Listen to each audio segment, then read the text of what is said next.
Hey everyone, welcome to Infinity Harry. If you're enjoying our unique takes on Harry Potter and want to see more exciting content, don't forget to hit that subscribe button. Today we will see second part, what if Harry Potter became unstoppable to face the Dark Lord. Here is short summary. After Dumbledore's death, Harry vanishes into the shadows, only to return stronger, smarter, and more dangerous than ever. Voldemort thought he knew his enemy. He was wrong. But before we start, if you want more stuffs like this, then please support to subscribe this channel and share with your friends. Let's start the video. The dorm door swung open and smacked into the wall behind it. Harry's wand was in his hand instantly as he started to peek out of the bathroom. Come on, Harry, get up, yelled Ron. The sound of firecrackers suddenly started going off next to Harry's bed. It seems like Ron has been listening to the twins again, Harry thought. A flick of his wand and Harry wordlessly cast a silencing charm. All of his practice since his disastrous fight with Snape was already paying off. Ron stood in the doorway perplexed. How did Harry stop the fireworks? The pile of blankets never moved. Fred and George told Ron that no spell could stop their wizard fireworks. It did not make sense.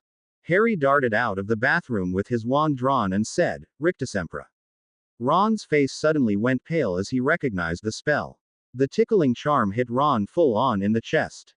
Ron fell to the floor laughing. Harry walked to the door of his dorm and looked down as his laughing friend gasping for a breath. Shaking his head, Harry said, Next time make sure I am in the bed before you launch an ambush. Would you boys stop playing? Ginny asked. Harry looked up at his girlfriend and felt a warmth spread through him. Although her expression and words were disapproving, her eyes danced with the Weasley sense of humor. Drawing her wand, Ginny said, Finite incantatem. Ron stopped laughing and sat gasping for breath for a moment. He smiled up at Harry and asked, Did I lose any house points, Mr. Head Boy? When Harry just shook his head in resignation, Ron said, Sorry, it is a family tradition. Fred and George woke Percy up his first day with those fireworks. They lost 5 house points for it. Harry grinned. Yes, but they caught Percy. You missed me. Ginny giggled at the dirty look Ron shot at Harry. As Harry helped Ron off the floor, she asked, Harry, how did you stop the Weasley fireworks? Fred and George told us it was impossible. Harry smiled at her. I didn't. I just cast a silencing charm. They are probably still going off. The two Weasleys started laughing again at the thought their brother's fireworks could be cancelled out by a second-year spell. Are you 3 coming to breakfast? Hermione yelled from the portrait entrance. Ron, Ginny and Harry joined her at the front entrance. Hermione seemed very agitated about the first day of classes. You 3 are going to make us late. I don't want to set a bad example. Ron tried to calm her down.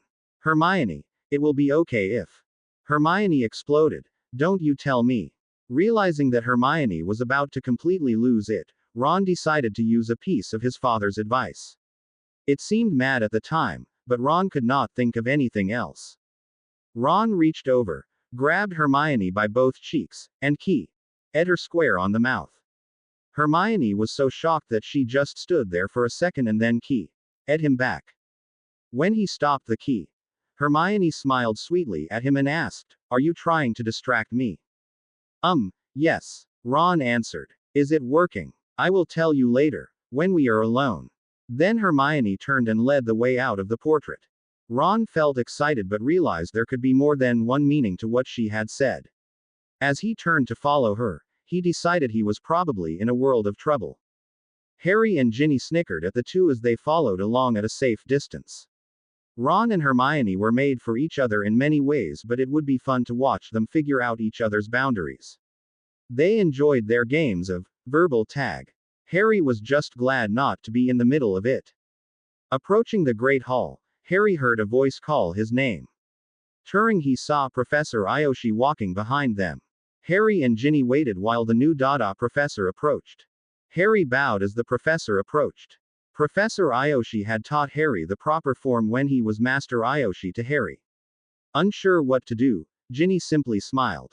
Professor Ayoshi-sama, it is an honor to see you again. I was very surprised at seeing you here. Harry said. Professor Ayoshi returned Harry's bow and said, How could I give up seeing my favorite student, Harry-san? I still have so much to teach. Harry smiled. May I introduce you to my girlfriend, Ginny Weasley? Ginny, this is Professor Ayoshi. He introduced me the sword this summer. Ginny was astonished listening to Harry talk to the new Japanese Dada professor. Harry talked to the old wizard in a very respectful and formal manner. The only professor she had heard him speak to that respectfully before was Professor Dumbledore. Ginny smiled. It is an honor to meet you, Professor. Harry has told us about training with you. The new professor smiled with a glint in his eye, and I have heard much about you, Ginny-san. Although it was usually with much moping. Ginny grinned. He deserved it. A little suffering is good for him.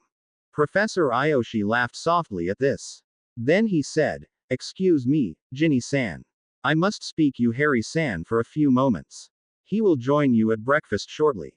Ginny politely smiled again and politely left the two alone.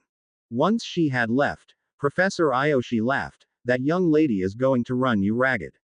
Even worse than me. I like her. Then he turned serious. Harry-san, we have much to discuss. Yes, Sensei, Harry acknowledged. Why did you not tell me you were a wizard this summer? It would have distracted you. You needed to learn the basics of the sword. I did use some magical techniques to impart on you the way of the sword faster than would normally occur. These techniques will not make you a master, merely proficient. For true mastery you must continue to study and practice, the old wizard replied. You did show a true gift for it.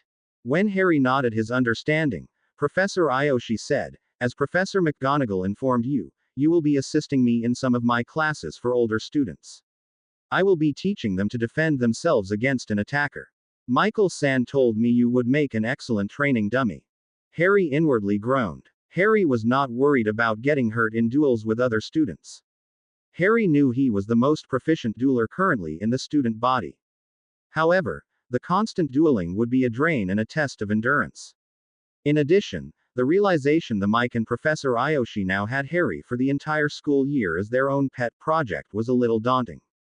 Confirming Harry's suspicions, Professor Ayoshi continued, I will also set up time after classes to continue giving you special training.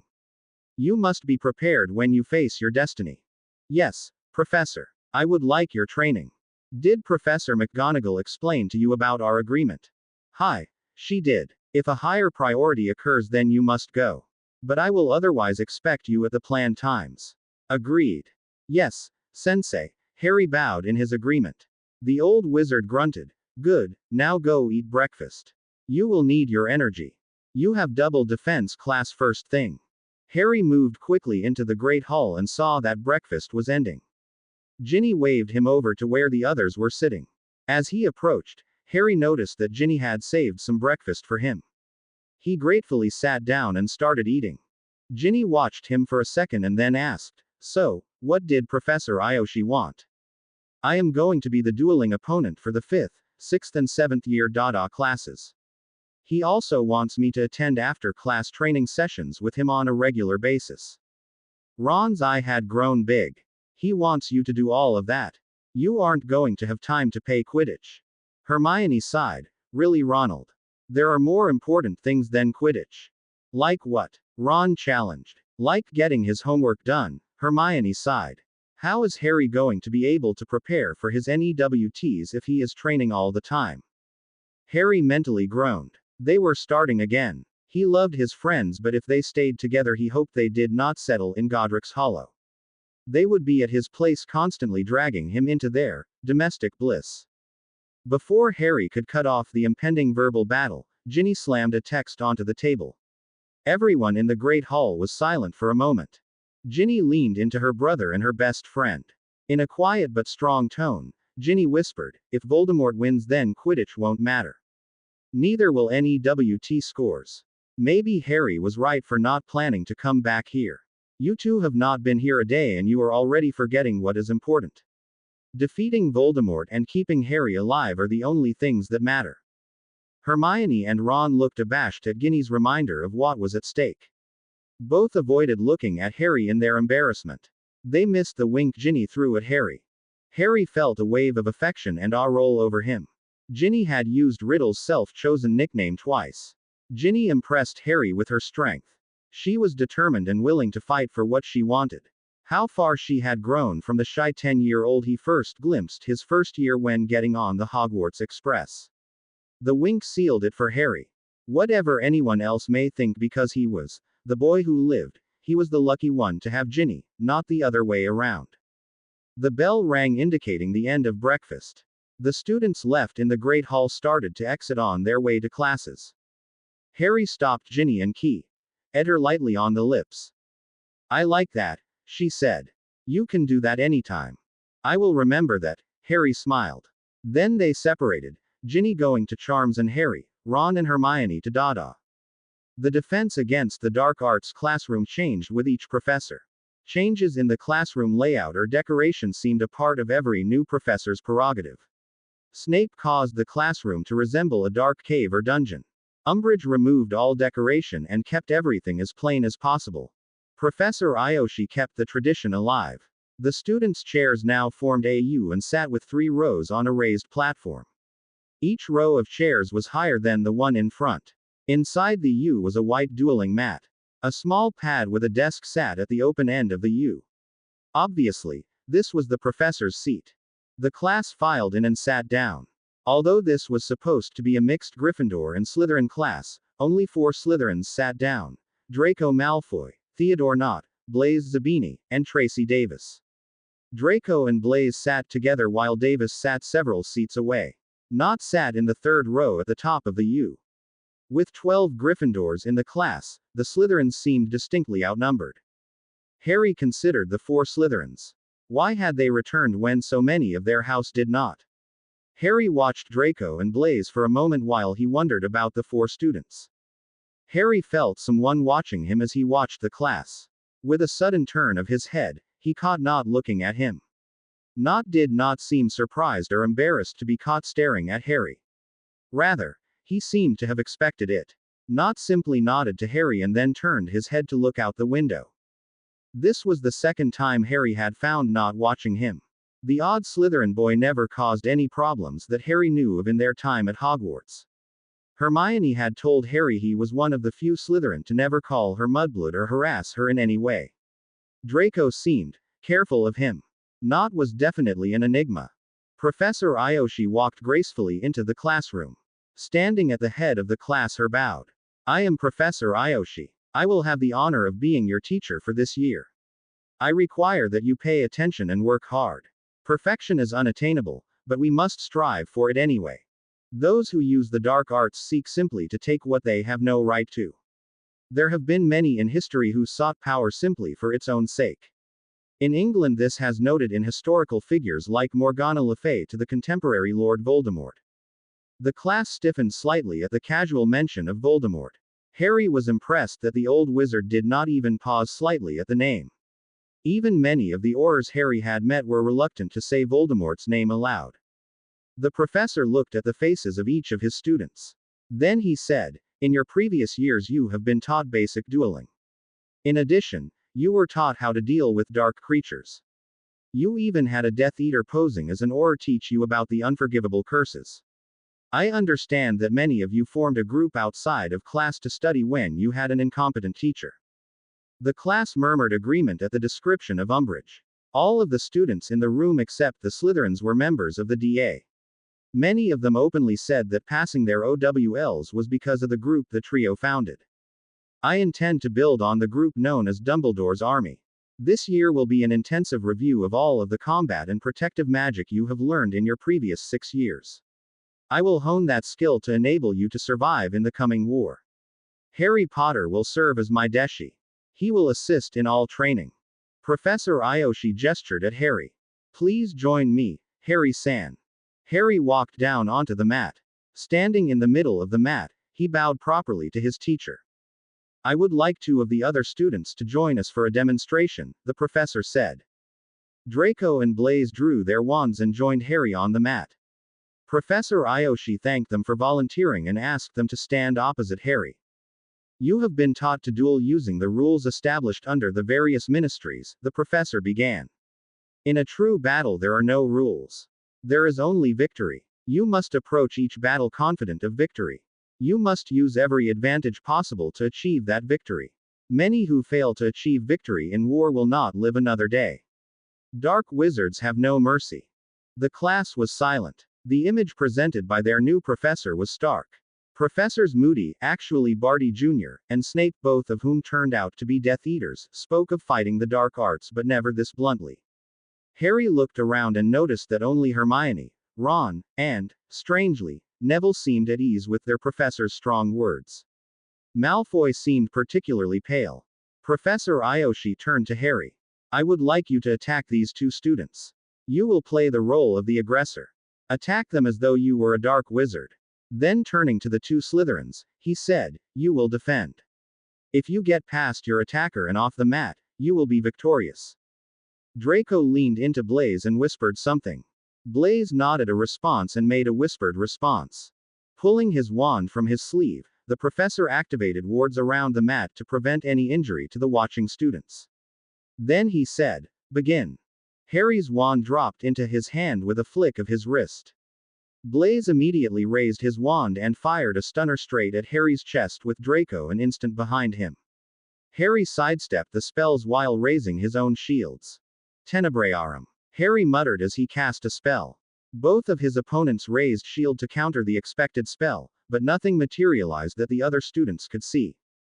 Draco whirled around and yelled, where did he go? Blaise looked very unsure of himself and looked around carefully. He has to still be on the mat. The other students looked at each other in puzzlement. Harry stood openly upon the mat. Why couldn't they see him? Harry raised his wand again and pointed at Blaise. He said, Langlock. The tall black boy suddenly looked shocked. His hand went to his mouth but no words came out, just mumbling. Draco turned to see what was wrong with his partner. His distraction cost him as a stunner hit him. Professor Aoshi brought down the wards. He released Blaise from the hex, gluing his tongue to the roof of his mouth. Then he revived Draco. An unorthodox approach. Tell the class what you did, the professor told Harry. I cast a darkness charm on them. To their eyes, I disappeared. Then it was simply a matter of waiting for the proper opening, Harry replied. Hermione called out, Harry, who taught you that spell? I never read it in any of our books. I created it myself over the summer. It came out of the research I was doing. A stir went through the class at the news. Not many wizards created new spells. Most witches and wizards were content using the standard spells. Most new spells came out of the Department of Mysteries after full testing. Professor Aoshi nodded. Why did you choose this technique? Harry looked at his two opponents. They were ready for anything standard. They planned based on what they would do without accounting for my actions. Professor Aoshi laughed softly. You took my word literally when I told you to play the role of a dark wizard. Turning to the class, he said, Harry-san has shown you an important lesson. The practitioners of the dark arts will seek to obscure and misguide you. You must be prepared to adapt to their attacks. Flexibility in your approach is the key. Dean turned to Ron and whispered, Harry is a little too good at playing a dark wizard. Did you see the look on his face? The remainder of the class consisted of a series of conventional duels between different pairings of students. Harry noticed that Professor Aoshi did not really teach any new spells. He focused entirely on strategy and the proper application of the students' existing spells. Ron paid particular attention throughout the class. Professor Ayoshi's emphasis on strategy had a particular impact on Ron. It was well known in Hogwarts that Ron was a superior player of wizard's chess. The trio's success in their first year depended on Ron's skill on a chessboard. Ron also showed a skill in the development of plays and defenses for the Gryffindor Quidditch team. Having a class devoted to strategy seemed like heaven for Ron. Professor Aoshi assigned a 3-foot scroll on strategies for dueling and dismissed the class. As the students moved out of the classroom, the professor called out to Harry. Harry told Hermione and Ron that he would meet them at potions class and then walked over to join the professor. I did not expect you to use a new spell like that. I expected your opponents to be set on getting by you and leave themselves open, the professor said. You took me unaware as well as them. A very interesting first class. I am sorry, Sensei. I did not mean to ruin your plan. Nonsense. I think it went splendid. The professor gestured at the mat for Harry to sit. Taking a seat next to Harry, he said, Harry, I must discuss with you our plans for you for the coming year. Harry felt uneasy at those words. The Japanese professor said, I have been asked by Professor McGonagall and others to help prepare you for your fight. I will be teaching you almost everything an Auror would receive over 3 years in the next 10 months. This will demand much of your time and energy. This is why I have assigned you as my deshi in class. It will help you in practice certain skills and endurance. Harry nodded as he considered the immensity of the workload he expected to carry. At least Hermione had the time turner when she tried it. Professor, Harry asked, you said I would get most of the training.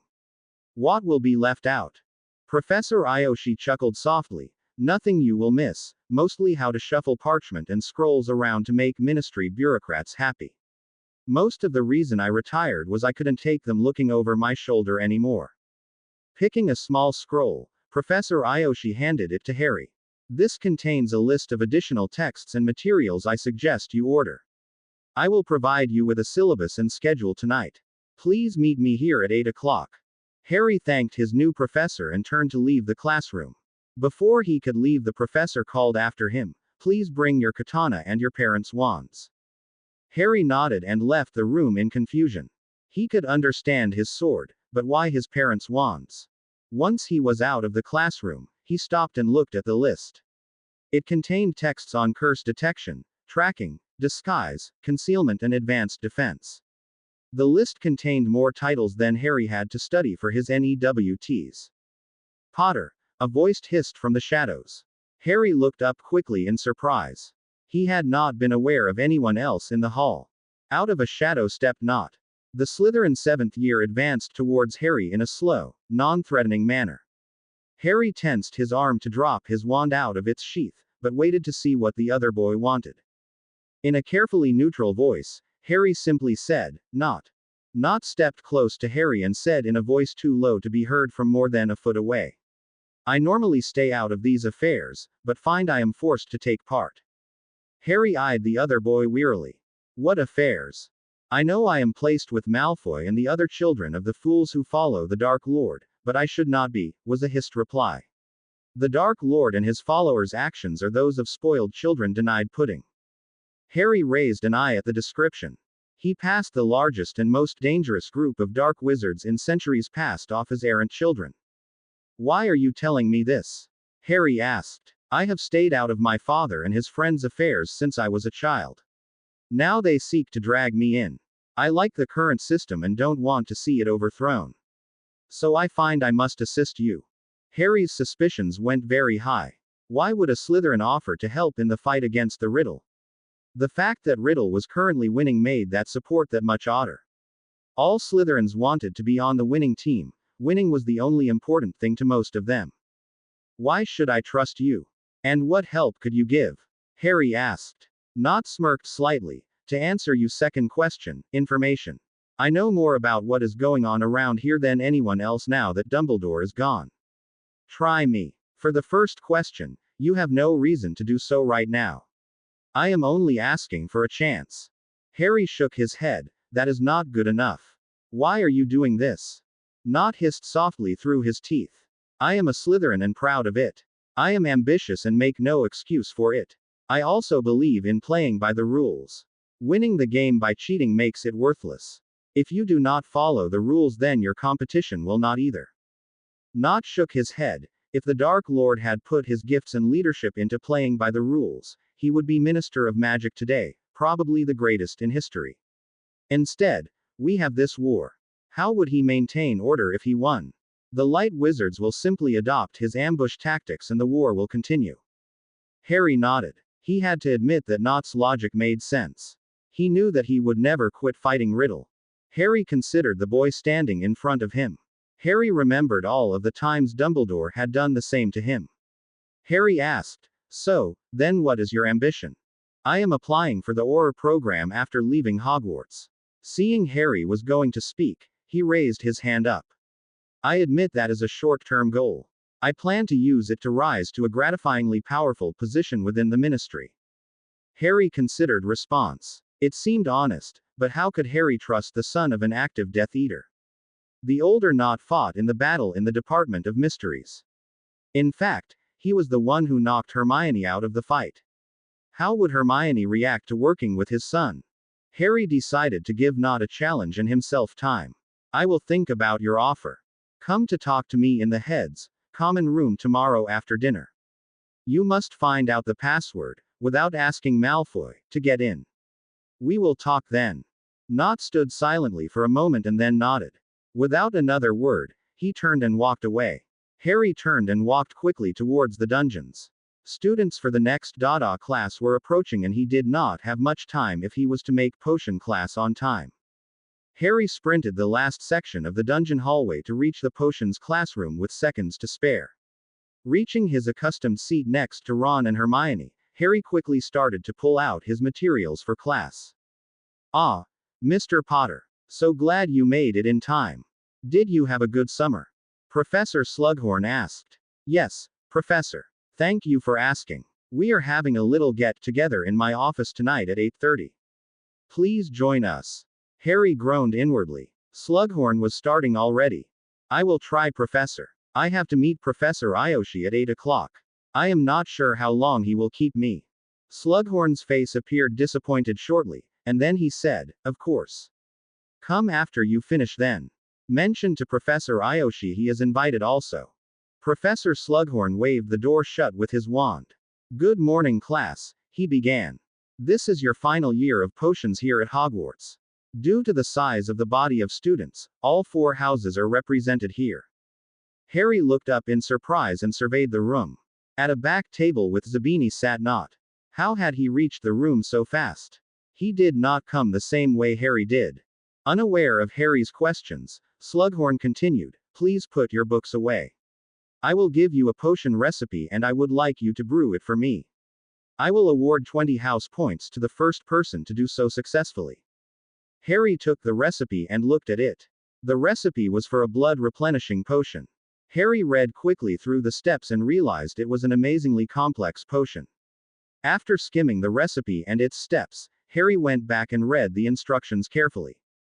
When Harry returned from the ingredients cabinet, Hermione had already started preparing her ingredients. As Harry started to lay his out, Hermione smirked at him and asked, how are you going to do without your former assistant? Harry frowned slightly at her reference to Snape in his old textbook. Realizing she was attempting her own version of humor, Harry resisted snapping back at her. Instead he rolled his eyes and said, now those kinds of remarks are hardly the proper role model for a head girl, unless she is a Slytherin. Seeing the little grin on Harry's lips, Hermione surrendered, okay, you won that round. Are you and Ron keeping points now? I always suspected it was a game with you two. Harry murmured, bending over his ingredients. Hermione turned red as Ron approached. Ron looked at her questioningly and looked confused when she would not look up. He looked over at Harry and said, I thought I would understand her more once we started dating. I think you two understand each other too well, was his reply from Harry. 30 minutes later, Harry finally completed his potion. The rest of the class already completed their potions. The potion remained a dark blue while most other students' potions was a light red. Ron and Hermione both had red potions. While Hermione looked pleased, Ron was shaking his head. Hermione asked him what was wrong. My potion is the wrong color. I think Harry is the only one who got it right. Hermione looked at Harry's blue potion. Why do you say that?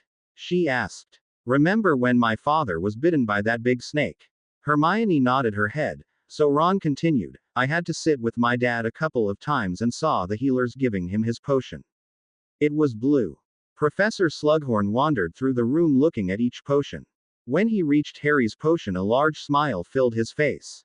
I should have known. The son of Lily Evans did not let me down. 20 points to Gryffindor. The professor looked at the rest and said, Mr. Potter was the only student to get this potion correct. This is one of the most common NEWT practical potions over the last 10 years. I would like to see an essay from each of you on what went wrong with your potion and how you could correct it at this point. Mr. Potter, you are excused from the assignment. The class dismissed and everyone headed towards the Great Hall for lunch. Hermione maintained a frown on her face all the way to their normal places at the table. What is wrong? Harry asked her. How did you get that potion right? One of the ingredients is iron, Harry started. Oh no. Hermione grasped. Charming iron to keep it from rusting. The potion is a second-year skill. I can't believe I forgot that. I am going to fail my NEWTs.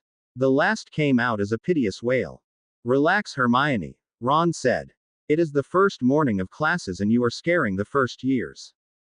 Ginny walked into the hall, almost skipping in her excitement. She dropped down next to Harry and gave them all a huge smile.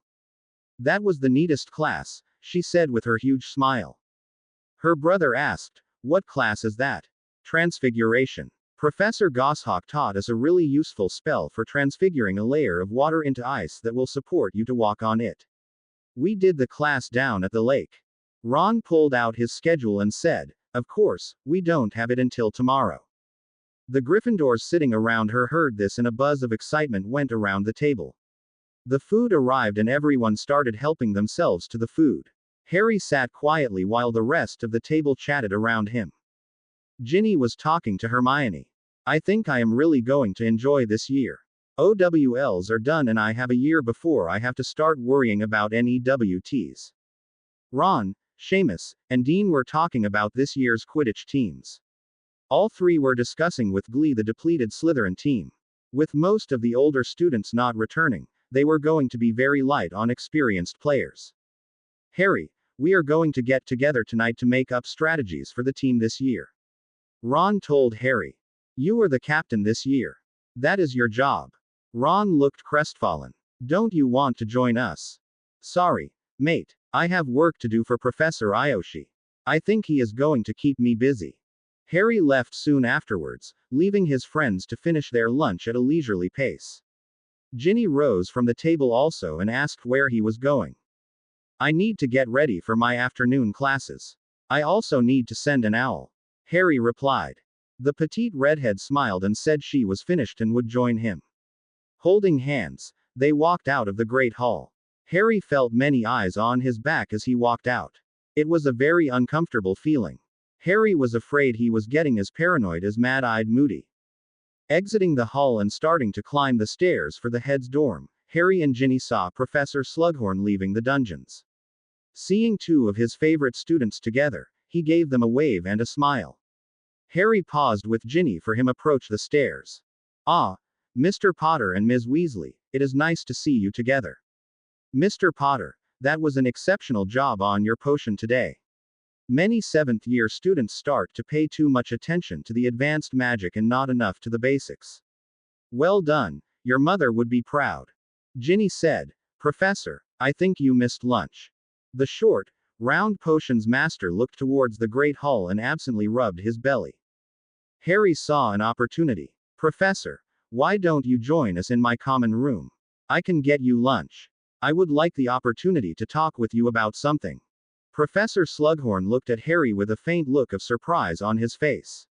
He had been quite frustrated last year getting Harry to attend his get-togethers. Harry's earlier comments seemed to indicate that this year would be more of the same. Yet now Harry was inviting to eat lunch with him. I would be happy to have lunch with you, Harry, Professor Slughorn replied. The threesome climbed the stairs to Harry's dorm. The knight and the dragon were using the knight's lance to shoot pool using round stones.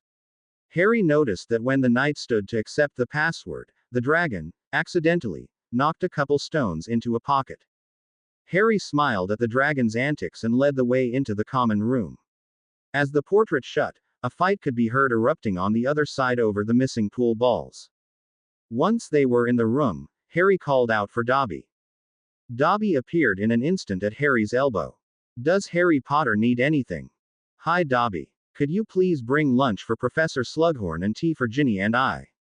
Dobby will go right now. And in a blink he was gone. Harry, I am impressed.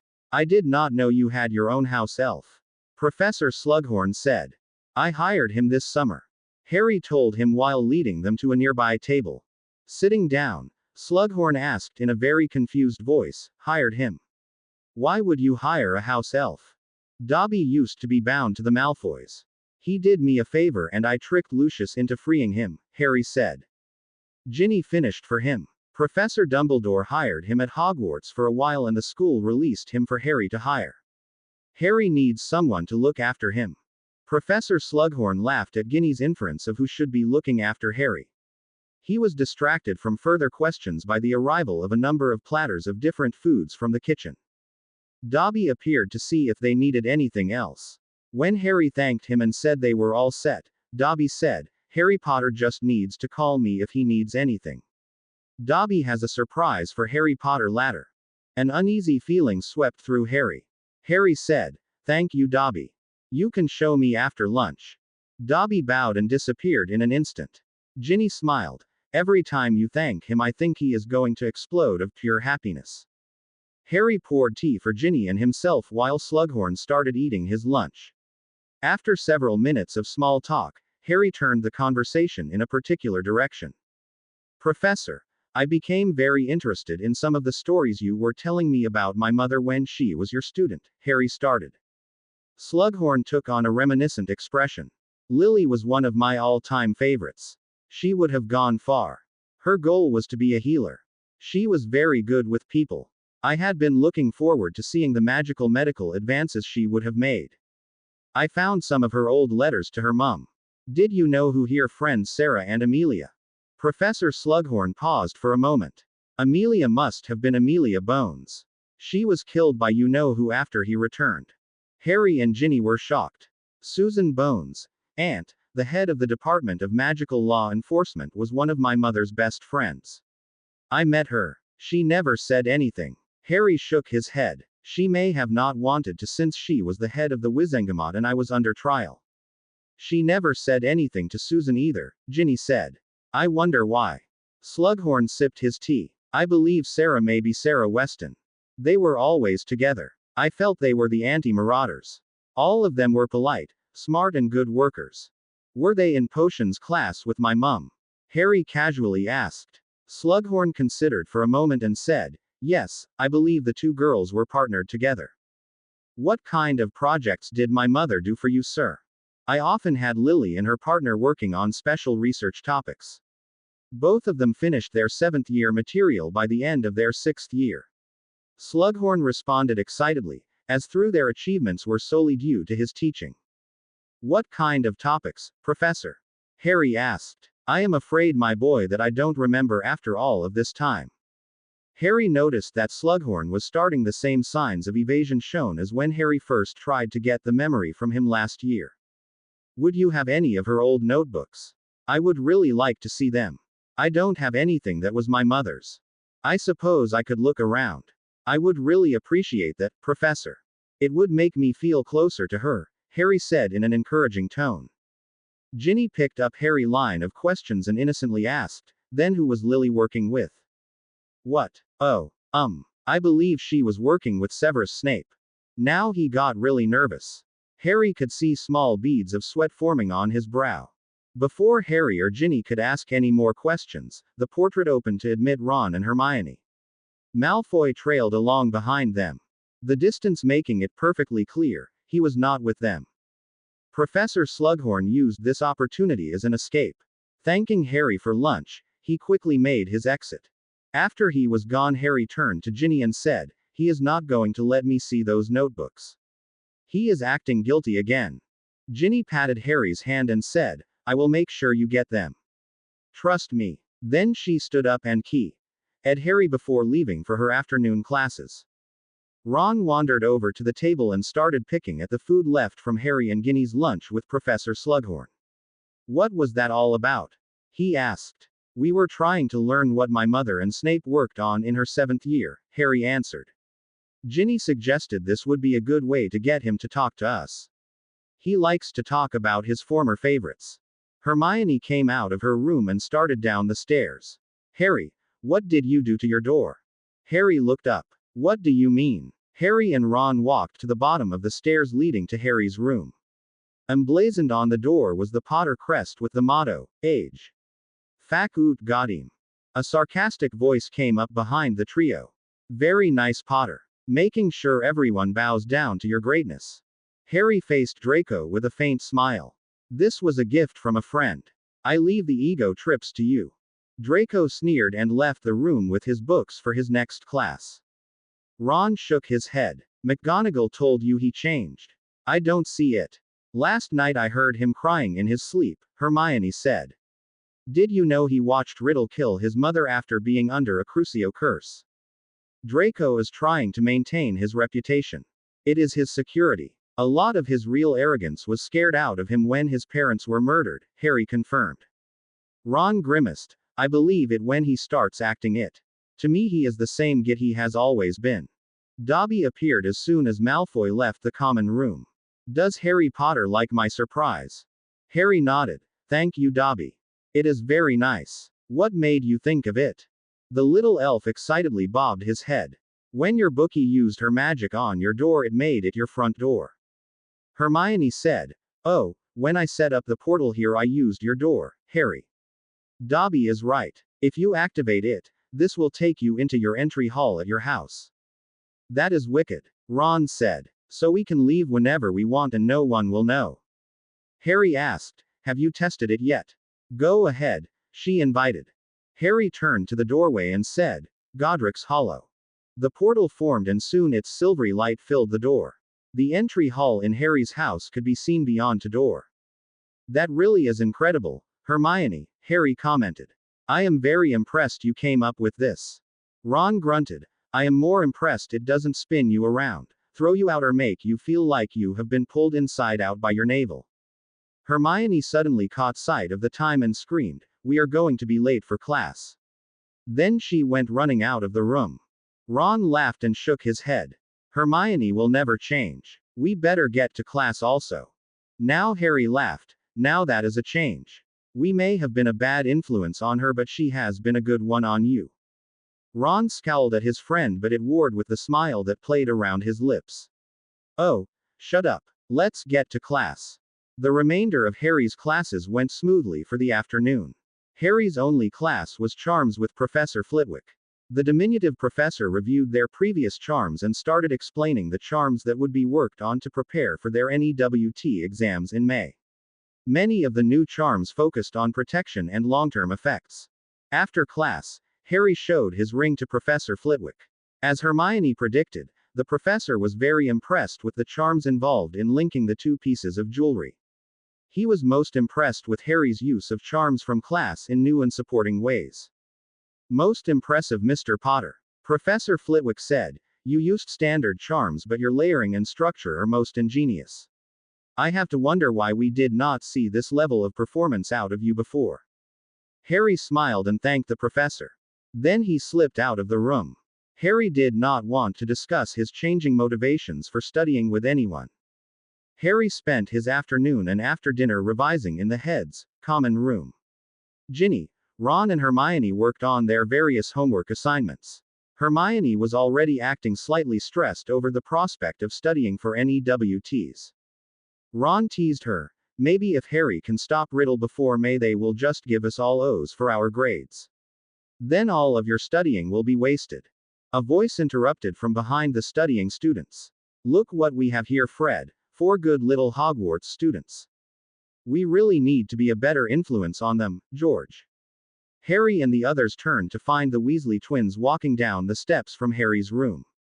Each of them had a box in their hands. We really should have had those portals when we were in school, Fred said.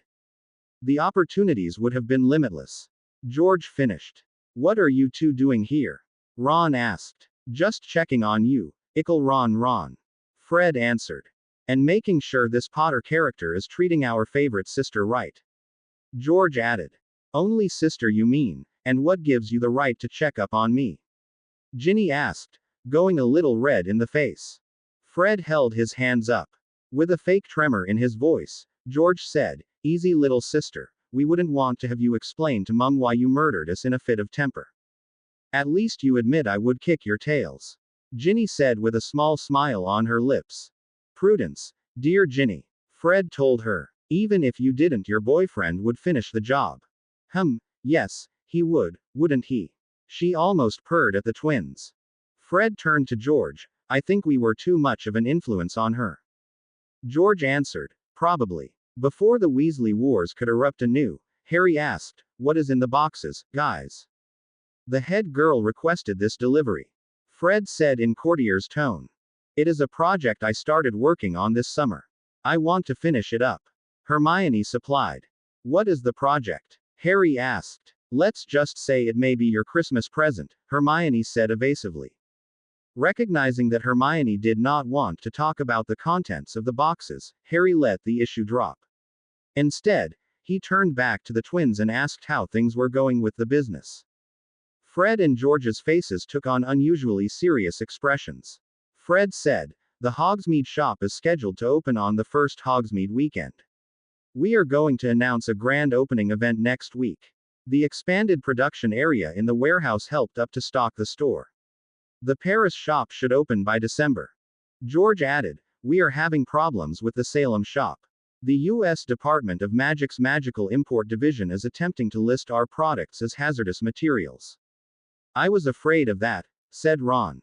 "I exchanged several letters with them to get this cleared up, but I guess they went back on their decision."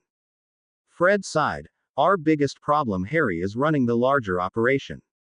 I am afraid George and I are stretched too thin."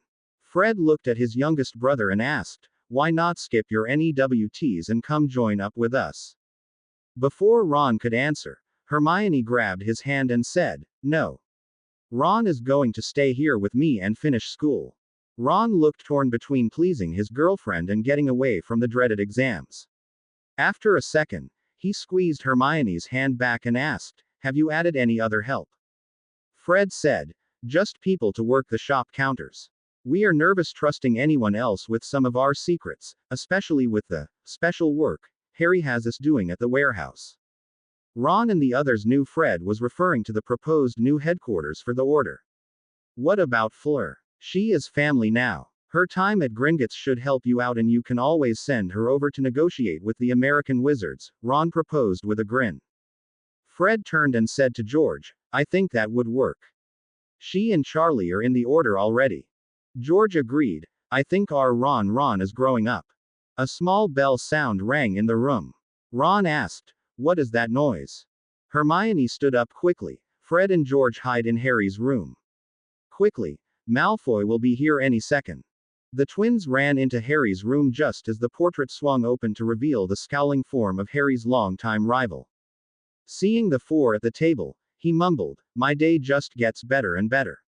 Then he walked directly into his room and shut the door. Hermione waited until the door closed, then said, "I put a charm on the hall outside. Whenever Malfoy is within 30 seconds of the portrait, the bell rings." "Brilliant," said Ron. "We should do that on my door at the Burrow for Mum."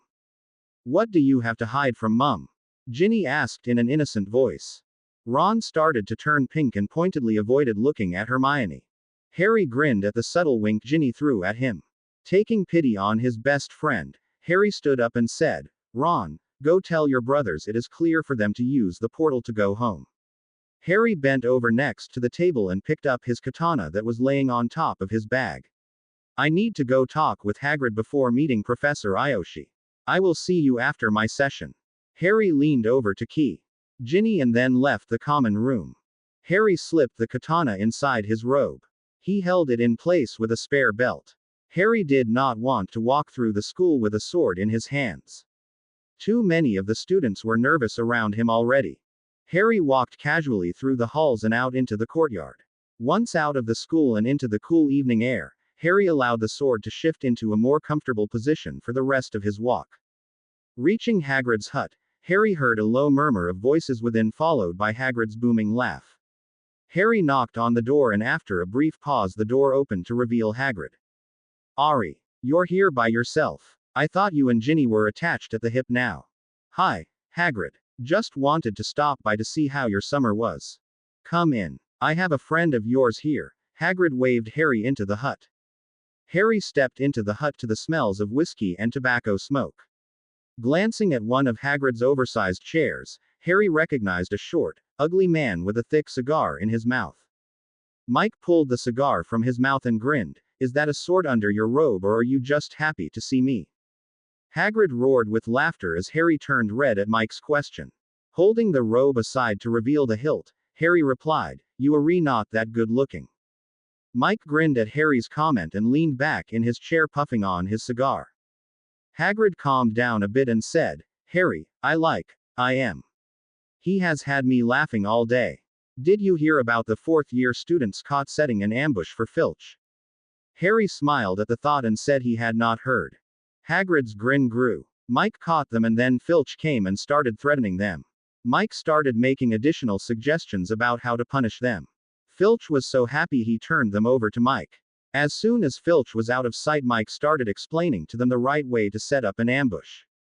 Those poor kids thought they were going to be expelled by that nut. They were just having fun. Mike said around his cigar. They just needed help to do it right. Harry laughed. "I am glad you were not here with the Weasley twins. The castle would not be standing." Mike's eyes glowed with his amusement. "We have talked about the missed opportunities for fun. I expect you will start being the target of their pranks soon," Harry commented. Mike smiled around his cigar. "They are welcome to try. It will be fun when their spells all fail and they can't figure out what happened." Mike took a sip of his drink and asked, "Are you ready for your training to begin?" "I have to meet Professor Ayoshi in 20 minutes, Harry answered. "No, I mean tomorrow morning," Mike said. "Remember me. Think of me as your own personal torturer. Meet me at 5:30 in your workout clothes tomorrow morning. Bring your friends along too." Harry groaned internally. Although he always planned in staying in shape after the past summer, he knew Mike would push him harder than he would have pushed himself. Hagrid smiled at the look on Harry's face. "You best be going, Ari. I don't think you want to keep your new professor waiting." Bidding goodbye to Mike and Hagrid, Harry started jogging back to the castle. The thought of Hagrid and Mike teaming up scared the 17-year-old. A couple minutes later, Harry reached the Dada classroom. Harry opened the heavy oak door and peered into the dark classroom. "Come in, Harry-san," a voice called from the center of the room. "Please sit down." Harry entered the room and closed the door.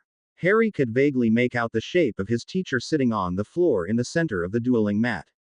Harry pulled the katana from his robe and kneeled down across from the old oar. He laid the sword down in front of him. "Harry-san, we have much to cover in the coming year. Professor McGonagall informed me of your desire to become an Auror after leaving school. As I told you before, I am here to give you much of the training you would receive in such a program. We will focus on combat, strategy, and survival skills. The combat skills will cover both magical and muggle. I will teach you to meld the two into one seamless whole. You must learn to fight with wand, sword, and mind." Harry felt twin shivers of excitement and fear run down his spine. The daunting task in front of him seemed immense.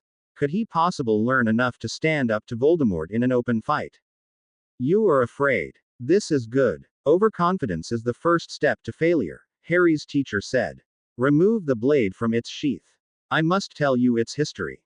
Harry drew the katana and held it lightly across his lap.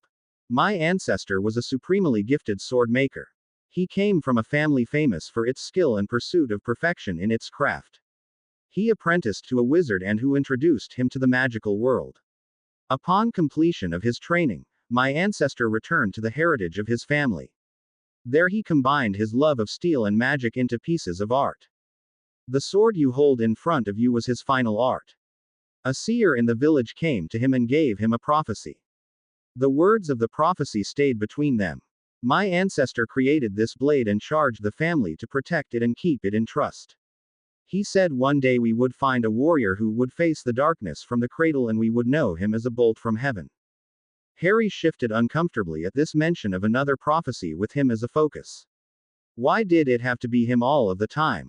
Couldn't it be someone else's responsibility for once? "Harry-san, I see this bothers you. I understand. You have been forced to bear the weight of the mountain on your shoulders. You never asked for this. But I must ask, who else would you trust to bear this burden for you? And, could you sit back and watch while they did so?" These questions struck Harry like a slap in the face.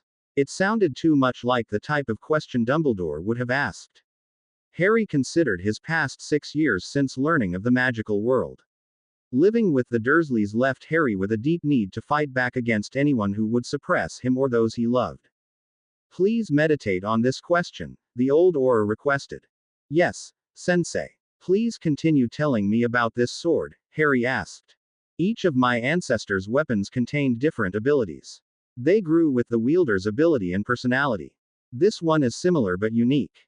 Please look at the gem on the bottom of the hilt. Harry turned the sword to consider the hilt.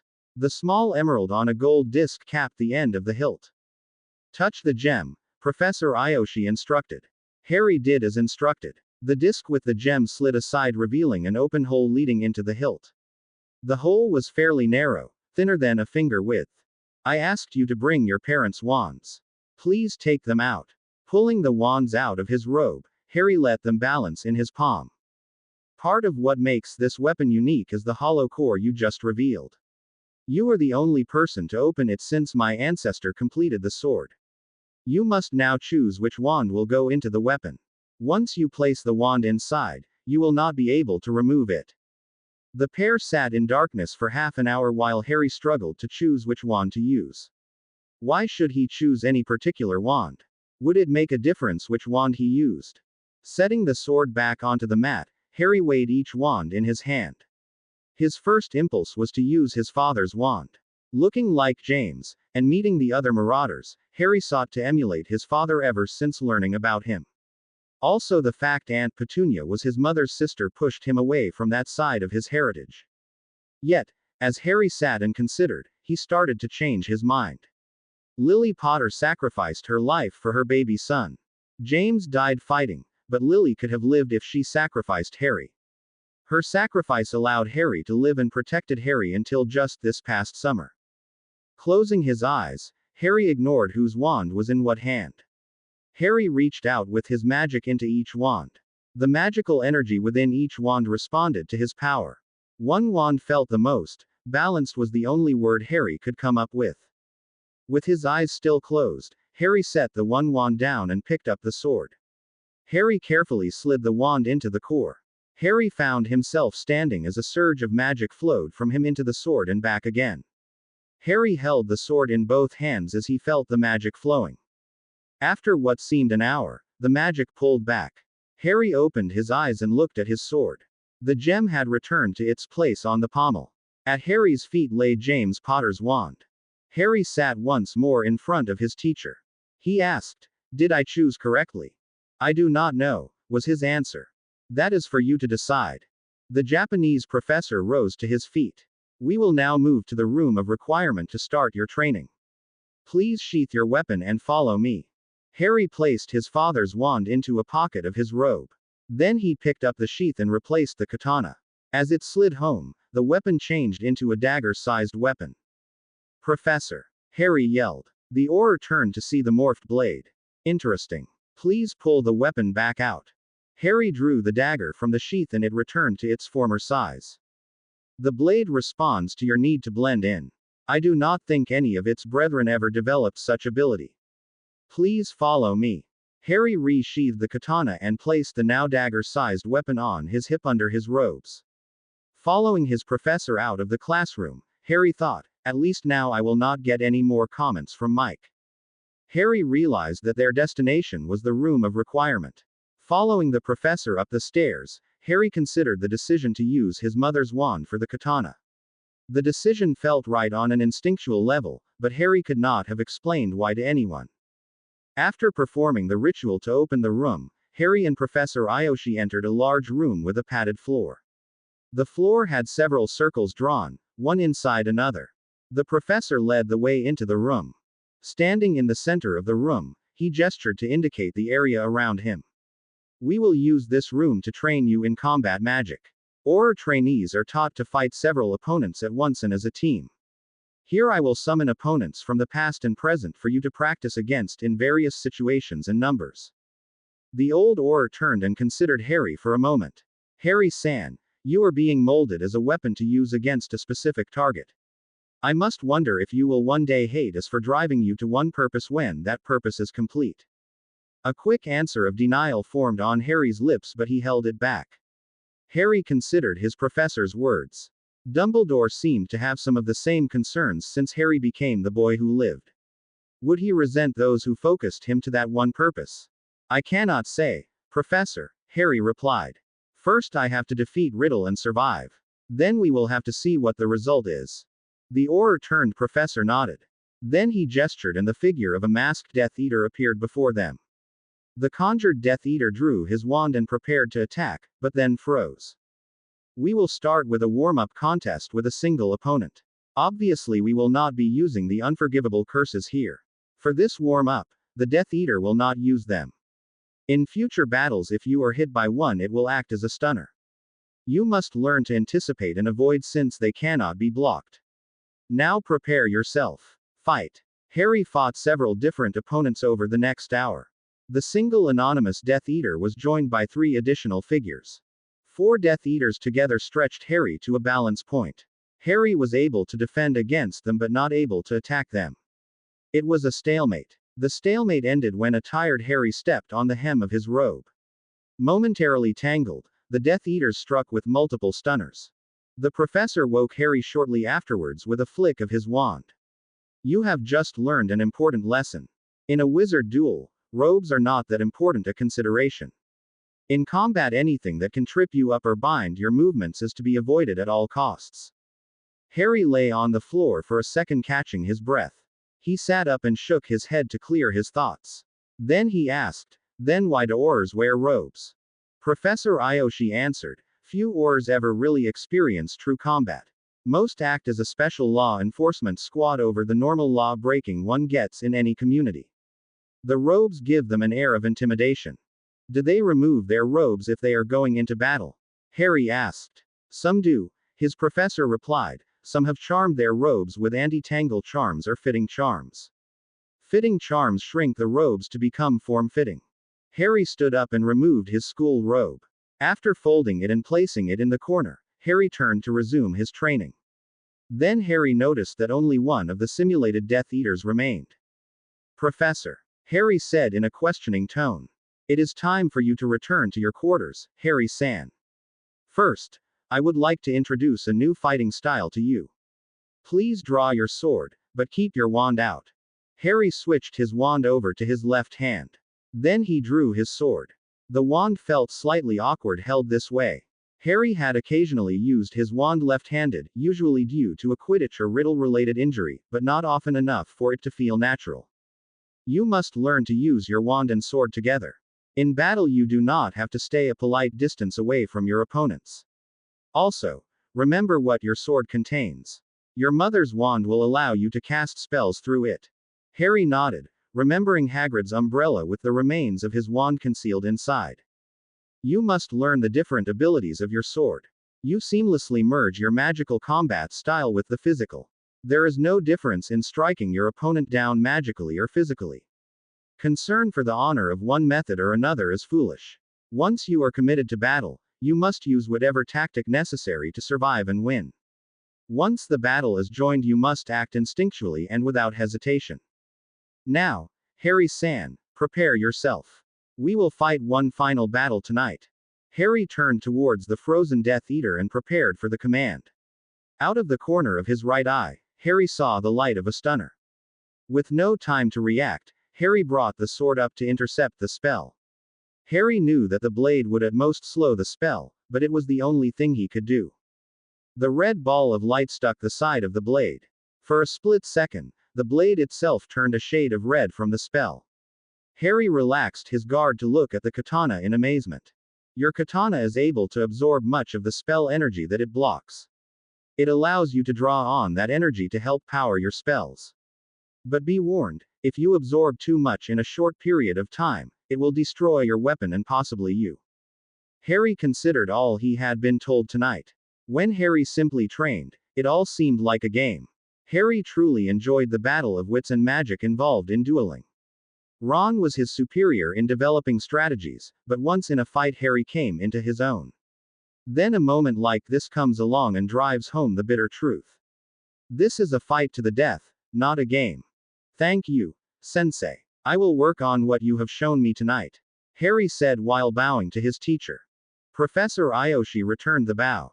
Thank you, Harry-san, for being willing to accept a burden thrust on you by fate. Harry picked up his robe and walked quietly out of the room of requirement. Harry dropped to the ground in a boneless heap. Pain radiated from every part of his body. He just wanted to lay down here and die. The previous night Mike told Harry that they would resume their physical training this morning. Harry dragged Ron, Ginny and Hermione down to the Quidditch pitch to meet Mike at 5:30 in the morning. Ron and Ginny were particularly unhappy about the early wake-up. Harry knew that his best friend and girlfriend were not morning people, but Harry almost had to hex them to get them moving this morning. Mike was already waiting for them at the pitch as they straggled down the hill. After a warm-up and stretching period, Mike sent Harry off running up and down the stairs in the Quidditch stands. Mike took the other three to start them on a light run around the lake. As Harry lay on the ground, wishing to die, a gruff voice commented, "Very theatrical. Not Academy Award material, but still, not bad." The voices turned demanding. "Now, get up." Harry rolled onto his back and lay on the ruck on his back. He looked up at the source of the demand. "Did you really need to try to kill me today? It is only the second day of school." Mike grinned. "If you think you are in pain, stand up and take a look at your three friends." Harry rolled onto his stomach and pushed himself off the ground. Rising to his feet, Harry took a series of long, deep breaths. The additional oxygen filtered throughout his body and helped reduce the ache he felt. Harry looked down the hill towards the Quidditch pitch. While Mike had sent Harry on a ruck run, a 5-mile run with a full load on his back, he sent Ron, Hermione and Ginny on a simple run around the lake. Ginny ran ahead of Ron and Hermione, but not by a large amount. Ron ran next to Hermione and seemed to be encouraging her to finish the run. Harry figured Ron would have finished by now if he had not stayed with his girlfriend. Harry grinned and felt a stab of empathy for the three, especially Hermione. Mike's idea of training certified him as a torturer in Harry's mind. It was a toss-up between training and a Cruciatus curse for a new victim. Harry walked around slowly, taking deep breaths as he watched his friends finish their run. Ginny seemed the least winded of the three runners. Hermione was ready to drop except for Ron's support. Ginny ran up the final hill to where Harry and Mike waited. Harry tried to keep his eyes off of her pretty legs in display, or what the tight running shorts hinted at. Ginny's sly smirk indicated that he had not been very successful. Mike snickered behind Harry as he caught the interplay. Harry smiled a little guiltily back and thought, what did they expect? He was a 17-year-old male. Ginny stopped running just short of the waiting pair and walked slowly to let her heart rate settle down. Mike grunted. At least she didn't drop down and do a death rattle. A couple of minutes later, Ron and Hermione stumbled to a finish. Hermione dropped to the ground gasping for air. Ron leaned against a nearby tree, taking deep breaths and wiping sweat from his forehead. Hermione rolled over and started making retching noises. Mike wandered over to her and leaned over her. "Too much time in the library. What are you going to do in the middle of a battle? Stop to take a rest," he shouted at the exhausted witch. Get up. Get up. Walk it off." Hermione struggled to her feet and staggered a couple of steps. Ron rose to his girlfriend's defense. "Don't talk to her like that." Mike turned on a new victim. "Do you think your enemies will cut her a break because you love her? Do you think her intelligence will make her more or less of a target?" Ron turned red in the tips of his ears in anger. Before he could yell back, Harry slipped in between the two.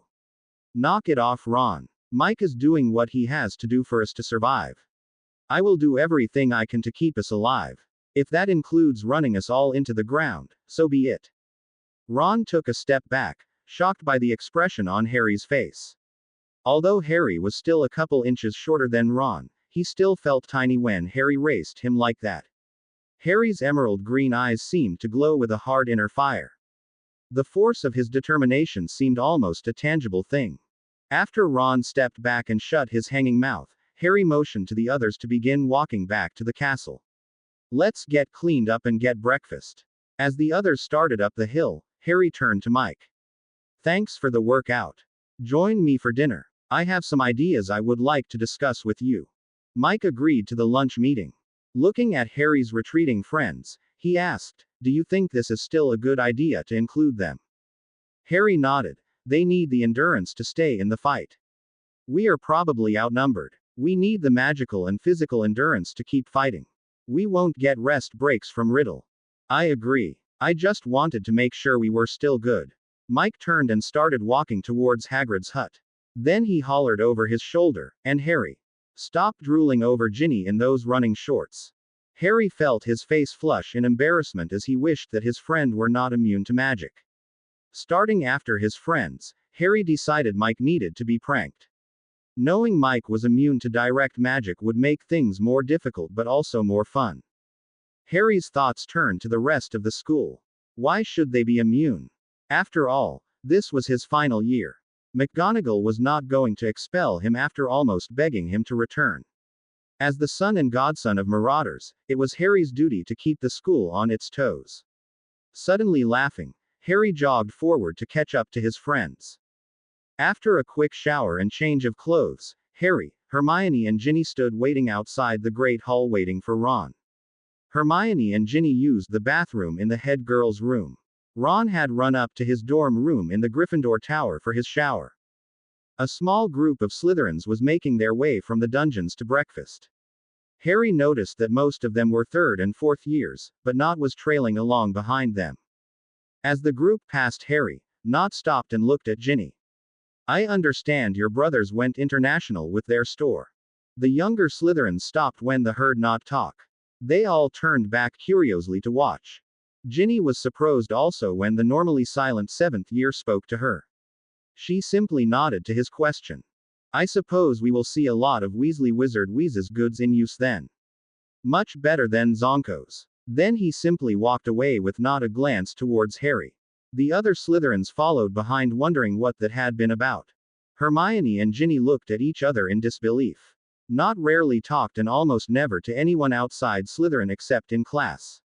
Why did he stop to talk to Ginny and about such an everyday thing? Harry felt a bit shocked. There had been no emphasis on the password of the head dorms in the comment, but Harry felt certain the whole incident was simply Nott's way of telling Harry he knew the password and would meet Harry tonight at the agreed time. If Harry was right, the other boy's ability to find out the password and subtly let Harry know it was impressive. Harry found himself looking forward to their discussion tonight. Hermione hurried Ron and Harry through breakfast. The shower had revived her a lot after the running that morning, but anticipation did most of it. Hermione had found a new idol. This morning would be their first Transfiguration class with Professor Goshawk. Starting with their introduction in Godric's Hollow, Miranda Goshawk stood as a challenge to Hermione. Author of several widely used spell books and self-proclaimed Miss Know-It-All, Professor Goshawk was exactly what Hermione wanted for herself. Working together several times over the summer, Hermione was fascinated by the depth and range of her knowledge. Miranda never let Hermione know that she was just as impressed, but she did tell Harry. She said she didn't want the girl to get a bit head. Dragging the two boys behind her, Ron commented to Harry, at least this one is not a fake. Harry chuckled at the reference to their former second-year Dada professor. Entering the Transfiguration classroom, Harry found it changed from how he remembered it. Nothing was drastic, but it was more welcoming than when McGonagall taught here. The room just seemed comfortable now. For the next several minutes, other students drifted into the classroom. Like Dada, this class now included students from all four houses. Most students did not make it into the NEWT level classes, so they continued with the regular Transfiguration class. Harry down next to Ron and Hermione sat on the other side of Ron. Harry watched the other students take their places and waiting for the class to begin. Hermione had already pulled her book out and was reading it intently. Harry felt someone slip into the desk next to him and was surprised to see it was Malfoy. Harry was having a hard time dealing with Draco. Remembering Malfoy hold Professor Dumbledore at one point last spring still raised anger in Harry. Yet, Malfoy now seemed pathetic somehow. Losing his parents and joining Harry on Riddle's most wanted list seemed to have broken the arrogance of Harry's nemesis.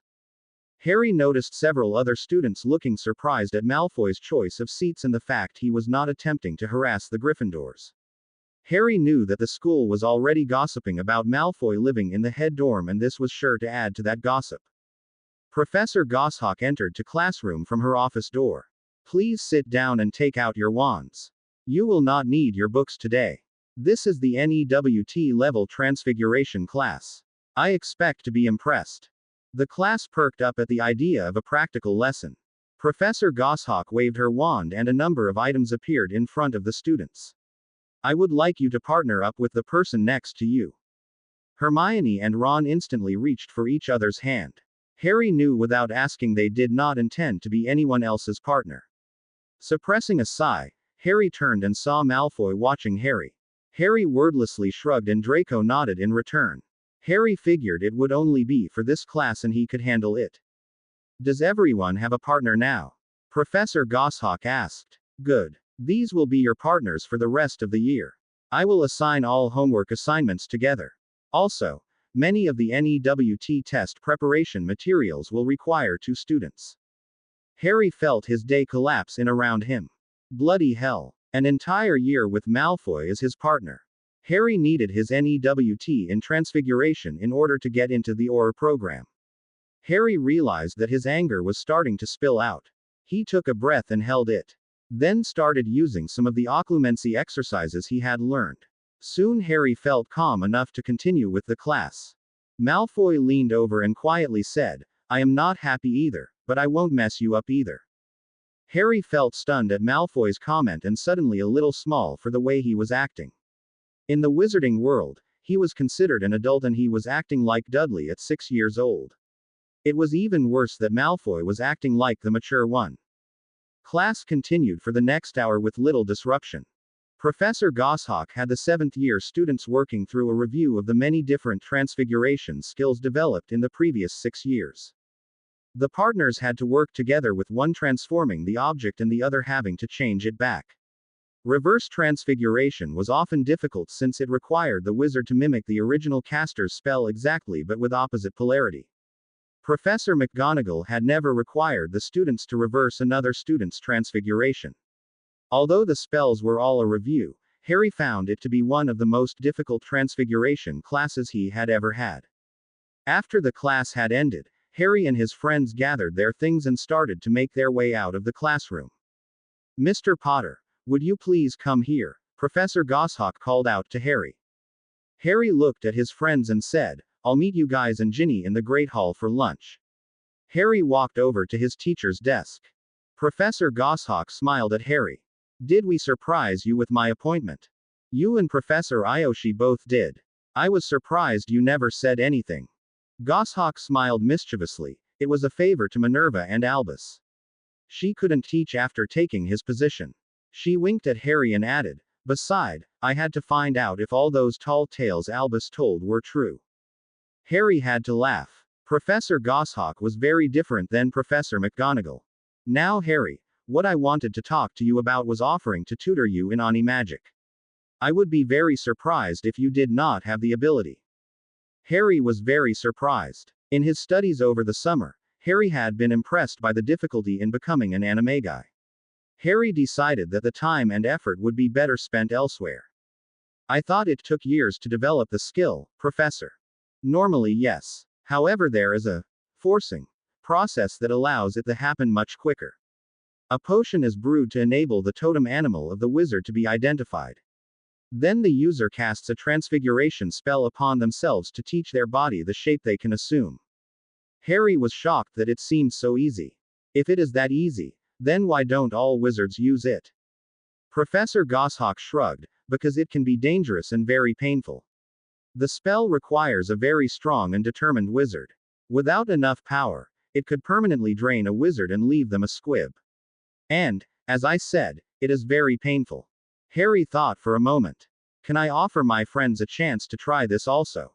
Professor Goshawk smiled. I knew you would ask that. Yes, they may. However, please tell them the warnings I gave you also. Here are the brewing instructions. You must each make your own potion. Professor Goshawk shook a finger at Harry. And you must inform Ms. Granger that the potion can only be brewed by the user. She may not help Mr. Weasley in any way or the potion will fail. If the potion is not made correctly, it will not allow you to retry. Seeing that Harry had taken this warning seriously, she said, the potion will take you about 1 month to brew. Come and see me when it is finished. Okay, Professor. Thank you. Slipping the instructions into his bag, Harry left the classroom to join his friends at lunch. Harry joined his friends at lunch in the Great Hall. He quickly brought them up to speed on his conversation with Professor Goshawk. Ginny seemed the most excited and brushed off the difficulties and pain warnings. I have always dreamed of being able to become an animal. I used to pretend when I was little that I was all kinds of different animals, trying to find the right one, she explained. Harry chuckled at the mental image of a cute little red-headed girl playing animals at the burrow. Then Harry remembered an idea from early in the day. This is actually perfect timing. This morning I was thinking we should send off our final year with a resurrection of the Marauders. Think I could find anyone else to join me? Ron and Ginny looked like they were ready to say yes immediately. Hermione seemed very reluctant. Harry, I don't think that would be a good idea. We are all either heads or prefects. We are supposed to be setting good examples. Harry smiled. Relax, Hermione. I am not planning anything destructive, just entertaining. We are all going to be very busy with classes, training and searching for the final Horcrux.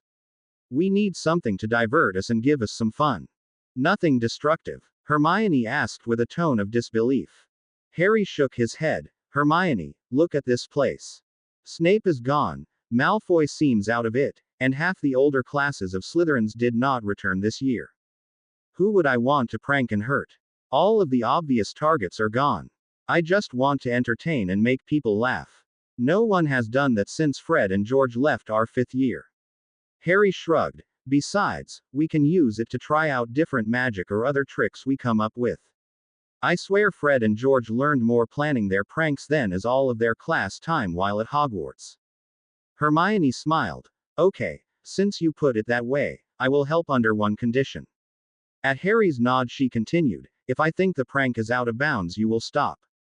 Harry considered for a moment.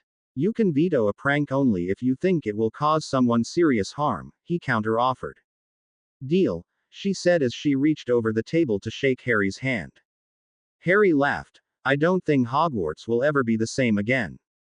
After lunch was finished, Professor Flitwick stopped Harry. Harry, Professor McGonagall would like to see you in her office. Looking at the rest of Harry's gang, he added, I think it would be best if you went alone. Harry suddenly felt a bit nervous. Okay, Professor. Do you know what she wants? Flitwick nodded nervously. I believe the Minster is in her office and he asked to speak with you. A feeling of dread passed through Harry. This did not sound like it was going to be any fun. Harry made his way to the headmistress's office. As he approached her office door, he saw a familiar, but unwelcome figure. Stopping at the door, Harry nodded to the other person waiting. Hello, Percy. Harry had not seen Percy since Professor Dumbledore's funeral. Percy had not attended either Bill's wedding or Charlie's funeral. The latter especially hurt Molly Weasley. That was a time for families to pull together, not stand in petty arguments. Harry could almost forgive Percy for siding with the Ministry against Harry, but not for the pain he caused his own mother. Mr. Potter. The Minister is waiting for you in Professor McGonagall's office. Percy all but hissed at Harry. Wow, Percy. With a hiss like that you should have been in Slytherin instead of Gryffindor. Why did the Sorting Hat put you in Gryffindor? Giving up your family to feed your ambition really is a Slytherin thing to do. Harry was surprised to see a flash of hurt pass through Percy's eyes. It was gone so quickly it almost seemed like Harry imagined it. Percy's face hardened. Get up there you insolent git. Relax, Percy. You are not head boy anymore. That would be, oh yeah, me. Harry said in mock surprise. Before Percy could recover, Harry walked past him to enter the office. Good afternoon, Professor McGonagall. Professor Flitwick told me you wanted to speak with me. Harry presented himself with an air of infinite politeness and respect. Since Harry knew that Percy and the Minster were listening, he figured it would annoy them. Professor McGonagall, sitting behind her desk, merely raised an eyebrow slightly at Harry's entrance. Good afternoon, Mr. Potter. Please have a seat. Minister Scrimgeour would like a moment of your time. As Harry walked around one of the chairs in front of McGonagall's desk, he saw the minister sitting in one of the other chairs. To his astonishment, Umbridge sat in the one next to him. Although Harry tried to maintain a facade of calm, internally he was raging over the inclusion of the worst teacher Harry had ever come across. After Umbridge's experience her during Harry's 5th year, why would anyone but a complete idiot include her in a meeting with Harry? Then Harry caught a glimpse of the minster's expression. He expects me to lose control with her here, Harry thought. A couple of months ago, he would have been right. Harry's studies and training over the summer, coupled with maturing and Ginny's influence, enabled Harry to set his rage aside. It was a prank, a corner of his mind insisted. They are trying to prank a marauder. Harry realized he had lied to Hermione earlier at lunch. He did have a target he would like to prank in a nasty way. Good afternoon, Minister, was all Harry said. Hello, Harry. I understand you already know under Minister Umbridge. The minister asked in a businesslike tone. Harry ignored the question and asked one of his own. What brings you to Hogwarts, Minister? The minister nodded, subtly acknowledging Harry's ignoring of Umbridge. I would like you to start coordinating your movements with the ministry. We cannot afford to have you running around like a loose cannon. I don't understand what you mean, Minister. I am enrolled here at Hogwarts, not running around, Harry responded in a puzzled tone. Do you think we are stupid, boy? Umbridge yelled. What were you and you little gang of misfits doing all summer? Where were you hiding? The toad-like woman half rose out of her seat while yelling at Harry. The minister placed a restraining hand on Umbridge's arm. Relax, Dolores. I am sure Harry will cooperate. Harry dropped the polite act to scoff. I know you don't think that. You included her in this meeting to ensure precisely that I would never cooperate with you. Did you think I would really forget or forgive the woman that could do this to a student? Harry showed them the back of his hand and the still visible scars from his detentions with his former Dada professor. That is enough, Mr. Potter. You will show under Minister Umbridge the proper respect. Scrimgeour insisted. I understand you have plans to apply for the Auror program. As an Auror, you must learn to take orders. We know what is best. Not a 17-year-old boy still in school. If you cannot take orders, you will never be Auror material, no matter what else you do. Harry was slightly shocked at the attempt to force him to bow to the ministry's will. Obviously, Umbridge was behind this attack. She was with Professor McGonagall when Harry had his career placement meeting. Harry leaned back in his chair and grinned slightly at the minister and his assistant. Both seemed slightly taken back by Harry's response. I have the most dangerous Dark Lord in centuries trying to kill me and anyone close to me, and all you can do is threatening me with not getting a job if I survive. Harry started laughing. Rufus, I thought you were a Slytherin. Even a Hufflepuff could come up with a better threat. Harry felt the feather touches of Legolamancy against his shields. Harry leaned forward in his chair and said, Stop that. The minister face showed signs of shock that Harry had caught the probe. Umbridge must have told him about Harry's previous inability to establish shields. I am now an adult in the wizard world, Minister. I have come into my full inheritance. I really don't need to work, but I hate bullies. Tell me, Minister, do you think having me as an outsider makes me more dangerous or less? The minister sat looking stunned. This was not the way he had foreseen this conversation going. Umbridge and Weasley assured him that Potter would do anything to protect his goal of entering the ranks of the Aurors. What happened here? Harry rose from his chair. Looking at the minister, he added, and if I survive my fight with Riddle, I am sure the magical public will be fascinated to learn all about who did and did not support me. Harry watched in satisfaction, as the minister seemed to crumble a bit. I will be sure to keep this memory in my pensieve for viewing by any curious reporters with questions. I have told you several times now. I am Dumbledore's man. You cannot buy me off. Good day, Minister. Professor McGonagall, who had remained silent throughout the exchange, said, Thank you, Mr. Potter. I think you should get to class now. Here is a note for Professor Flitwick. Harry took the note and thanked his professor. Then he left the office, leaving a stunned minister in his wake.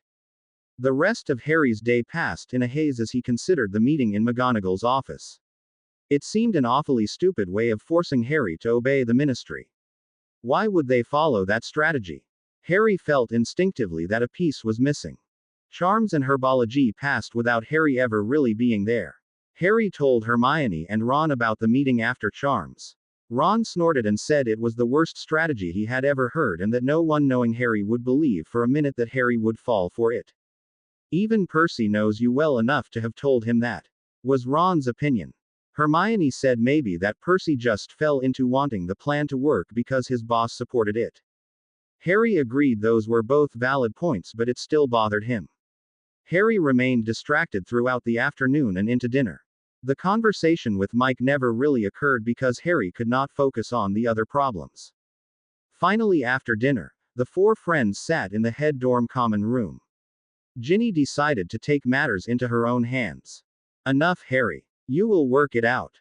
Stop worrying about it. Here, I will help. Without any warning, Ginny dropped into Harry's lap.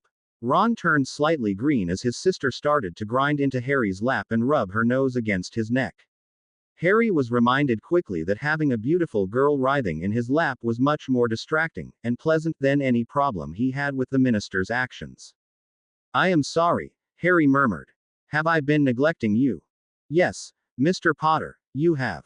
Let me make it up to you, Ms. Weasley. Harry and Ginny were too caught up in their snogging session to notice when Ron and Hermione left the room. Harry barely noticed when Malfoy made his way into the common room. Seeing the couple on the couch, he made a slight gagging sound and walked quickly into his room. Several minutes later, Harry heard a gentle coughing sound coming from the chair across from them. In surprise, he looked up to see Nott sitting comfortably in the chair. He looked like he had been there a while. Ginny felt his surprise and looked over at the chair. She froze when she saw Nott sitting there. Hello, Harry. I believe you said 7:30. Nott asked in a voice that seemed completely natural. Harry and Ginny quickly separated. Ginny rose to her feet and asked if she should get Ron and Hermione. Harry glanced at Nott and asked her to do that. After she left, Harry studied Nott for a moment. The Slytherin student seemed completely at ease. How did you find out our password? Simple. I followed you, was the surprising answer. At Harry's inquiring glance, Nott added, most people tend not to notice me anyway. Simple disillusionment and silencing spells kept you from noticing. Actually, you are probably the most difficult student in the school to follow. A snicker followed. Usually that is. Wrapped around your girlfriend you become mortal again. Harry leaned back into the couch. After a moment he asked, what do you want from me? I told you before, I want to help you to defeat the Dark Lord. Harry shook his head. No, what you want from me?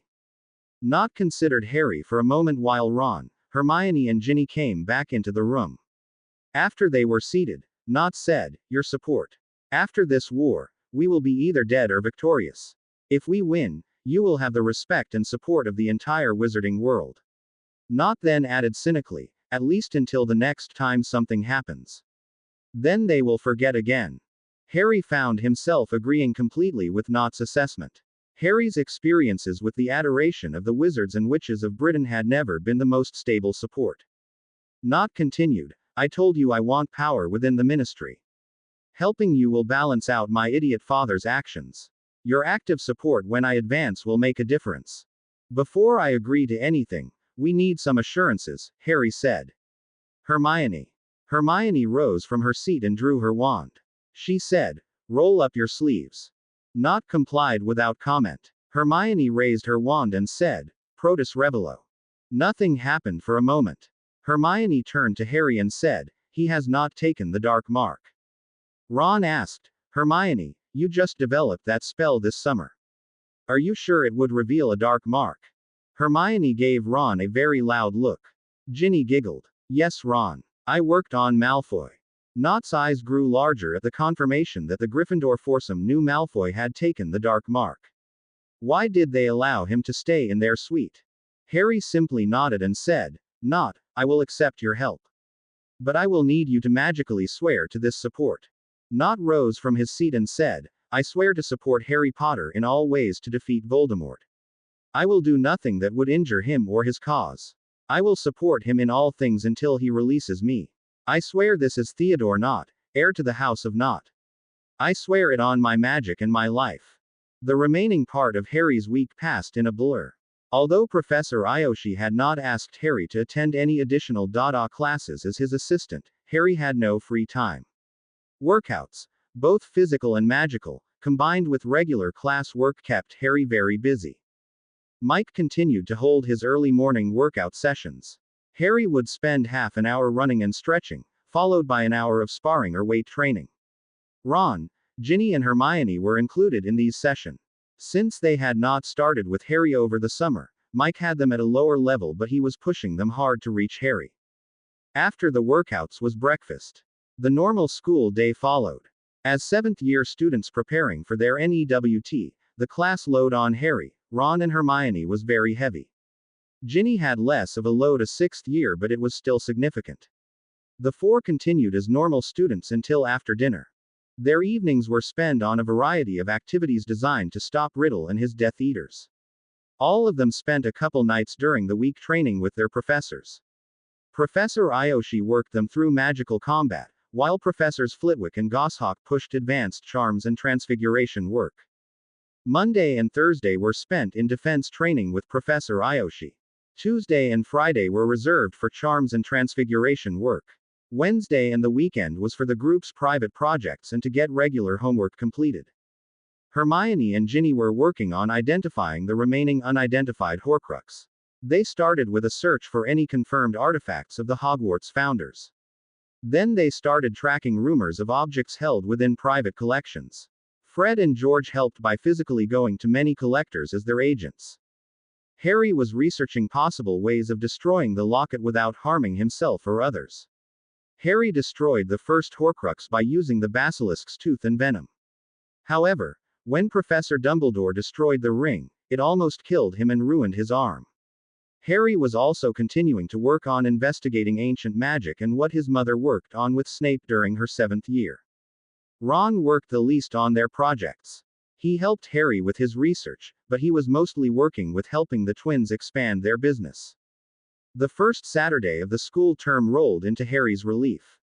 Adjusting to being back in school with the additional training was exhausting. Harry figured the weeks would get easier as time progressed, but right now, he was wiped out. Harry and his friends wandered into the Great Hall for breakfast.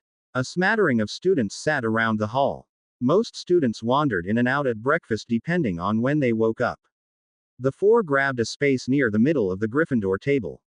Most of their housemates gathered on either end of the table. The first 5 minutes of their breakfast passed in relative quiet. Then Ron cleared his throat. "Harry, I want to apologize to you," he said softly. Harry paused with a spoon halfway into his mouth. Ron was apologizing. Ron never apologized. Harry quickly glanced at Hermione. She was keeping her head down and her eyes glued to the table. Slightly nervous, Harry asked, what are you apologizing for?" The tips of Ron's ears pinked. "For being a jealous git all these years." Harry felt confused. Not over what Ron was apologizing for, but that he was apologizing at all.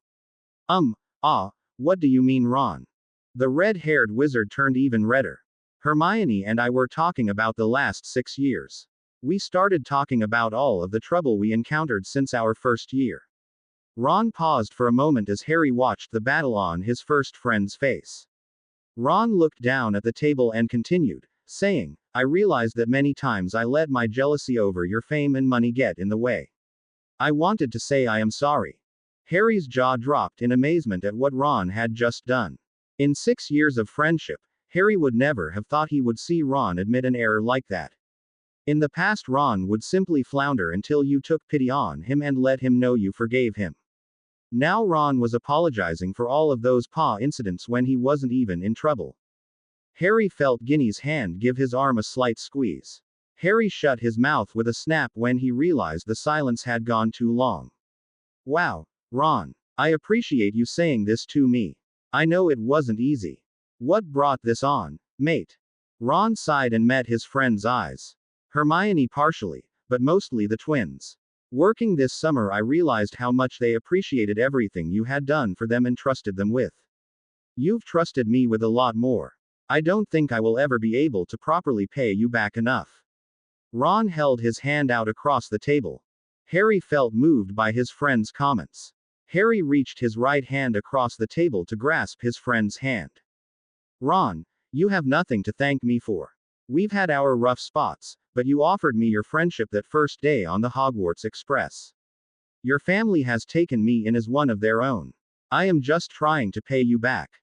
As they let go of each other's hand, Harry added with a sly smile, "Besides, I got this girl to snog out of it."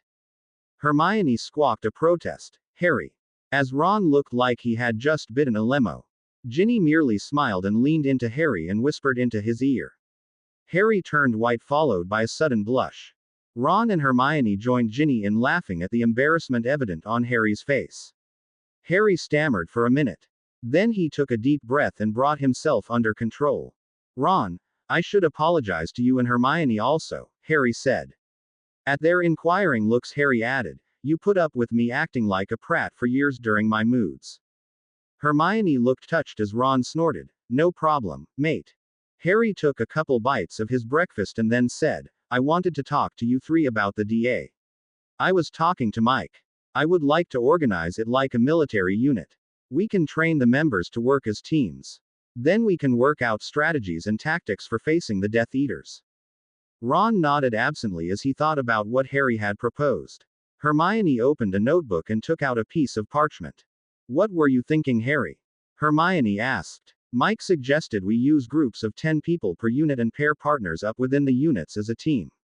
Depending on how many we get in the DA will determine how many units we will have." Hermione wrote down what Harry had proposed and asked, "What about organization?" "I guess I will be in charge, but I am really looking at you, Ron, to be their commander." Ron looked startled. "Me?" he asked in a shocked voice. "Who is the best chess player in Hogwarts?" Harry asked. "You see the strategies and patterns for the Quidditch better than I ever have. I am a solo player. Mike had a term for it, operations officer. Besides," Harry added, "I need to concentrate on fighting Riddle. I won't be able to oversee the teams during any fights." Ron's face was a little white, but he nodded at Harry's points. "Okay. I can understand that, mate. But the DA follows you, not me. They will be following me, but you will be giving them their orders." Harry replied quietly. Hermione asked, "What should Ginny and I do?" Harry smiled. "I want you to be in charge of training and research. Help Ron make sure the teams are ready. Ginny, I want to put you in charge of a special team." Ginny's eyes went a little hard. "You are not keeping me safe somewhere while you three go fight." Harry sighed with a sad smile on his face. "If I could get away with putting you in charge of a healer team I would, but I know you too well. I think I will ask Neville and Luna to do that. Unfortunately, I will need you in the fighting. Ginny, I want you to train a team to use their brooms in the fighting. Moving fast enough it should be a big surprise for Riddle and company." Ginny took Harry's hand and asked, "Where did that idea come from?" "I was playing on my broom and pulled out my sword. It reminded me of the knights I used to see on Dudley's programs sometimes." Harry paused for a moment and said, "I wonder if Fred and George have anything that would be suitable for throwing or dropping from a broom." Ron grinned. "Cool. Quaffle bombs." Harry nodded. "The twins should be able to create some interesting pranks for us to drop on the Death Eaters."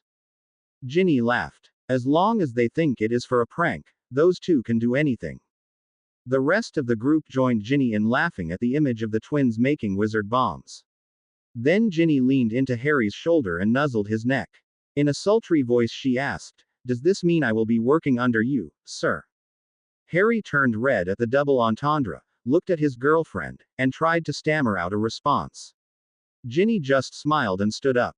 "That is okay, dear. I'll see you later." Then she keyed at the top of his head and walked out of the Great Hall. Harry watched in stunned disbelief as she walked out. When he finally turned back to his two best friends, he found them suppressing their laughter with tears running out of their eyes.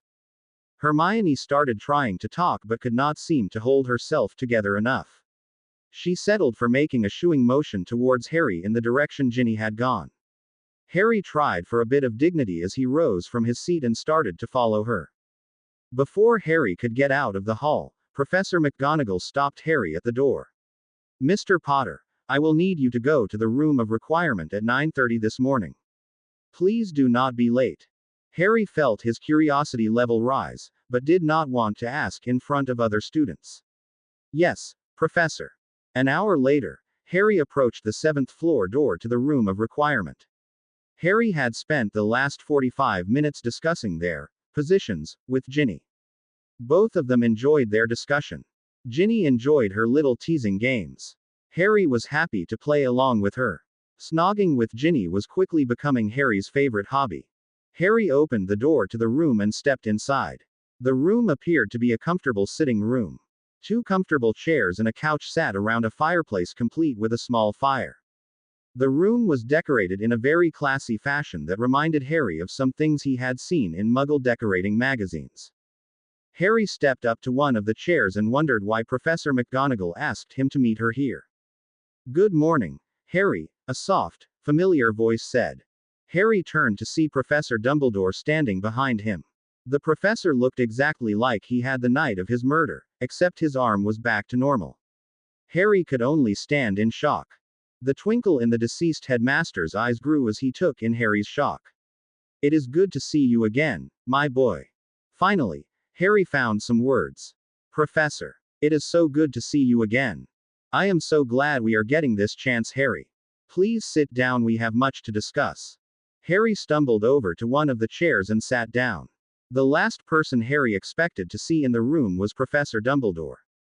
"I thought I would be training today when Professor McGonagall told me to meet her here. This may be the last thing I was expecting." Dumbledore sat in the chair opposite Harry. "Harry, I need to tell you some things that may be hard for you to hear. I can only hope that you can forgive me after I am through telling you everything." A sense of dread seized Harry's heart at that opening comment. "What kinds of things, Professor?" The most of the twinkle faded from Dumbledore's eyes. "I want to apologize to you, Harry. Your entire life you have been pointed like a weapon towards a single task. To my great shame, I have been the one doing the pointing." "What do you mean?" Harry asked in a soft voice. This seemed to be the day of apologizing. Dumbledore sighed. "I could start with the Dursleys. I knew what kind of people they were before I left you there. Lily spoke many times of her sister and her sister's view on magic. I knew your parents wanted you to be left with Sirius, Remus or the Longbottoms. I instead placed you with your aunt's family. The blood bond was important, however that was not my main reason. You needed to grow up away from the magical world. Living with the Dursleys was supposed to keep you from having to live with your celebrity status. I wanted you to have a normal childhood. I did not realize they would be so harsh with a member of their own family. Order members were always watching to prevent you from serious harm. I had hoped your relatives would accept you as their own, but I still needed to keep you there. So I am responsible for the conditions you have lived your life in for your first 10 years and every summer since." Harry felt his temper rising. "Why didn't you check on me?" Dumbledore sighed. "I was afraid I would not be able to risk the urge to interfere with you life, to bring you back to the wizarding world. It was not until you were 10 that I learned the conditions you were raised in. By then it was less than a year until you would be invited to Hogwarts. I was so proud when you first arrived at Hogwarts. Then I learned the truth about what you endured. I hope that one day you will be able to forgive me." Harry was stunned. He had been left at Privet Drive to have a normal childhood.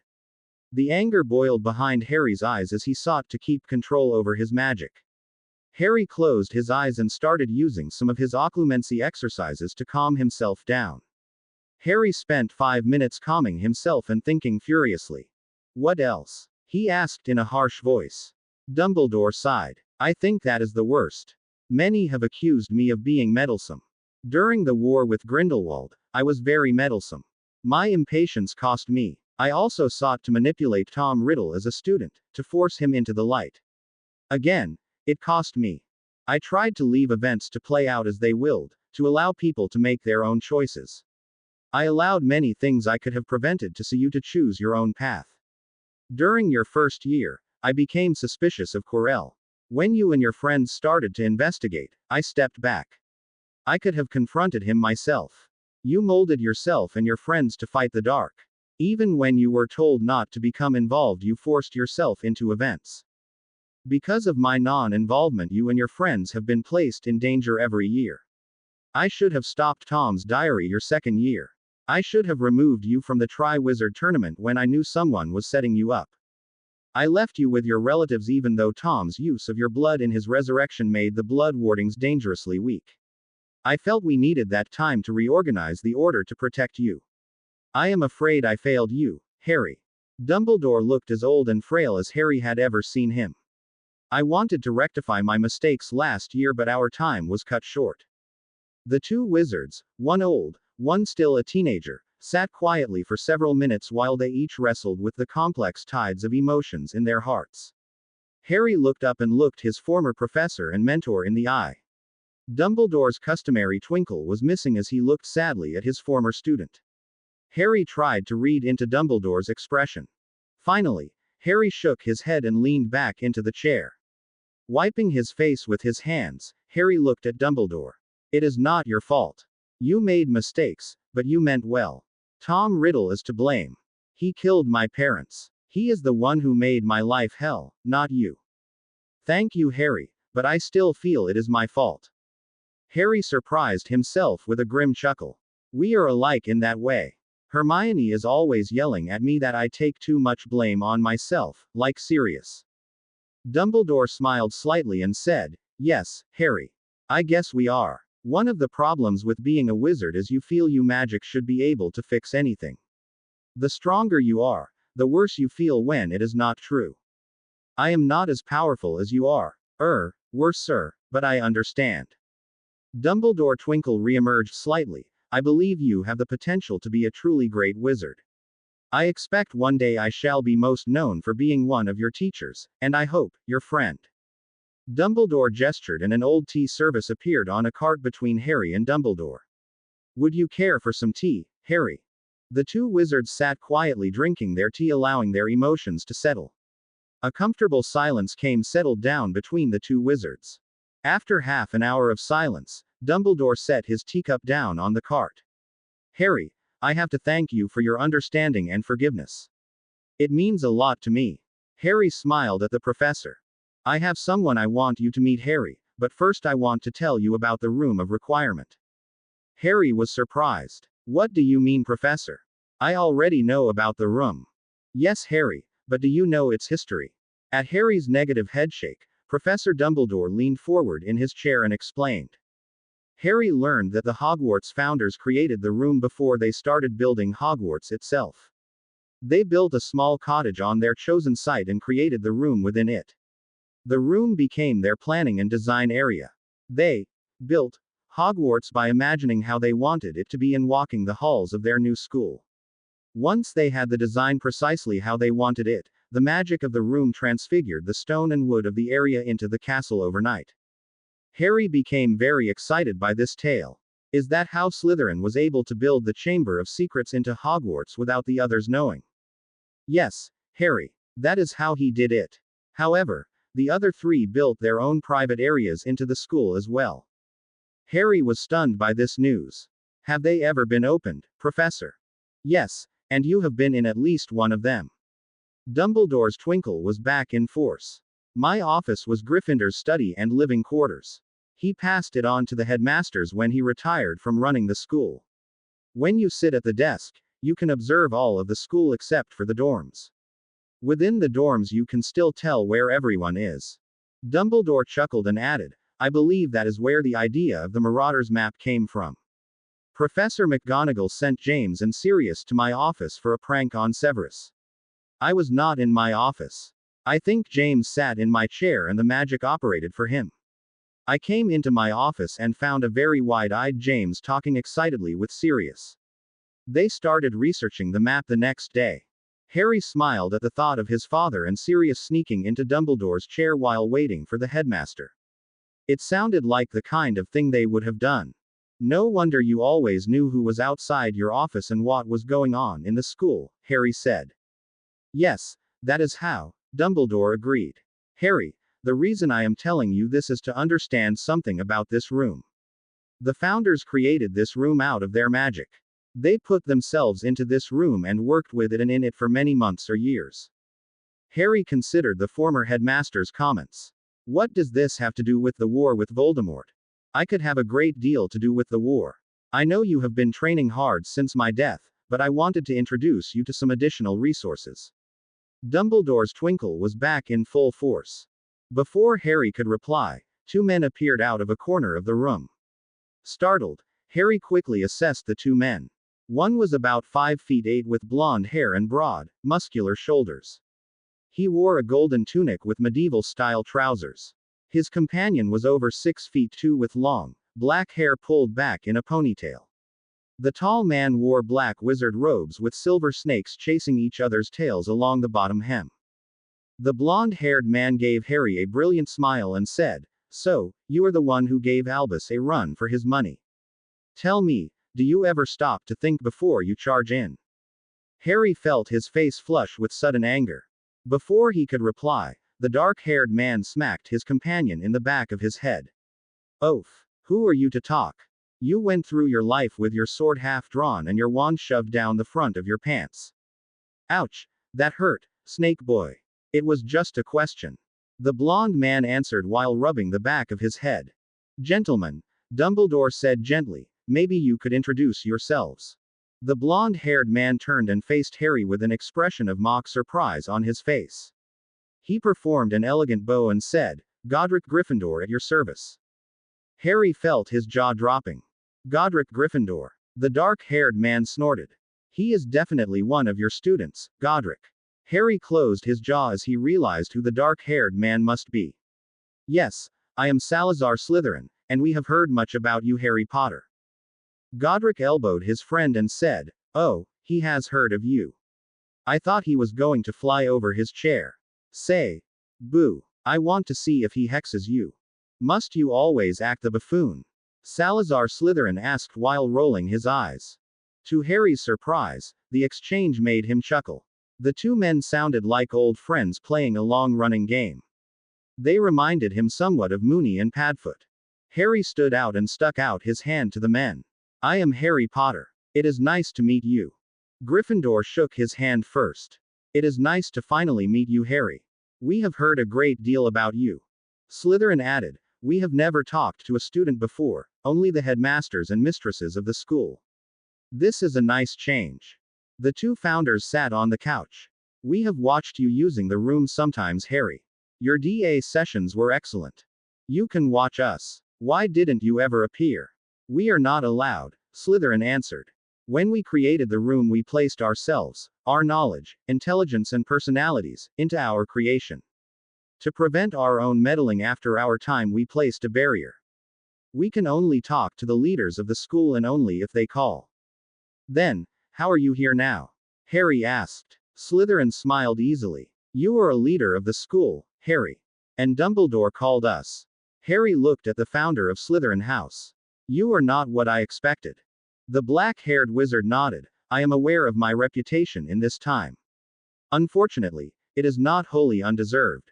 I made some poor choices later in my life.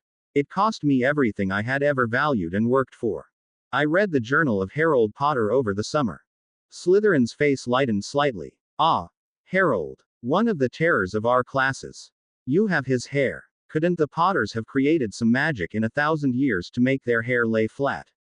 Gryffindor snorted. "They were too busy using it to attract young ladies. Your ancestor cut a huge path through the witches of this school. Even Helga loved to flirt with him. When he got married, the halls were hip-deep in tears." Brilliant mind, Slytherin added. "I am sorry my madness cost me his loyalty and friendship." Slytherin looked at Harry with haunted eyes. "You know what happened, the madness that gripped me." Harry nodded. "It was in Harold's journal. It bothered me because I could understand why you snapped like that. I corrupted everything I believed in. My search for vengeance destroyed my dream. My house became a dark place. Even today, innocent young people start school and are twisted by my legacy. It is like a cancer within the house." Godric placed his hand on Salazar's arm. "I understood, Sal. I am sorry it came to a fight between us. As am I, old friend. My love turned to hate in an instant. That hate still lives within my descendants." Dumbledore looked at Harry. "Harry, I would like you to spend some time talking to the founders. Like our looks into Tom Riddle's history last year, I believe this will provide you with valuable insight that will help you in your fight." "Can I bring Ron and Hermione also?" Harry asked. Hermione would go spare if she found out I could ask them questions and she couldn't. Gryffindor laughed. "Rowena would have loved that one." Rowena could never let a little thing like a rule get in the way of finding out the answer to a question. Slytherin nodded. Rowena would have been upset she was sorted into your house instead of hers. Edgar said she needed to be in your house or else she would have spent her whole school career in the library. Who is Edgar? Harry asked. Gryffindor answered. My old hat. He is linked to the room so we can talk with him. He has grown quite wise over the last millennium. Slytherin said to Harry, I understand he almost placed you in my house. Harry colored slightly. I asked him not to. Slytherin asked in Parseltongue, May I ask why? Harry answered, the only person I met who wanted into Slytherin was Draco Malfoy. Ron wanted Gryffindor. Ron became my first friend. Malfoy was an ass. Slytherin nodded. That is what I was afraid of. My foolishness and madness live on. You remind me of your ancestor Harold. I would have been proud to have you in my house. Your father was another student Godric and I would have fought over. Would you two stop hissing at each other? Godric asked with a grin on his face. I keep looking for a snake to come slipping up behind me.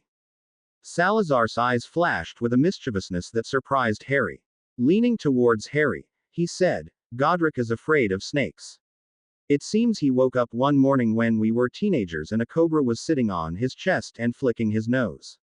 I have no idea how that could have happened. The last was said with an air of exaggerated innocence. I was 12 years old and this git places a venomous snake in my bed. I was traumatized for life.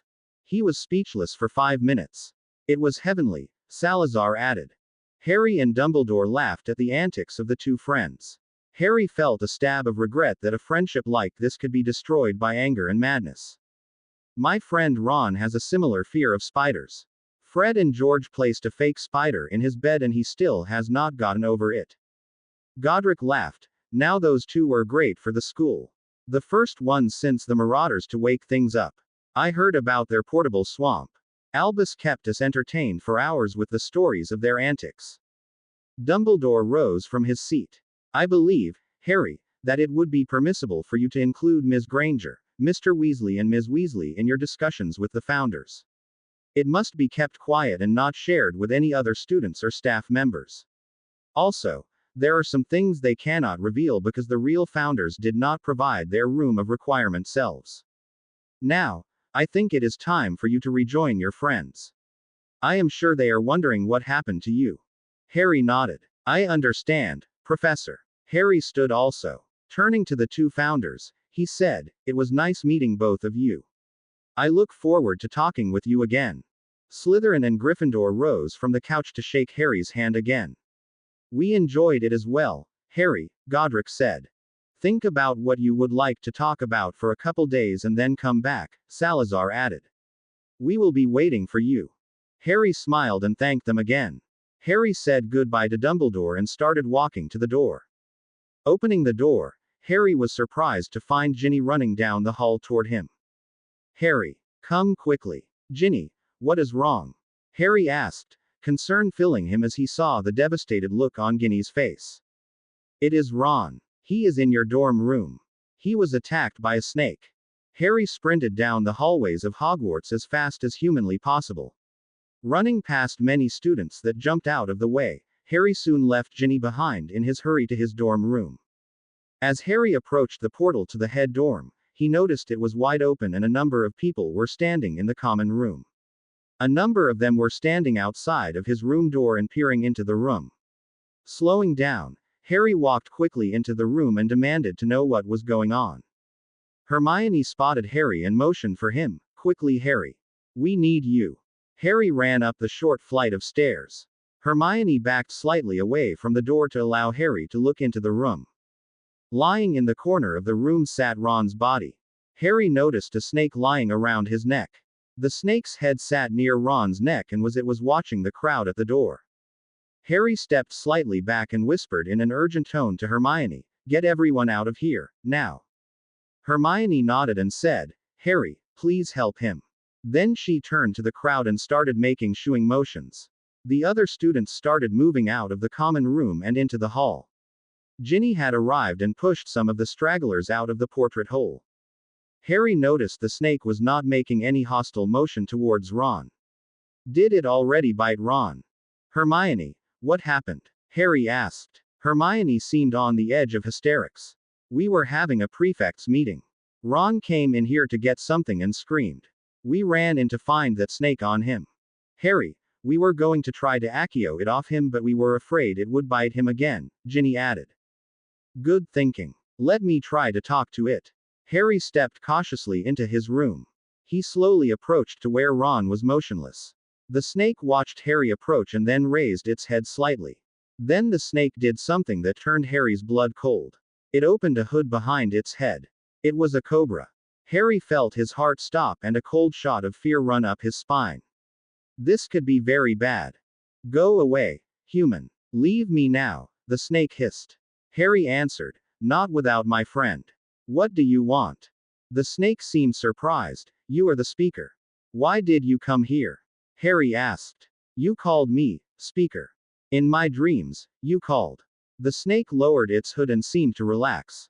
I called you. Harry asked in shock. I never did that. My dreams called me to the speaker of light.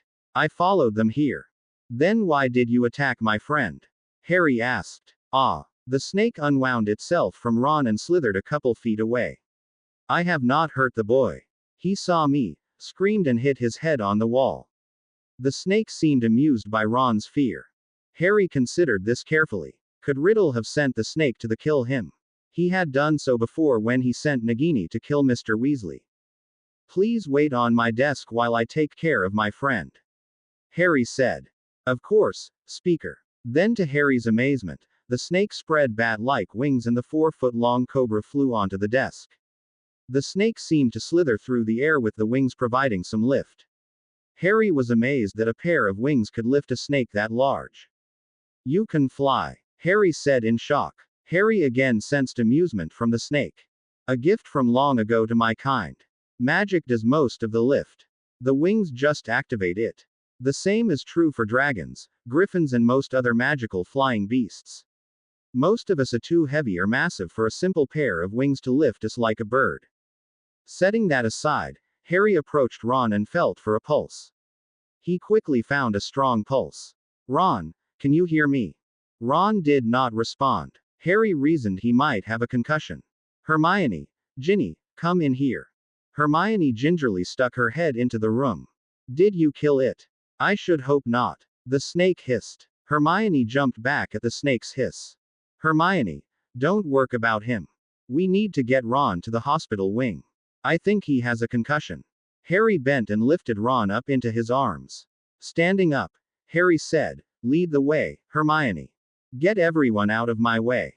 Hermione left the room and started yelling for people to clear the portrait entrance for Harry to come through.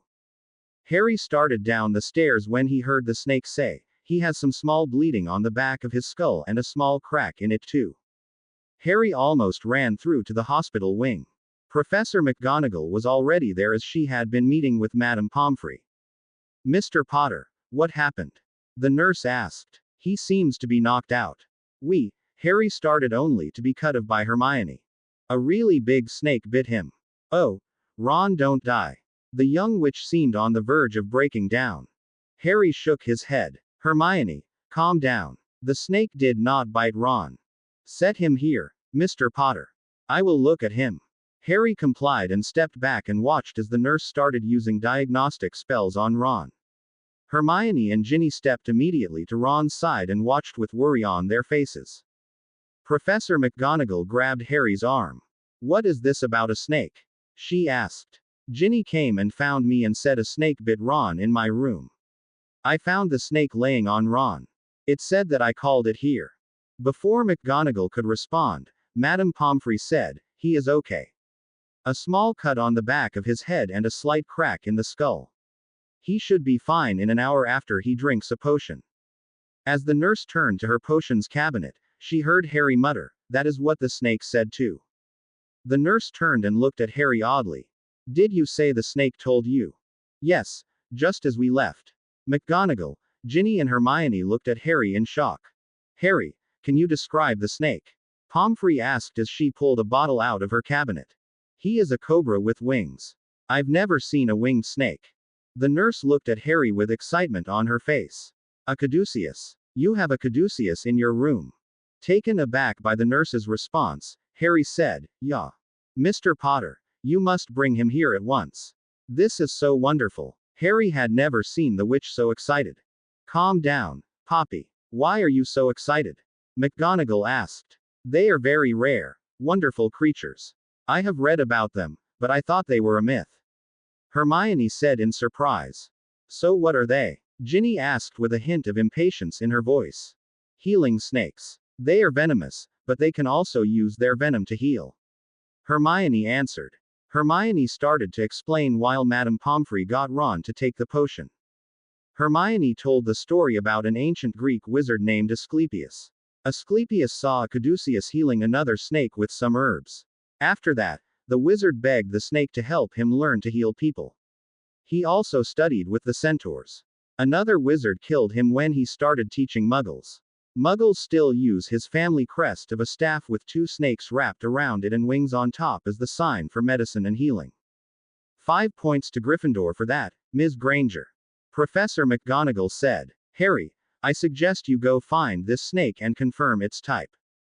"Okay, Professor," Harry said. Then he grinned. "And I know the perfect way to do that." 10 minutes later, Harry stepped into his room. The snake was now hanging over the headboard of Harry's bed.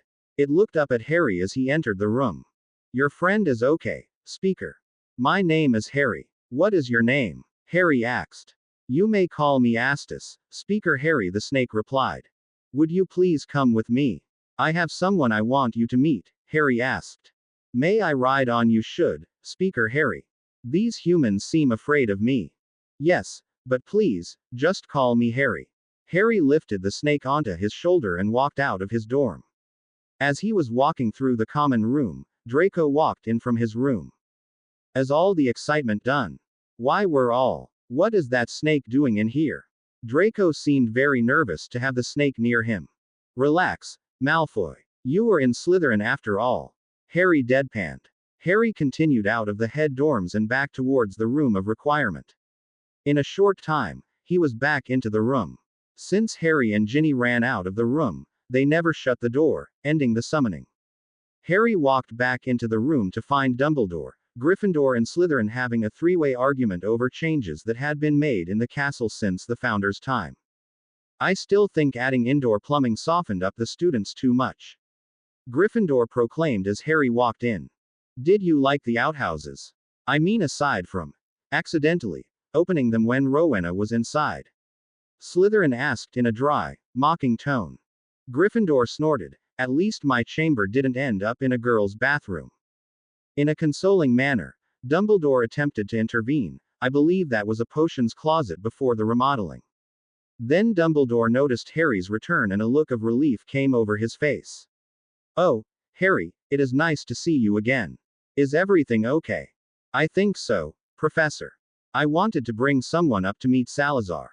Astus had been staring at the image of Salazar Slytherin since Harry carried him into the room. "Harry, you have a caduceus. I have not seen one since I was very young," Salazar said excitedly. "Greetings, honored one." "Greetings, Speaker. Are you truly the ancient Hogwarts Speaker?" "The memory only, I am afraid. I have come to help the young Speaker. To atone for what evil my memory has caused," Salazar said. "Among my people, you are still remembered as a healer," the snake replied. "You were a healer?" Harry asked in shock. "Harry, please don't believe everything that is said of me. You know what is said of you in today's newspapers. How much of it is true? Wait a couple of centuries and you will not be able to recognize yourself at all in the stories people will tell of you and your powers," Salazar said sadly. Godric nodded his head sadly in agreement. "To people today I was a Dark Lord. I admit then end of my life was pushed into darkness. After certain events, I lost control. I was forced out of the school, lost my friends and tainted my life's work." Godric added, "Sal was my best friend for 45 years. Would I have been godfather to the son of a Dark Lord? Wizards today talk of light and darkness as if the magic is responsible for its own morality. The wizard determines the morality." Dumbledore nodded. "You have seen this yourself, Harry. Professor Lupin is considered a dark creature because of something he cannot control and did not ask for. Dark magic is usually the easiest to beat to evil ends, but it is not evil by itself. The snake slithered down off Harry's shoulders and made its way over towards the couch where Salazar Slytherin and Godric Gryffindor still sat. It paused at their feet and coiled up in front of the fire. The young speaker wishes for you to verify why I am here. Salazar nodded and turned to Harry. A caduceus will not serve evil. When I lost my way, they left me and would no longer talk to me. Like a phoenix, they will only bond with a force for good.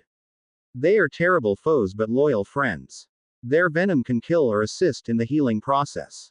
Harry considered the comments he had heard from Hermione and Salazar. Then he looked at the snake. Forgive me, Astus. I had to be certain.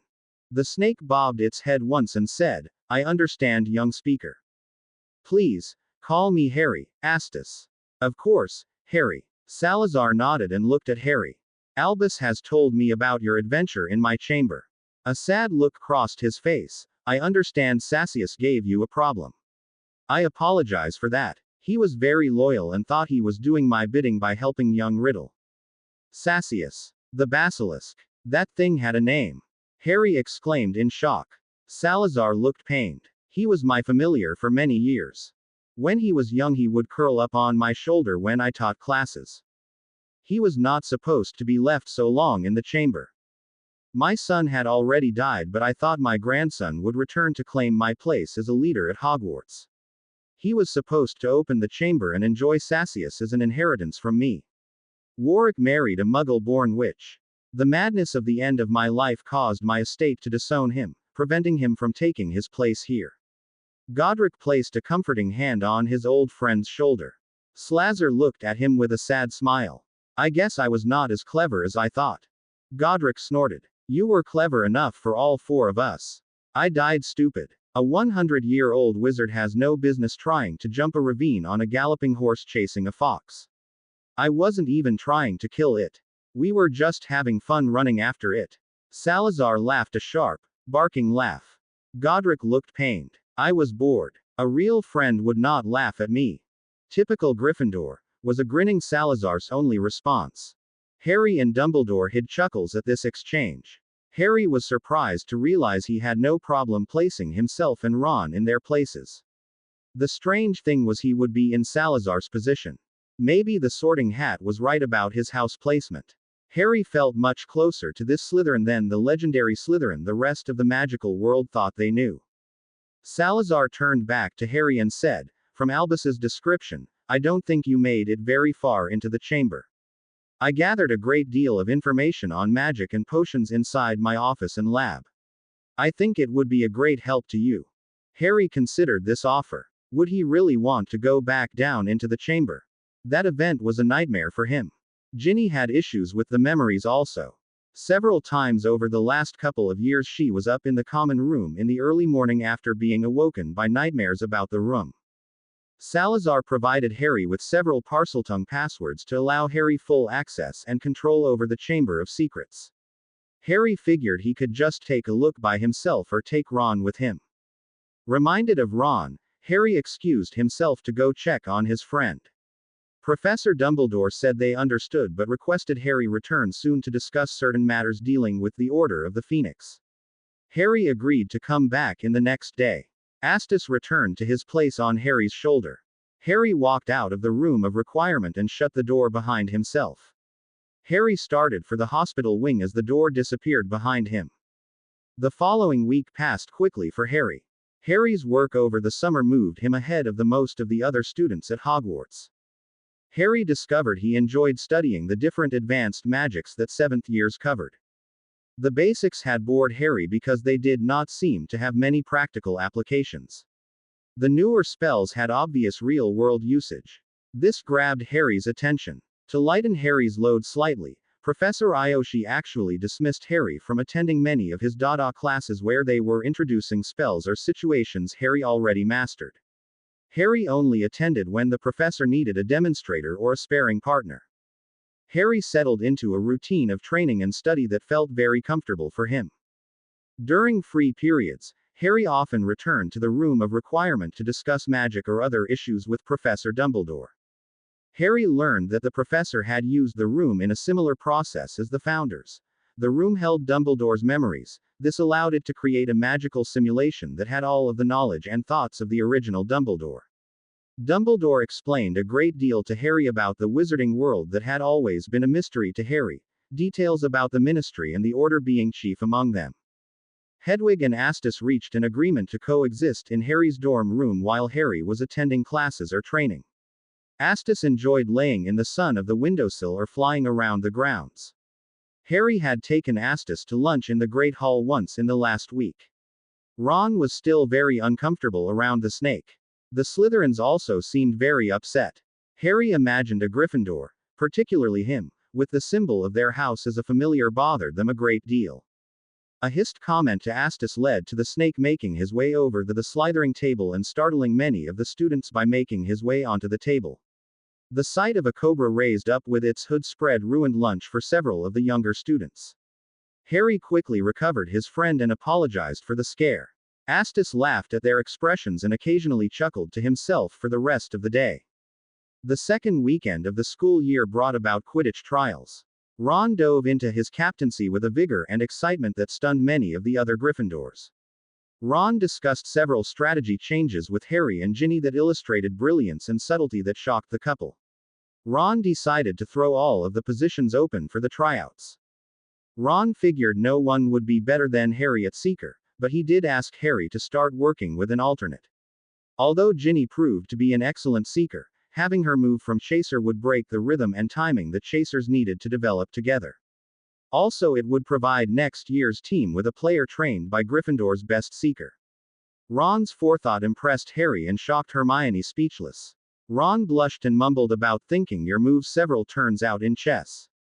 All four's houses held their tryouts on the same Saturday. A lottery was held to assign the order with Ravenclaw going first, followed by Gryffindor, Slytherin and Hufflepuff. Harry and Ginny enjoyed a light breakfast together and then wandered down to the pitch. Ron went down early to observe the Ravenclaw team's tryouts. With the Slytherin team losing all but one player, Ravenclaw seemed to be the biggest potential challenge for Gryffindor. Hermione decided to spend the day in the library revising for her newts. The Ravenclaw team was already leaving the pitch when Harry emerged from the Gryffindor changing room with his broom. Ron motioned Harry over and gestured at the departing house. They picked up a new chaser and beater, a third year and a fourth year.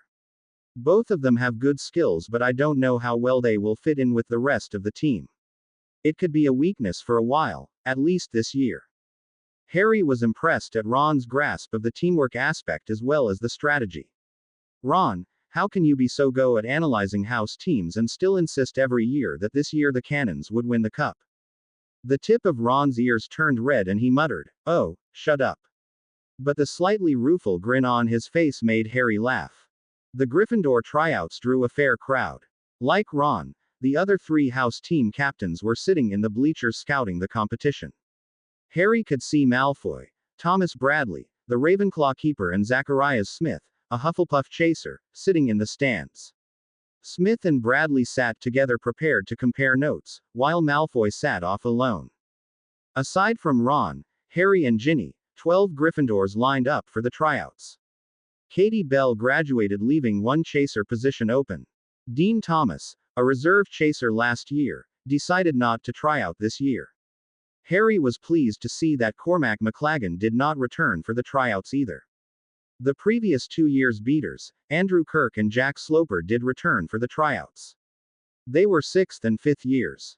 Demelza Robbins, a 5th-year chaser, was also in there. The new candidates included the Creevy brothers and a 4th-year girl named Natalie MacDonald. Harry was also surprised to see a young girl who was even smaller than Ginny was her 2nd year. Harry had seen her in the Gryffindor common room but had never spoken to her. Harry was surprised to see she had a Nimbus 2001. Ginny, who is the young girl with the Nimbus? Ginny looked over. Maria Esperanza. She is very quiet. Her twin sister is in Slytherin. I heard last year they got bullied a lot by people in both houses because they sat together in every shared class. Harry did not like that last piece of news, especially the fact that Gryffindors added to the harassment. If you hear about that happening again, let me know. I'll put an end to it. Ginny smiled and kissed him lightly on the cheek. Harry continued, I hope she isn't trying out for Beater. Sorry, dear. I think she is after your job, Ginny commented with a cheeky grin. Looking at the small girl with long hair so black it almost looked blue, Harry had to agree. With her size, she would be fast on that broom. If she has good agility and reflexes, she just might take it. Ron started the tryouts with Ginny leading the potential chasers through a series of patterns and drills. Ginny paired the candidates up for passing drills and then shooting. Ginny mixed the chasers up in different pairings to allow Ron to see how different teamings worked together. Harry was betting on Natalie MacDonald receiving the final chaser slot. She flew well and seemed to work well with Ginny and Demelza.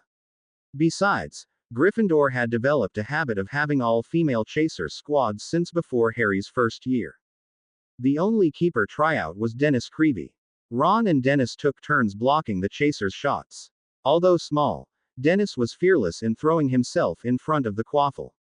Harry knew from previous experience that Dennis ran flat out all the time. When the DA formed, Dennis managed to sneak into Hogsmeade for the initial meeting. He was the only second year to join the meeting. Since only third years and above are allowed Hogsmeade weekends, that begged the question of how he got there. After the drills completed, Ron called everyone over. Ron announced Dennis as his reserve keeper. The fifth year looked like he would explode when he heard that news. Harry had to hold back his laughter at the dance of excitement the Creevy brothers were performing. Then Ron announced that Ginny, Demelza and Natalie would be the starting chasers with Colin Creevy and a third-year girl Harry didn't know as alternates. Ron announced that they would now start seeker trials. The trials would consist of flying a pattern around the pitch followed by a series of catching drills. Ron then said for anyone not trying out to clear the pitch. Everyone cleared off the pitch except Harry, Ron and Maria. Harry walked over to the young girl and introduced himself. She nodded politely and introduced herself in a soft, quiet voice. Harry was impressed with her composure. Trying out against Harry was a brave thing to do, especially for a second year. Harry, I want you to fly a pattern around the pitch. Maria, I want you to follow him if you can for 10 minutes. Then switch places. Ron instructed. Maria's face paled slightly when Ron approached them and was speaking. Harry hoped that his occasionally thick-skulled friend was not one of the Gryffindors that said something about Maria and her sister. Harry took to the air and started into an easy pattern. After a couple of minutes, Harry forgot this was a tryout and got lost in the joy of flying. Harry had not had much time for flying and the release was incredible. Soon Harry was performing rolls, dives, and sudden, tight turns. Life was good. Harry caught a flash of movement behind him and realized what he had been doing. He turned to look at the young witch following him. In an instant Harry realized what people had always told him about the expression of joy on his face when he was flying. Maria had the same expression.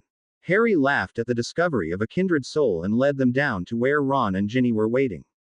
Harry landed next to a stunned-looking Ron. Mate, he said, she is almost as good as you. Definitely as good as you were second year. Ginny nodded. I couldn't have stayed with you through all of that. I thought you were trying to kill her. The second year was blushing at Ron and Ginny's comments. Harry looked at her and grinned. Sorry about that. I started enjoying the flying and kind of forgot about the tryout. Maria's blush deepened. I enjoyed it. I didn't follow you down in the Wonski feint though. My sister, Liz, would have. She is better than me. Harry asked, is she the one in Slytherin? Maria nodded and tensed up, waiting for the legendary Gryffindor Harry Potter to make fun of her for having a sister in the Dark Wizard house. Harry noticed the tension and simply said, now I am going to have to stay to watch the Slytherin tryouts. I want to see her fly. Maria gave Harry a bright smile in response to Harry's lack of a negative comment. Ron suggested they release a couple of snitches for Harry and Maria to chase down since there was still time before Slytherin got the pitch. Harry and Maria quickly agreed and soon took flight after a dozen snitches. Ginny joined them after a bit and the three ran all over the sky after the elusive balls. When playtime was over, Ron offered Maria the reserve seeker position. The second-year girl's face split with a huge smile. Harry invited her to join himself, Ron, and Ginny to watch the Slytherin tryouts since her sister would be there. Maria accepted with a shy smile.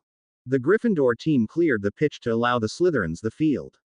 Unlike previous years, no confrontation occurred between the two rival houses. Most of the antagonistic Slytherins had not returned to the school this year. Harry saw Draco standing on the field waiting for his new candidates. With almost a full team to fill, Malfoy had a large job in front of him.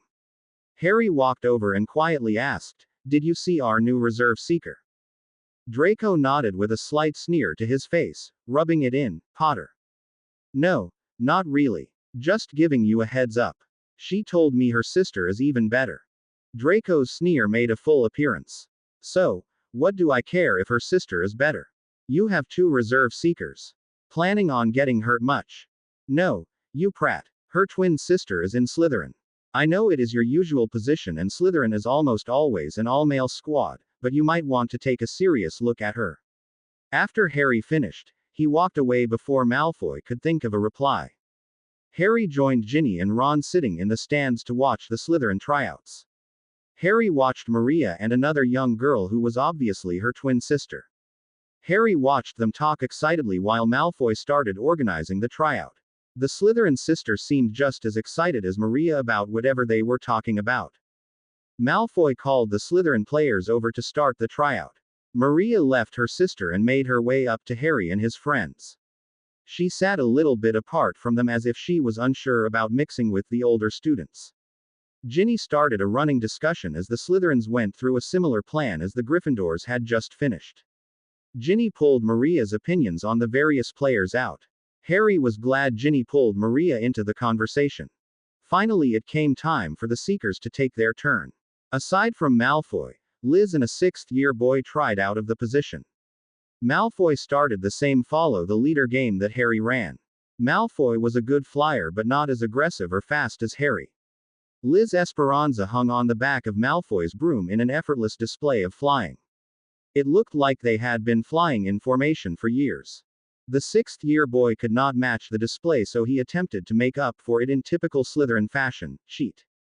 The boy rose above Draco and Liz, and then attempted to smash Liz from above. Liz neatly moved laterally at the last second, allowing the boy to smash into a goal post. The sixth year hit the post and dropped to the ground in a heap. Draco noticed the boy and landed nearby. Draco motioned to a pair of Slytherins who lifted the boy and started towards the hospital wing. Draco gathered the Slytherins and announced their positions. Draco quietly announced each position and dismissed the team. Draco shot Harry an odd glance and started into the stands opposite Harry. Liz turned and ran up the stands to her sister. Maria ran down to meet her and the two sisters embraced when they met. Liz told Maria something and the two girls let out identical squeals. Maria then grabbed Liz's hand and pulled her up to where Harry sat. Maria ran up to Harry yelling, "Liz made Seeker." Harry stood up and put his hand out and congratulated the young witch. Liz took on a guarded look similar to her sister's when Harry introduced himself earlier. Liz thanked Harry but seemed very wary of the older Gryffindor students. Harry discreetly reached down and touched Godric's ring and thought, "Ginny, could you please take Ron away for a couple of minutes?" Ginny answered with a thought, "Okay, but you will have to tell me why later." Turning to Ron, Ginny said, "Ron, let's go check out the Hufflepuff players. I want to see who Zacharias has trying out." "Huh, Ginny, they will be out in a while," Ron replied in a confused voice. "I know, but I want to find out now. Let the Seekers sit up and watch. I understand they like to be on top anyway." Ron and Harry blushed at Ginny's innuendo. Ron quickly agreed to leave so he could get his blush under control, leaving Harry alone with the two young witches. After they left, Harry turned to the sisters and asked, "May I ask why you are so nervous around me?" Now the sisters looked really nervous. Maria looked at the ground while Liz glared at Harry with a defiant look in her eye. "You are the golden boy of Gryffindor. You think all Slytherins are dark wizards. You hate us. People are always giving us a hard time because we are in different houses but won't ignore each other." Harry nodded. "I was afraid of that. Ginny mentioned something earlier. Harry sighed. I don't hate all Slytherins. I hate Tom Riddle and his followers, but I know not all Slytherins follow him. It would be much easier if they did. However, I know for a fact that Death Eaters have come from all 4 houses. Harry looked directly at Liz. Did you know the Sorting Hat almost put me in Slytherin? Liz and Maria looked shocked. The Gryffindor Golden Boy was almost a Slytherin. Liz asked, why didn't it put you in Slytherin? Harry smiled. I met one Slytherin and one Gryffindor before the sorting, Malfoy and Ron Weasley. Malfoy only wanted to be friendly with the boy who lived. Ron was nice to me without knowing who I was. Simple as that. I also know that some of my family in the past was in Slytherin. I know none of them have been evil. Liz looked slightly less defensive. I can understand that. Thank you. I will let both houses know to leave you two alone. I can guarantee the Gryffindors will listen. If the Slytherins still give you a hard time, let me know, okay? Your status on your house teams should take care of a lot of that anyway. The 2 witches nodded. Maria shot Harry a small smile. Harry smiled. Great. Now how about we go up to the Great Hall and get lunch? You two can tell me where you learned to fly like that. Ginny joined Harry and the Esperanza twins, and soon the 4 were engaged in an loud, energetic discussion of seeker tactics as they made their way to the Great Hall. Harry woke up and looked at his clock. It was 6:15 in the morning the next Saturday morning. Harry rolled back over and mentally reviewed the last week in his head. It had been a busy week for everyone. Ron spent only the one night in the hospital wing. Harry suspected Madame Pomfrey kept him overnight just to keep Hermione from fussing over Ron all night. Not that Ron seemed to mind too much from what Harry saw. Ron did have a problem when Harry joined him for breakfast the next morning with Astus on his shoulder. Harry sat down across from Ron and snorted when the Ron fell out of his seat on seeing the snake. It took Ron a couple of minutes to settle down and continue eating his breakfast. Harry's new familiar kept Harry snorting through breakfast with his sarcastic comments about Ron's eating habits and table manners. Harry's week of classes and training became a little easier for Harry to handle. This was partially because he was becoming used to the regimen that his instructors and he had set up. Professor Ayoshi waived Harry from attending his regular Dada classes. Since Harry already had advanced beyond them, Harry only attended occasionally to demonstrate particular skills or spells. Hermione celebrated her 18th birthday on Thursday. Harry declared it a training-free evening. Ron and Ginny organized a surprise birthday party in the Gryffindor common room. A crying first-year Slytherin girl lured Hermione into the common room from the library. The young actress was Liz Esperanza, and she told the head girl that a large red-headed boy from Gryffindor picked on her for being too short and called her a bug. Hermione went into full crusader mode and stormed into the common room looking for Ron. Instead, she found a fully decorated common room with most of Gryffindor and many students from other houses waiting. Hermione's face was red with anger when she stalked through the portrait hole, then white as she noticed all of the people gathered. The red returned as she realized she had been set up to her embarrassment. She quickly forgave her grinning boyfriend when he emerged from the crowd to give her a hug. The party was a huge success. To Hermione's chagrin, not much homework was completed during the evening. The party went until 10 as the students used the excuse and the food to enjoy their free night. Harry introduced Hermione to Liz and Maria when she wandered over to where the 2 sisters, Harry and Ginny, were discussing seeker tactics and tricks. The next morning Harry was very glad the party was held the previous night. The students needed the good memories. The morning's prophet reported a series of Death Eater attacks in various parts of the country. 15 Muggles outside London were killed in a gas leak explosion. Another group of Muggles were killed when their tour boat on the Thames mysteriously was beeped into a vortex. All of the Muggles drowned. Death Eaters also attacked a small community of English wizards in France. The wizards had moved to France in an effort to stay neutral. They viewed war and conflict as completely evil and refused to take any side in the fight. The wizards refused the ministry's offer of protection. They felt that stationing Aurors in their village would be a provocation to Voldemort's forces. After all, they were no threat to Voldemort. Why should he bother them? Riddle's answer was clear to Harry. No one would be allowed to sit on the sidelines. There was no neutrality. No Gryffindors lost relatives that Friday, but Hufflepuff was hit particularly hard by the attack on the village. Professor Sprout's sister was a leading witch in the village. Sprout's sister, brother-in-law and their granddaughter were all lost in the attack. Classes for the Puffs were cancelled for the day. Harry rolled out of bed and out for his morning run. Ron was supposed to meet Harry outside the Great Hall but never joined him. Harry assumed he was having a lie-in. After his run, Harry made his way into the shower. The hot water felt good on his aching muscles. Harry knew it was going to be a long day. Harry walked over to Hermione's room and knocked on the door.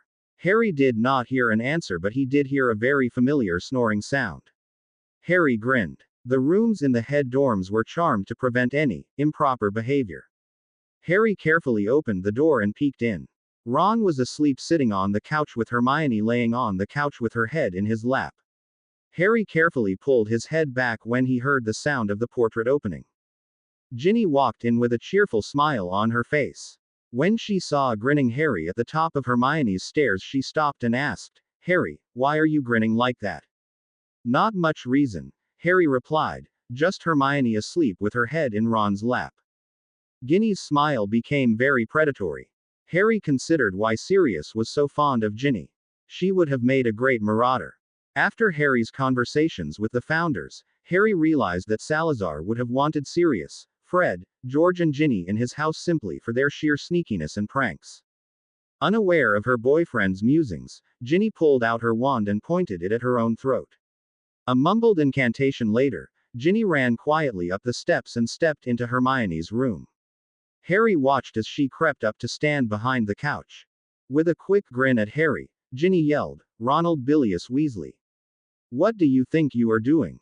Are you taking advantage of that poor girl?" Although it was Ginny saying the words, she used Molly's voice. Harry realized she charmed her voice to sound exactly like her mother. Harry realized later, after he finished rolling on the floor laughing. Ron shot off the couch like a bludger, knocking Hermione onto the ground in his sudden movement. Ron turned quickly to the sound of his mother's voice, "Mom. I swear we didn't do anything. This isn't what it looks like." "I do. Ronald, I am very disappointed in you," Ginny added. Ron finally got his eyes open and his brain functioning and realized it was his sister and not his mother standing in front of him. "Ginny, what do you think you are doing?" Still in Molly's voice, Ginny replied, "I am just filling in for Mum." "I'll give you filling in for Mum." Ron chased Ginny around the couch and out the door past where Harry was gaping for air. The two Weasleys ran around the common room with Ginny laughing and Ron screaming his vengeance on his only sister. Hermione sat up holding her head where it hit the floor when Ron dumped her off the couch. She looked over at where her best male friend seemed to be dying of oxygen deprivation. Sitting up, she asked, "Did you do this?" This made Harry laugh harder as he shook his head. Although her head hurt, Harry's laughter was infectious and the sound of Ginny and Ron in the common room made Hermione start to laugh too. In a laughing, sobbing voice she said, "I don't know if I can handle a life of dealing with Weasley pranks." Harry started dragging himself to his feet when he suddenly heard Ron yell, "No!" and a sudden crashing sound. Jumping up, Harry ran into the common room, followed by Hermione. Neither Ron or Ginny were visible in the room. Harry looked over to his room and saw that the portal was activated. Harry ran over to his room and looked into the portal. It had been opened to Fred and George's shop. Harry stepped through and found Ron on the floor under a pile of boxes. The portal closed soon after Harry stepped across the threshold. Fred came running in and stopped when he saw Ron under a pile of boxes. Seeing Harry, he asked, "What is going on here, Harry?" Harry grinned and told Fred the story. "I think she tricked him by running into my room and then activating the portal just before he ran through my door." Fred turned and yelled, "Oi George! Come hear what Jin has done to Ickle Ronnie Kins this time." Ron looked at Harry with a resigned expression and laid back into the boxes of fake wands, instant swamps and other WWW goods. After allowing Fred and George a couple of minutes to give their youngest brother a hard time over Ginny's prank, Harry interrupted the twins, "Are you guys ready for later today?" Fred and George's body language altered with Harry's simple question.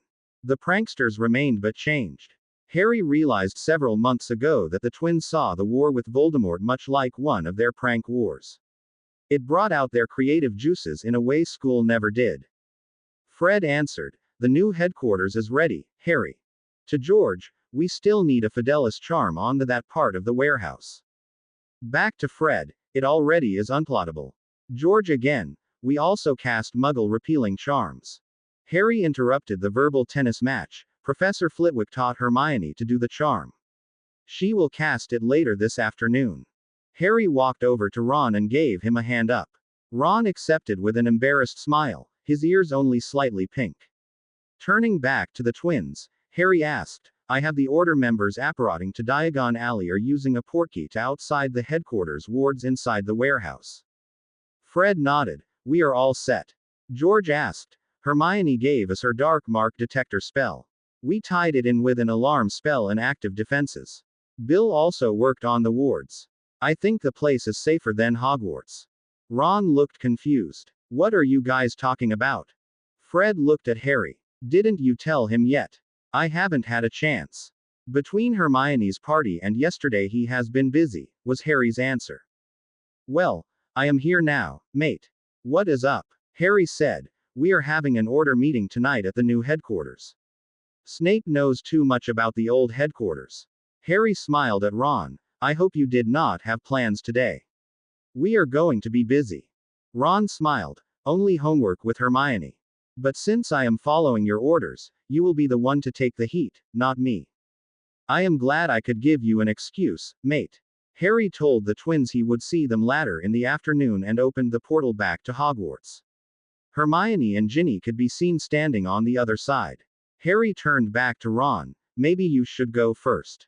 Ron laughed. "Oh no, you first, fearless leader. I am just the sidekick here." Harry groaned, "Thanks for the reminder." Then he stepped through the portal. After breakfast, Harry met Ron back to his room. Harry told Ron to meet him there prepared for a serious sparring match in Muggle clothing. Harry was wearing Muggle street clothes but had Astus riding on his shoulders. When Ron walked into the room he asked, "I thought we were going to duel. What are we doing here?" Harry answered, "I wanted people to think we were dueling. Dumbledore left me with some information that I need to follow up on. Come on, I will tell you more in a couple minutes." Harry led the way back up to his room. Activating the portal, Harry walked though into his kitchen at Godric's Hollow. Harry felt an odd sense stepping into the kitchen. It took him a moment to realize what it was.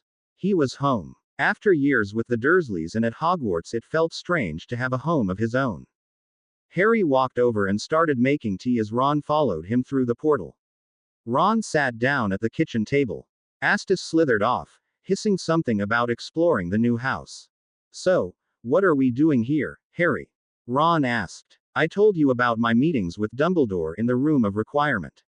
The professor had a spy in the ministry office. The spy is an Order member, but no one else in the Order knew this person as a member except Dumbledore. We are here to meet the spy." Ron asked, "But why are we meeting with the spy instead of the new head of the Order?" Harry shrugged, "Because I am the new head of the Order." Ron's eyes went huge. "You or what? I thought McGonagall would take it over.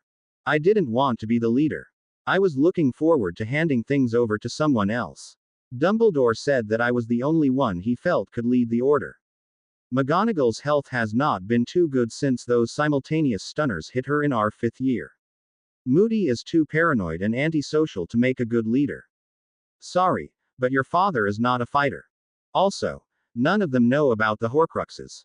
If anyone else becomes the leader, I would either have to tell them or go our own way like we planned at the beginning of summer." Ron nodded, considering the news his friend had just given him. "What about you plans for the DA?" "No changes, mate. I am not merging the two. If it comes down to a fight, the adult members of the Order will fight under Kingsley's orders. I am not sure I want to tell the adult members what we are preparing in the DA, except the twins and Bill." Before they could continue the conversation, there was a knock on the front door. Harry indicated to Ron that he would explain more after their guest left. Then Harry walked out to open the front door. Standing on the porch was Percy Weasley. "What is he doing here?" Ron shouted. "Nice to see you too, Ronald. I see you are keeping your temper under control, Percy sniffed. Harry, you can't tell me this git is the spy. Ron raged. Ron, sit down, Harry ordered. He is the Dumbledore's spy. Ron sat down with a stunned look of disbelief. He couldn't be. How could you do that to Mum and Dad? Easy, Ron. It was Father's idea, Percy answered while sitting opposite of Ron. Harry poured them each tea and said, Percy, I heard it from the professor. Why don't you explain to Ron? Percy sniffed. Very well. And drop the act, Harry added. Percy grinned, but I do it so well. Percy looked at Ron. I am not nearly as stuck up as the family thinks I am. I just do not believe in breaking the rules. Father suggested to me that I play up the separation a bit in my 7th year. Then when I took my position under Fudge in the ministry, we staged my fight with Father in front of the biggest gossip in the ministry. That secured my position. Ron looked confused, but why would Mum and Dad still act that way at home? Mum was upset all the time. Percy looked down and studied his tea for a minute. Our parents don't remember that they agreed to this. Father and Professor Dumbledore agreed that it would be more believable if they reacted to this naturally. Harry added, before the professor obliviated them, they wrote themselves a letter explaining what happened and why they agreed to this. I have it now. Percy snorted. Penny and I got married secretly last spring. She is now 4 months pregnant with our child. I hope this is over before the child is born.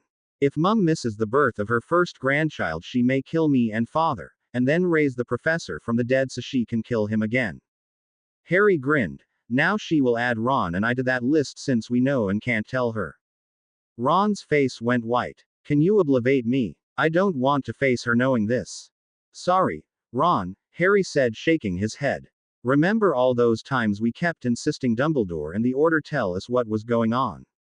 Now we know and have to live with that knowledge. I prefer to live with it than be ignorant. Percy smirked. You sound like Penny. Are you sure you are not in Ravenclaw? Harry smirked back. No, but I was almost a Slytherin. Percy looked a little shocked. Then he shook his head. I take it that the professor named you to replace him. That is his intent, Harry replied. We have a meeting tonight. We'll see what the other members think. If points for driving the minister count, then you are a shoo-in. Scridgeour is almost ready to throw you in Azkaban on general principles. Ron snorted. He has Umbridge as his assistant. He has no principles. Tell me about it, Percy replied. I almost felt happy when she was sent off to Hogwarts. That reminds me, Harry. Your howler was lovely. Ron looked at Harry in surprise. You sent Percy a howler. Harry smiled back. Yep, a nice loud one. Percy smiled. He chewed me out for missing Bill's wedding and being an all-around ass. The whole office listened in. Then it exploded into little pieces that burst into flames. One piece landed in my pocket with directions to meet the new leader of the Order at this address. Harry grinned. I can't take credit except to say that Fred and George are a great investment. The two Weasley brothers laughed at that. Ron stood up and walked around the table to Percy. Percy stood up to face him. Harry noticed that Ron now stood 3 inches taller than Percy. Ron stuck his hand out and said, I am glad to find out that you are not the git I thought you were. Percy took his hand and replied, and I am glad to see you are not the whiny little brat I always thought you were. The brothers grinned at each other for a second and then sat when Harry indicated the chairs. Now Percy, what should we know about what is happening in the ministry? The two Weasley brothers and Harry sat at the table for almost 2 hours discussing the ministry and its internal maneuverings. Percy presented Harry with a report on the different activities he was aware of and certain individuals who may support Voldemort's position, if not the wizard himself. The meeting ended when Percy rose and indicated he had to attend a ministry meeting. Harry and Ron stood and walked Percy to the door. They shook Percy's hand and Harry told him that he would be in touch soon. Then Percy turned and walked out of the house and into Godric's Hollow while Harry and Ron closed the door and returned to Hogwarts. Harry and Ron returned to Hogwarts in time to join the girls for lunch in the Great Hall. Hermione told Harry that she was ready for the ritual for the Fidelis charm. Harry noticed Malfoy sitting by himself at the end of the Slytherin table. What has Malfoy been up to? He asked the table. Dean heard the question and said, the Slytherins are shunning him, mate. I'd heard he spends all his time in his room in your suite. Hermione nodded. A Slytherin fifth year asked me for some help on her arithmetic homework. She said the Slytherin dorm is a lot quieter since Malfoy moved out and his Death Eater friends did not return. As an afterthought, she added, she did not seem unhappy about the change. Harry nodded. Once we start the DA meetings, I want to have someone keeping an eye on him. He convinced the ministry that since he did not kill Dumbledore and his parents were killed for his failure that he was forced to take part. I don't trust him. We need to watch him. Dean flicked a glance at Malfoy. I can talk to a couple of people to keep track of him. We'll let you know. Harry nodded his thanks to Dean and continued eating his lunch. Finishing up, Harry said, I am going to head back to my room. I have some homework to do. Harry wandered back to his dorm and into his room. Astus was coiled up on the windowsill in the warm sun asleep. Harry thought that looked like a wonderful idea and stretched out on his bed. Harry was just dozing off when he felt his bed shake a little as someone else climbed onto the bed. A faint scent wafted past Harry's nose. Ginny. She curled up against Harry and rested one hand on Harry's chest, absently rubbing him. Harry placed his arm around her and felt content for the first time since returning to Hogwarts. Harry didn't want to move, didn't want to think. He just wanted to lie here holding Ginny in quiet. I've been ignoring you, haven't I? Harry said. You've been busy, she murmured, edging closer into his shoulder. I know, but I also need to make time for us. That is why I am fighting here and not just leaving. You wouldn't leave, Harry. You couldn't leave people in danger. Ginny, after the way the public has treated me, I think I would leave in a heartbeat. Your family, Hermione and a couple of others are the reason I keep fighting. You have become my family. Ginny rolled onto Harry and said, then I guess I will have to remind you what you're fighting for. Harry and the gang stepped through the portal and into the new headquarters for the Order of the Phoenix. Attached to the new Weasley wizard Wheez's warehouse, the new headquarters was rather Spartan. It consisted of a kitchen, a large conference room, an office, 4 bedrooms, and a Muggle barracks-style dormitory with bathrooms. Although the furniture was comfortable and high quality, it had a sterile quality. Hermione started setting up for the Fidelis charm while Harry, Ron, and Ginny explored the new headquarters. Smaller than Grimmauld Place, it was more functional and lacked the dark quality of the old headquarters. Harry called Ginny and Ron into the office. The office had a simple desk with a filing cabinet and a small conference table. A Muggle telephone sat on the desk. A chalkboard hung on the wall next to the conference table. I want to show you something that Remus and the twins put together. Ron grinned. You let the last of the Marauders get together with the Twin Terrors. You were asking for trouble, mate. Harry walked up to the chalkboard with his wand and said, I solemnly swear I am still up to no good. The board started to reform into a map of the new headquarters, the warehouse, and a 2-block radius. Small dots could be seen with names attacked. Harry pointed at the headquarters and said, Zoom headquarters. The board flashed down to show a more detailed map of the headquarters and the warehouse. Ron and Ginny could see their names with Harry and Hermione with a blue tinge to the name in the headquarters portion. Harry explained, the blue indicates you are an Order member. Then Harry pointed, George is in the warehouse right now. He is blue also. The gray flagged names are Muggles. Red would be Death Eaters and green is for the Ministry. Quote. That is wicked. Ron exclaimed. How did they do it? Remus is the one who truly developed the Marauders map with some help from the others. He still had his notes on the spells they used. But the twins helped adding the coloring and they also added this. Harry tapped the map showing where Hermione was shown and said, View. The map opened a window to the side of the map with a picture of Hermione sitting at the conference table in the main room reading a book. Harry said, the twins went with Mike to a Muggle electronics trade show in London.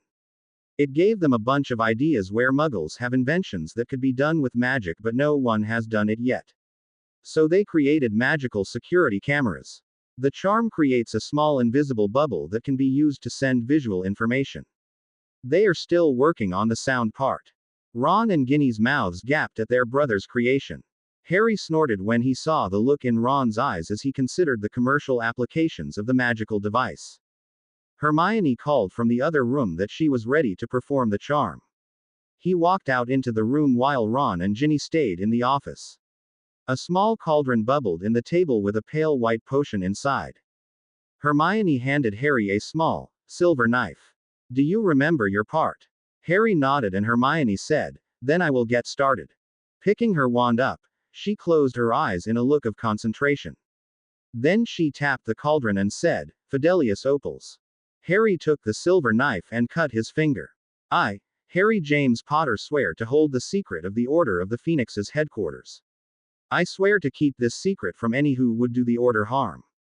With that said, Harry allowed 5 drops of his blood into the potion. Then he used the silver knife to stir the potion 5 times clockwise and once counterclockwise.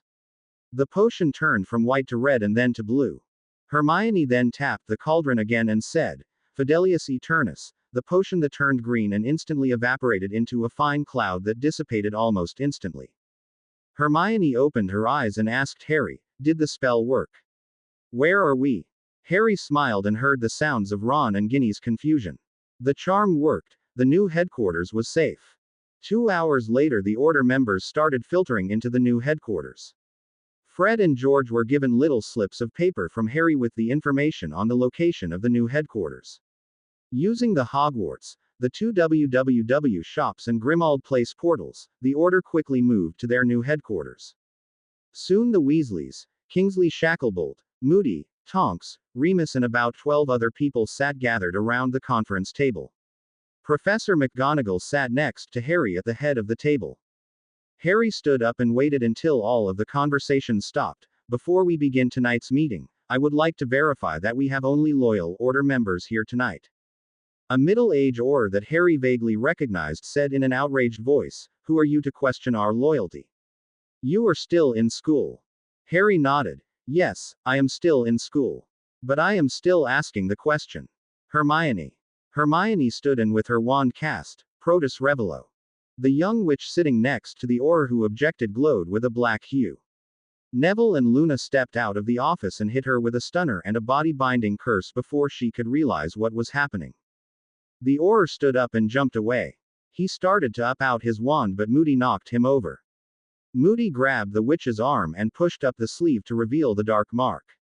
A spy, he growled. Moody looked up at Harry and asked, how did you know? I didn't, Harry answered. Hermione's spell reacted to the magic in her dark mark. Neville and Luna were told to stun and bind anyone who showed a reaction. Professor McGonagall looked stunned. How could you do that? The Ministry and Albus worked on that for years. Riddle used Parseltongue in casting the spell. Since I am the only one else able to speak it, Hermione and I worked out the charm. Professor Flitwick bounced in his chair, with a booster seat, in excitement. Oh, very good. 20 points to Gryffindor. I think you should get bonus points on your newts for that. The Order buzzed in excitement while Neville and Ron removed the unconscious witch until Professor McGonagall cleared her throat.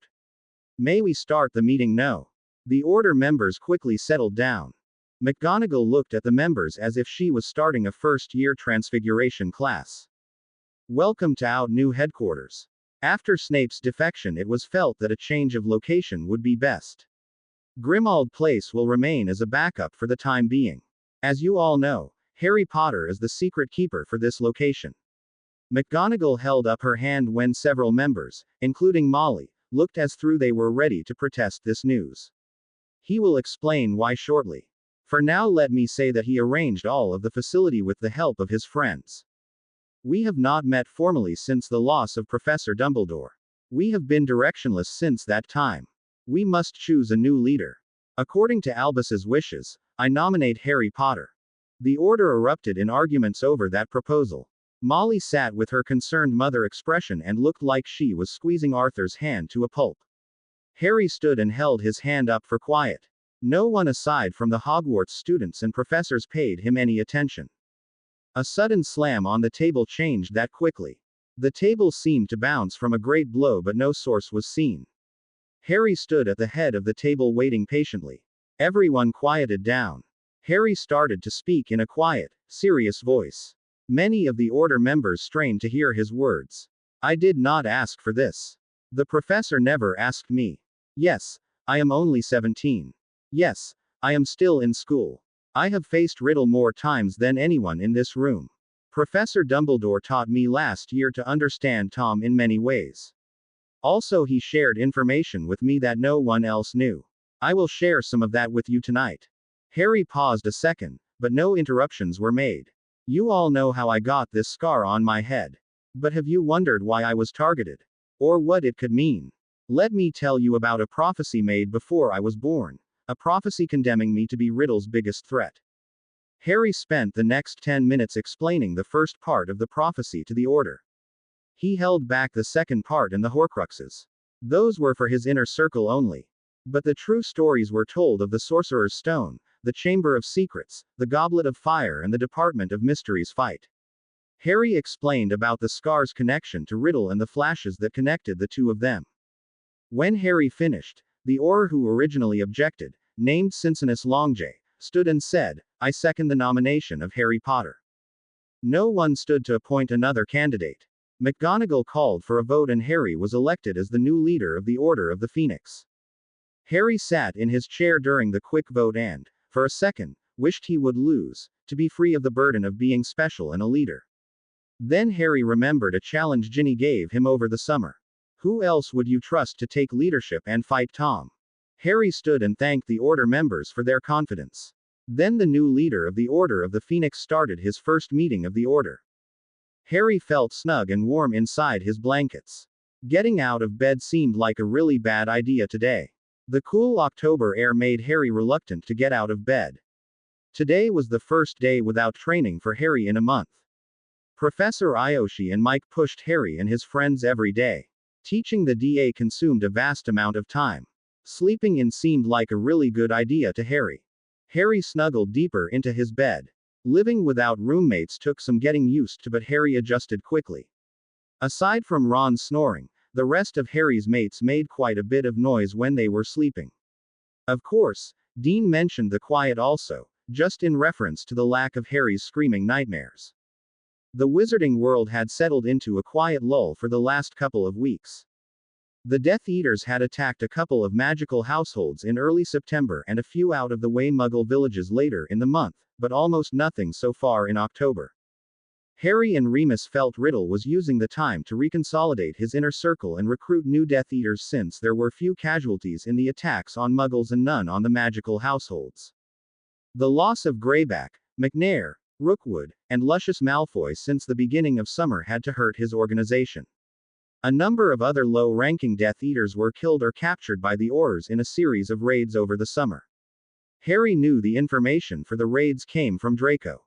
Draco was another issue. Although he no longer bullied younger students or controlled Slytherin, Harry did not trust him at all. Malfoy still seemed to be in shock from his parents' murders. Harry did not doubt Malfoy when he said he hated Riddle. But Harry also felt Malfoy felt his pureblood status placed him above all non-pureblood and most pureblood wizards. Harry believed Malfoy may have changed his allegiance but not his beliefs. Putting Malfoy out his mind, Harry decided that whoever invented beds and thick blankets was brilliant. Definitely Order of Merlin, second-class stuff. Harry heard his bedroom door open gently. Harry heard Astus moving slightly in his heated cage but nothing else. Harry figured it was Captain Ron coming to get him out of bed for some Quidditch practice.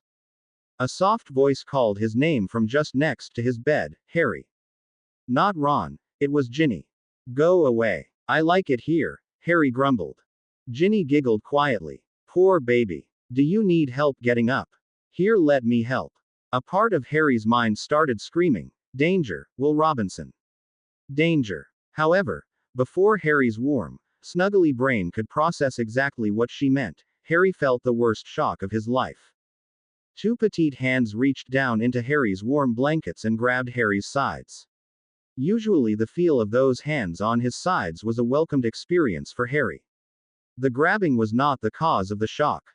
Rather, it was the fact the hands in question felt like ice cubes.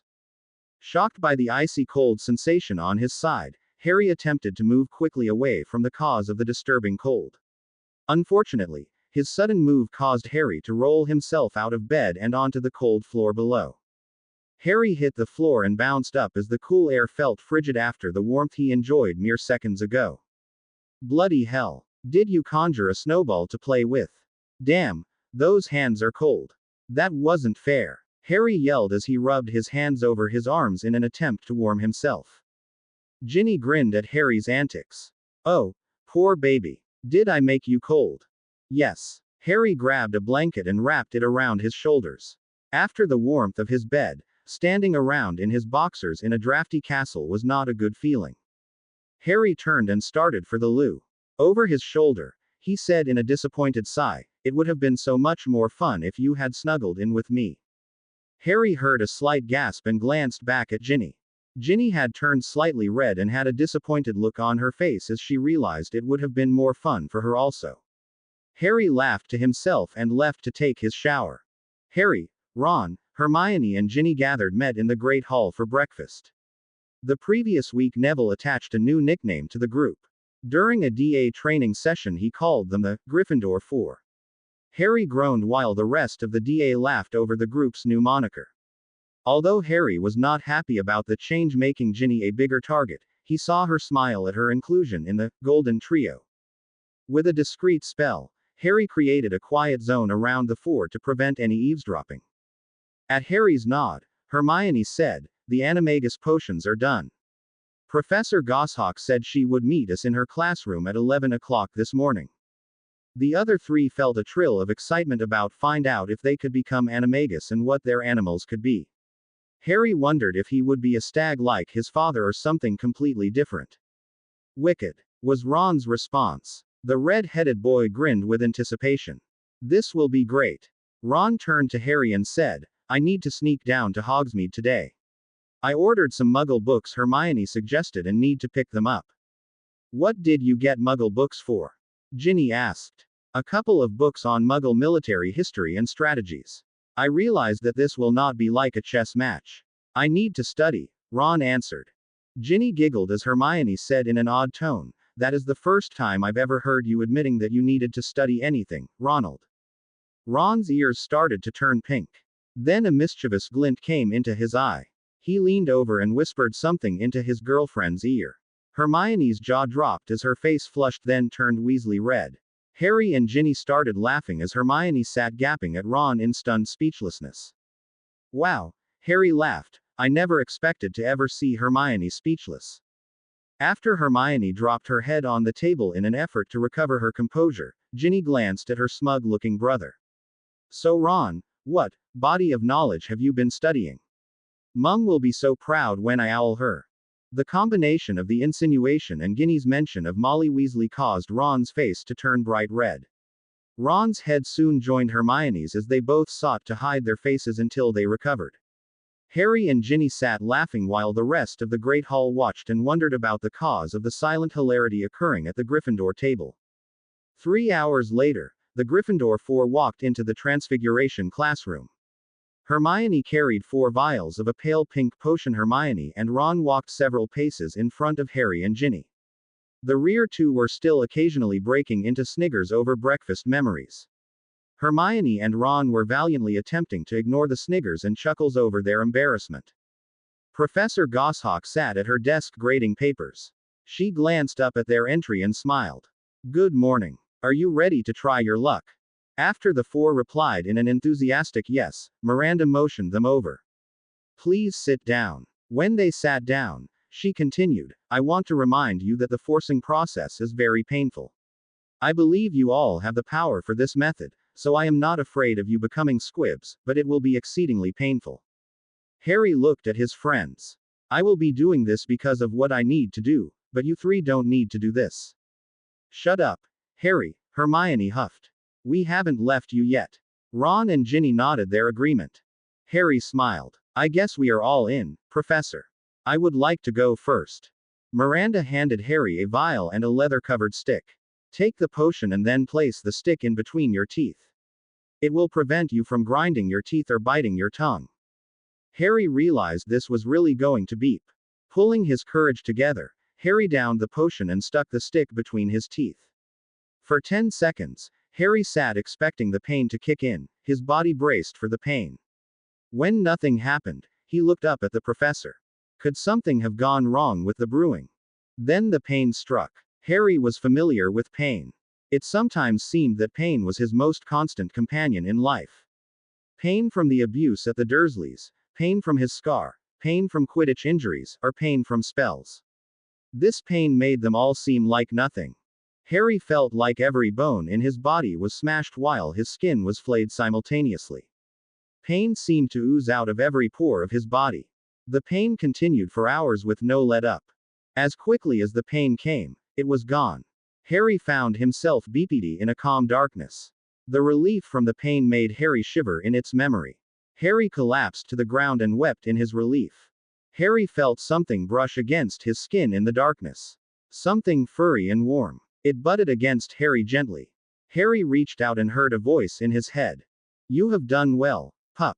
I think we will do well together. Harry opened his eyes as the darkness seemed to fade. Harry saw a pair of brilliant green eyes in front of him. They eyes penetrated his own. Harry felt the connection between himself and those green eyes. Harry felt they eyes merging into his own. Then the voice said, now we are one. Harry opened his eyes into a pair of nervous brown eyes. Ginny. Harry, are you okay? You went all ridged for a minute and then collapsed in the chair. You have been unconscious for 5 minutes. Harry, I am so sorry. Hermione wailed. I thought I did the potion right. How could I be so stupid? Harry weakly waved a hand at her. You did it right, my own. It worked. As Ginny helped Harry to sit up, Ron get excited. It worked. That's great, mate. What are you? Are you ready, Mr. Potter? Professor Goshawk interrupted. We must continue the process now. Harry gathered his reserves and forced himself to stand. Harry understood now why this method was so dangerous. He felt like he had just fought Riddle and wanted to sleep for a week. Drawing his wand, Harry pointed it at himself and said, Homonis Redibestia. Harry suddenly saw the world from a slightly lower perspective. It felt like he was kneeling on the floor. The room seemed sharper, more defined. A strong variety of scents filled the room. They were almost overwhelming. Harry shook himself and grinned up at Ginny with his tongue hanging out. Oh, Harry, Ginny sighed. The large gray wolf walked slowly over to Ginny, who kneeled down to see him better. You are gorgeous. Harry felt mischievous as he liked her from chin to forehead with his long wet tongue. Harry, stop that, she squealed. Harry gently knocked her off her feet and continued to lick her face as Ginny giggled and tried to push him back. Harry heard Professor Goshawk say, Harry, you need to change back now. Harry backed off from licking Ginny and looked at the professor. With a slight nod, Harry concentrated on his human form. When he opened his eyes again, he was back in his normal shape. Oddly, he felt a pang of remorse. That was cool, but man did that hurt. Harry exclaimed. Then he promptly collapsed onto the floor in a boneless heap. Harry woke up in bed and looked up at the ceiling. He knew the pattern of the ceiling by heart. Harry groaned. He was in the hospital wing. After so many visits over his 6 years at Hogwarts, Harry had a standard routine on waking up. First he tried to move all of his body parts, then he felt for his magic. Although his magic felt a bit low, Harry felt fine. He did feel an added dimension in his head where his wolf self waited to be called on again. Harry sat up and looked to the stand next to his bed for his glasses. Placing them on his head, he noticed that the room became blurry. That was odd, Harry thought. Harry removed the glasses and realized he could see the room in sharp detail. Actually, he could see the room better now than he could before with his glasses on. Harry noticed his 3 friends in the beds around his. Harry started to carefully get out of bed when he heard Madame Pomfrey walk into the room. Mr. Potter, you set a record. I don't believe I have ever seen you twice this early in the term before. Harry grinned at the Medi nurse. I just wanted to visit my favorite nurse. Madame Pomfrey harumphed with a small smile on her lips. Next time, stop in for tea. Did you notice your headboard? Harry glanced over his shoulder and then let out a moan. Madame Pomfrey. Attached to the hospital bed headboard was a brass plate. It read, this bed reserved for Harry James Potter, our most frequent visitor. I warned you before, Mr. Potter, she said with a stern expression. Then she smiled. I will have to show you Father and Mr. Black's plaques some other time. Harry laughed and walked over to Ginny's bed. She was still unconscious. Harry looked at Hermione and Ron and saw that they were still out as well. Mr. Potter, they will not wake before morning. You should go down to eat dinner since you are up. Professor Goshawk had silently appeared in the room. Harry asked, why did I wake up so much sooner? 2 reasons. First was they would not start their transformation until you were up here. Also they are powerful witches and wizard, but you have a very deep reserves and a stronger will. Your ability to throw off an imperious curse illustrates that strength. I will wait here until they wake up. No, go eat. Then go sleep it off. I am going to have Madame Pomfrey give them dreamless sleep potions so they sleep through the night. Resigned, Harry stayed for another hour until it was time for dinner. Then, under the prodding of Madame Pomfrey, Harry walked down to dinner. Harry walked into the head dorm and decided to eat in the dorm. Harry called Dobby and had dinner brought up to his common room. Harry did not want to face the questions of where the rest of the Gryffindor 4 were at. After eating dinner, Harry attempted to continue his research into how to safely destroy the Horcrux. Slytherin's locket still existed because Harry did not want to risk the type of injury that Dumbledore received destroying the ring. After a couple of hours, Harry felt restless. Deciding to go for a walk, Harry was soon outside. The cool autumn air felt good after the stress of the day. Harry glanced around and realized it was very late. No one else was outside. Harry glanced at his watch and was surprised to discover it was almost curfew. Harry looked down and realized his wolf form gave him very good night vision. It seemed no more than early evening rather than full dark. It was incredible. Harry felt a pull and willed himself into his wolf shape. In an instant Wolf Harry was running effortlessly across the Hogwarts grounds towards the Forbidden Forest. Harry's great wolf size ate up the ground as he ran. Harry felt like he could run for hours without stopping to rest. Dodging the trees, rocks and other forest inhabitants felt almost like he was flying his firebolt through a maze of obstacles at high speed. It was wonderful. Harry suddenly realized that another wolf ran alongside him. Do you plan to run far? The wolf seemed to ask without a sound. No, Harry replied. I am new to this form and wanted to run. Ah, the wolf replied. Puppies often do. Harry could hear the amusement in the wolf's voice. We can stop if you would like. Harry answered. If you would like. Harry slowed to a lope and then stopped to face the wolf. It was a huge older male. Harry felt a wolf's instinct to fight for dominance start to rise up and then suddenly fade away. Rest easy, young one. I am not here to struggle with you for your pack. I am sorry, Harry said. I am new to this. I understand. I was once young and impulsive myself. The wolf seemed to grin. It often got me into trouble. The young often charge into the unknown when their elders hold back. They believe in their immortality and the rightness of their cause. Harry heard an odd pain in the older wolf's voice. It was a pain of long ago memories. Harry felt like an intruder. I am sorry, Harry said. My pack is no more. They succeeded in our tasks. While I must abide a while longer, I will not challenge for yours, the wolf said with a formal dignity that gripped Harry's heart. Have you been alone a long time? Oddly, this question made the old wolf chuckle and say, what is time to a wolf? We live as long as we must. Come, young wolf. Let me show you what it means to be a wolf. The two wolves ghosted into the night. A joyous howl was raised out of the forest as the old wolf passed on the lessons to a new generation. Harry wandered into Hogwarts early the next morning. Despite not sleeping all night, Harry felt refreshed and alive. The old wolf showed Harry how to hunt and track prey. Since they did not need to eat, they did not kill any that they tracked. The old wolf explained the life of the wolf and his role in the forest. Harry felt he was the best teacher he had ever had. When they parted, Harry had asked the wolf his name. The old wolf laughed and asked, what does a wolf need with a name? Then he was gone in the morning mist. Harry made his way back into Hogwarts and up to the hospital wing. Harry felt a pang that it would be a lot of fun to run through the school in his wolf form. Harry knew that his animagus abilities needed to be kept quiet for now, but it also felt like getting a new broom for Christmas and not getting to fly it. Harry found his friends sitting up in bed eating their breakfast. 3 voices yelled at him, "Where have you been?" Harry smiled and said, "I went for a run since you were all sleeping." "Why did they let you out so early this morning?" Hermione asked. Harry shrugged. "I woke up just before dinner last night. Madame Pomfrey kicked me out and told me to go eat." Harry dropped onto Ginny's bed and hugged her. "It is good to see you all awake. I am not used to being the conscious one who gets to worry." The others laughed at Harry's comment. "Now for the important thing. You know what I am." "What are you 3?" Ron said. "I was the one after you. I am a peregrine falcon."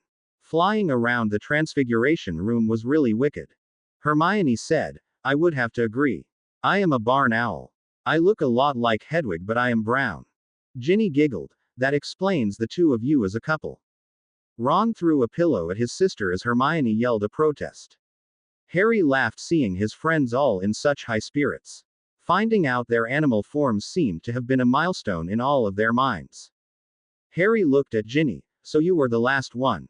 She nodded. "So what was your form?" Ginny grinned. "A red fox."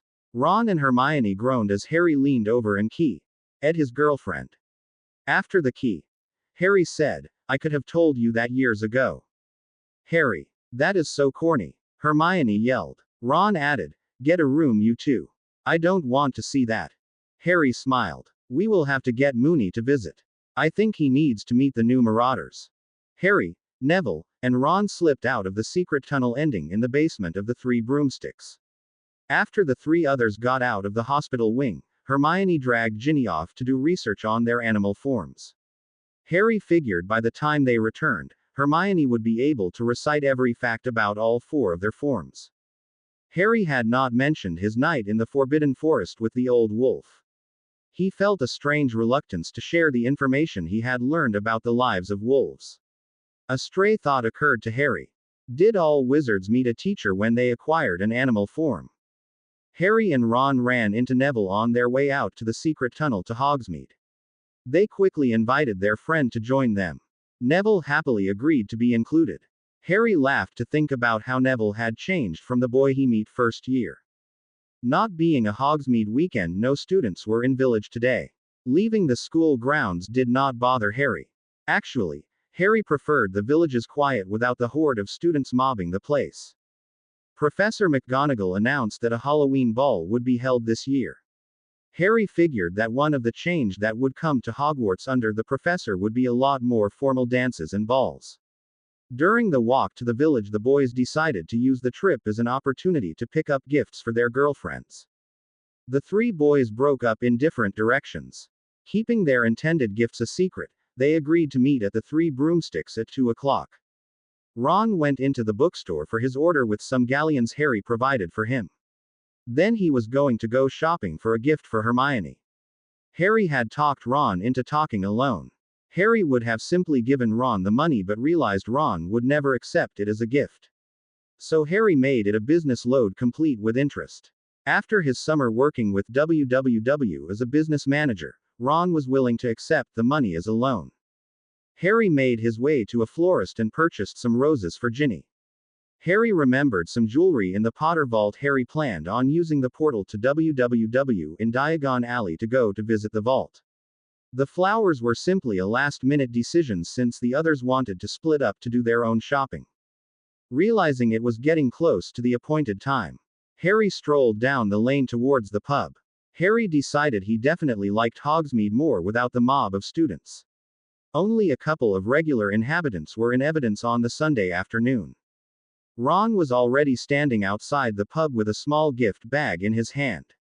Harry thought it looked like a jeweler's bag, but he couldn't be sure. "Seen Neville yet?" Harry asked. "Nah, I just got here." "Did you see him while you were shopping?" Before Harry could answer, a series of cracks sounded nearby. 10 Death Eaters appeared in front of the 3 broomsticks with their wands drawn. Harry felt anti-apparition wards snap into place over the village. It would take a while for help to be summoned and respond. Harry and Ron never glanced at each other as they snapped their wands in the Death Eater's direction and let loose with their spells. Harry realized they needed to end this fight quickly. Their experience with forcing the Animagus transformation drained their reserves. They would not be able to hold out in this fight for too long. As they practiced in their training, Ron stood slightly behind and to the side of Harry to help prevent the two from getting flanked. Moving smoothly as a coordinated team, the two friends started fighting the Death Eaters. This was a fight, not a duel. A duel implies rules and a sense of fairness. Neither of those existed in this fight. This was combat, not a matter of honor. Ron illustrated this when he fired a blasting curse into the side of the shop across from the broomsticks. Small splinters from the wood exploded amongst the Death Eaters, prompting many to scream in pain as the splinters shot into their bodies. The Death Eaters closest to the exploding wall dove for cover in confusion. Harry quickly took advantage of their distraction to shoot off a rapid series of stunners and blasting curses. Two of the Death Eaters took stunners and dropped out of the fight. Harry dove out of the way from a return volley of curses. One Death Eater fired a killing curse at Ron. Ron, pinned against a wall, could not dodge the curse. Ron's face revealed shock as he watched his death coming for him. Harry quickly cast Accio on a large piece of rubble from the destroyed wall. The curse struck the rubble. A cutting curse slashed through Harry's shield to lay open his left thigh. The pain shot through Harry in an amazingly painful experience.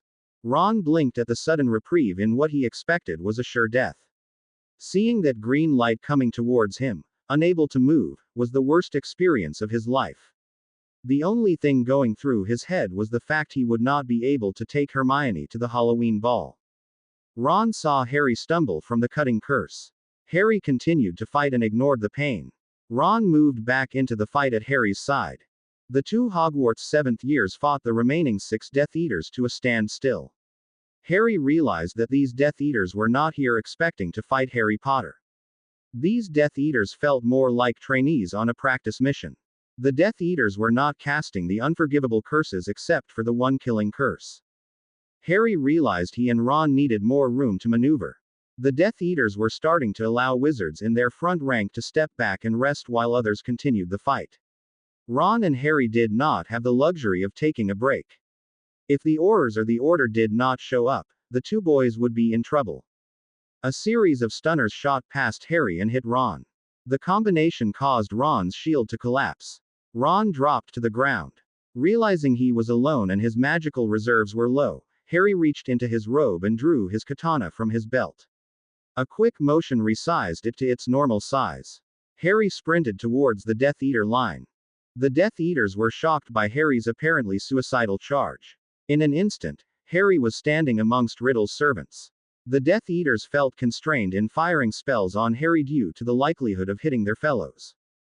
Harry felt no such constraint. Harry never stopped moving. The wand stabbed out a series of quick hexes to keep the Death Eaters off balance. The katana slashed in a whirlwind of motion. The first Death Eater received a vicious slice across the back of his knee. The next swing went high, cutting a bloody furrow through the Death Eater's mask and into his forehead. As he had been trained, Harry aimed for tendons and locations where major blood vessels were exposed. This was not a fight for points and honor. This was a fight for survival. During the fight, Harry noticed spells coming in from behind the Death Eaters, hitting them in the back. Out of the corner of his eye, Harry spotted Neville dueling a pair of Death Eaters who noticed his attack on them. Soon 5 of the Death Eaters joined their 2 stunned fellows in heaps on the ground. Neville added a third stunned Death Eater from the pair he was fighting. Realizing that Harry and Neville would soon finish them off, the last 2 Death Eaters activated their portkeys and disappeared from Hogsmeade. Harry felt the anti-apparition wards drop with the 2 retreating Death Eaters. Harry looked over to where he expected to see Ron. Ron was unconscious against a wall. Harry ran over to his best mate in a sudden panic. A quick check reassured Harry that Ron was still alive. Quickly feeling around, Harry did not find any major blood. Ron groaned slightly as Harry gently moved him. Neville started searching the downed Death Eaters for their wands and casting binding spells on them. Ron, still with me, mate? Yay. I think Buckbeak just ran me over. I think I broke some ribs. Ron answered. 6 Aurors appeared in the street with their wands drawn. Seeing the Death Eaters on the ground and Ron and Harry over against the wall, one of the Aurors walked over. Are you 3 all right? Are the Death Eaters still around? Harry noticed the Auror had an unusual accent. Neville handed him the collection of wands from the Death Eaters. All of them had been snapped in half. Harry stood up and said, "The only ones left are the ones over there." The last two used portkeys to leave before the wards came down. The Auror looked surprised. "You three fought them. What are you names?" "I am Harry Potter. These are my friends Ron Weasley and Neville Longbottom." "You are Harry Potter. And these are your DA members. It is a pleasure to meet you. My name is Michael Bentley. I am on loan from the Australian Ministry of Magic. So you three did all this?" "Yay. We snuck down from school and ran into 10 of Riddle's lackeys. Ron and I started fighting them. We stood them off for a bit and then Ron took a couple stunners on top of one another. Can you have one of your men look at Ron? He said his ribs are hurting." Neville joined me after Ron was hit by those stunners. Bentley called to his people to help Ron. A man and a woman in Auror robes walked over to Ron and started treating his injuries. Harry noticed that a number of the locals were starting to emerge from the shops and houses. Harry shook his head at their lack of assistance during the attack. "Neville, can you go over and keep Ron company? I need to talk to the Aurors." Neville nodded and walked over to join Ron. Harry walked over to where the Aurors were inspecting the Death Eaters.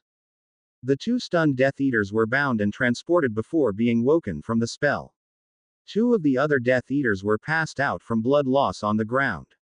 Each had an Auror working to stop the blood flow enough to survive a transport to the secure section of St. Mungo's. The last two were already dead from wounds received during the battle. Harry said, "I would appreciate it if you could find out why they attacked now. They seemed like trainees rather than real Death Eaters. I would think that Tom would want to get me with real opponents. It would be very strange for this to be pure coincidence." Bentley aggered. "None of the people here are on our confirmed Death Eater list. A couple are suspected but none were high-priority fugitives." Bentley motioned for Harry to join him to look at a particular remnant from the battle. "Any idea what this is from?" Harry glanced at the object and picked it up with a grin. "Scratch that. There was at least one high-priority fugitive here." Then he walked over to Ron. "Hey mate," Harry said, "how are you doing?" "My ribs are cracked. Nothing major." Ron answered. "Anything interesting?" Harry nodded. "Wormtail was here." Ron looked at Harry with excitement. "Did you get him? Is he dead?" Harry shook his head solemnly. "No, he escaped." At Ron's crestfallen expression, Harry added, "But I did manage to disarm him." Ron and Neville looked shocked when Harry pulled Peter Pettigrew's silver hand. Ron looked at Harry and asked, "Are you channeling your godfather?" Harry cocked his head to the side. Ron added, "Because that was a seriously bad pun." Ron started to laugh but quickly grabbed his ribs as the laughing added to his pain. Neville and Harry joined into Ron's laughter. "Here, Ron," Harry said, "let me give you a hand up." Harry extended the silver hand to Ron with a deadpan expression on his face. After helping Ron up, the three started walking back to Hogwarts. Holding Ron in the middle, the three young men started up the path to their school. After Ron pointed out that their respective girlfriends were going to give them a hard time for sneaking out of school without them, Harry started imitating Ginny reprimanding him. Then Neville started on a Luna impersonation. When Ron started in on a flawless Hermione impression, the three young men were howling with laughter. None of them noticed the barn owl circling their heads or the red fox stalking them from the shadows.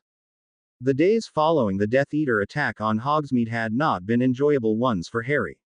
Harry, Ron and Neville felt excited after their return to Hogwarts following the fight.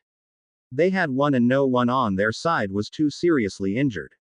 Some time with Madame Pomfrey would take care of their injuries. Their excitement lasted until they reached the entry doors to Hogwarts. Professors McGonagall and Aoshi met them and they did not have smiles on their faces. Professor McGonagall started by reprimanding Harry for leaving school grounds without permission. When Harry tried to defend himself based on his pre-school agreement on leaving school and his status as leader of the Order, Professor McGonagall put Harry in his place. "How did your trip have anything to do with the Order or fighting the Death Eaters? You had no knowledge that there would be an attack today. You placed yourselves in potential danger for no reason."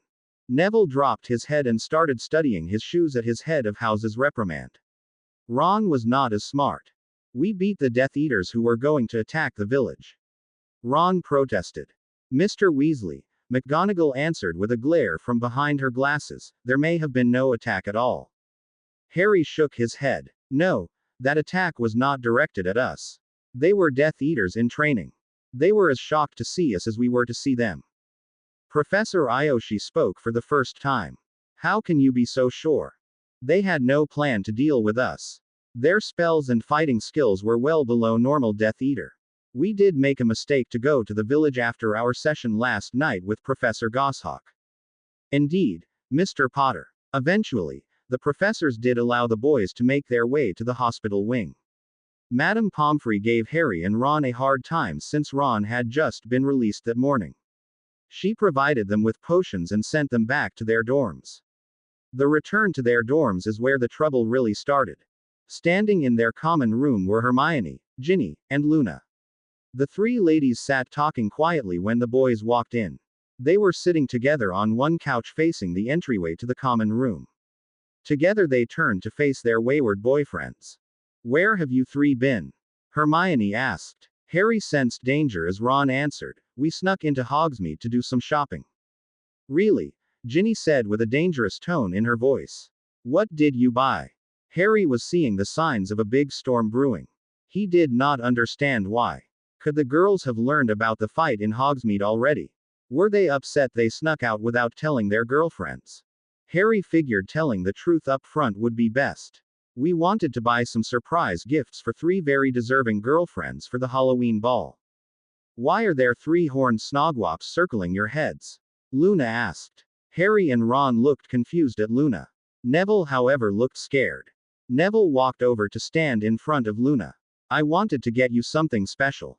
Luna nodded in her dreamy fashion. Hermione stood up and the other girls rose with her. We know about your fight in Hogsmeade. We understand that. It was what happened after the fight that has us upset. Then the three girls slipped out of the room. Oh, bloody hell. Harry mowed Ned as he dropped into the seat his girlfriend had just vacated. What? Ron asked. They know about our walk back.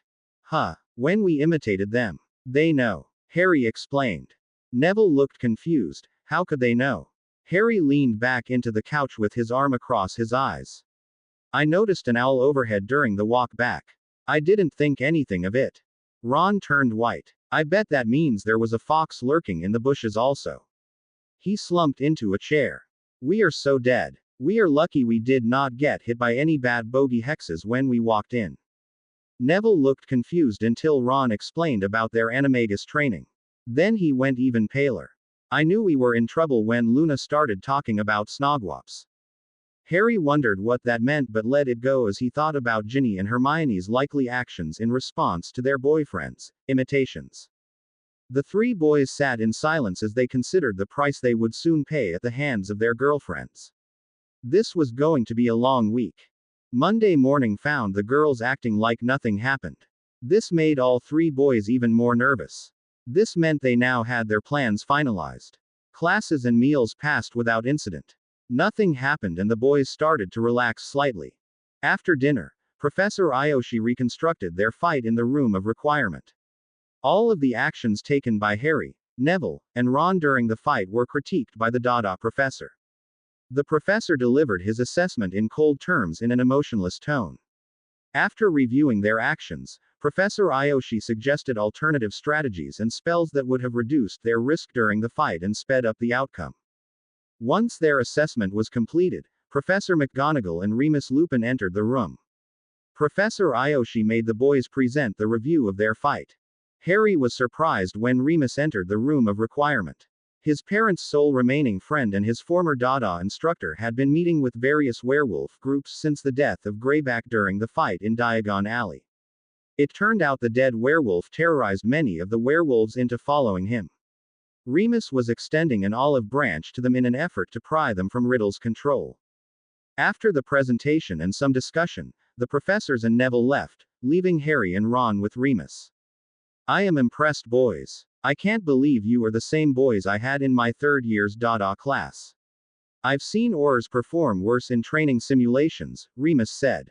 Ron said, Professor Ayoshi has been working as hard since the start of the term. Harry still makes the rest of us look bad. I think only Professor Ayoshi can stay with him now. Harry stopped what he was going to say and just stared at his friend. Ron noticed. What are you looking at me like that for? You took to fighting like you did to flying a broom. You get this excited but concentrated expression on your face. Hermione, and I think it is the adrenaline rush. Harry and Remus looked at Ron in surprise. Ron, I didn't think you knew what adrenaline was, Harry said. Ron's ears turned a little red. Hermione explained it to me. Harry smiled and turned to Remus. I was surprised to see you. What are you doing here? I thought you were visiting the werewolves. Remus smiled innocently and said, I had to check on a few things in the library. I also had to give some advice to some new pupils. Then he slipped out of the room. Ron and Harry exchanged glances. This doesn't look good, mate, Ron said. The next day Harry walked into breakfast with Ron. They had run late from their morning workout.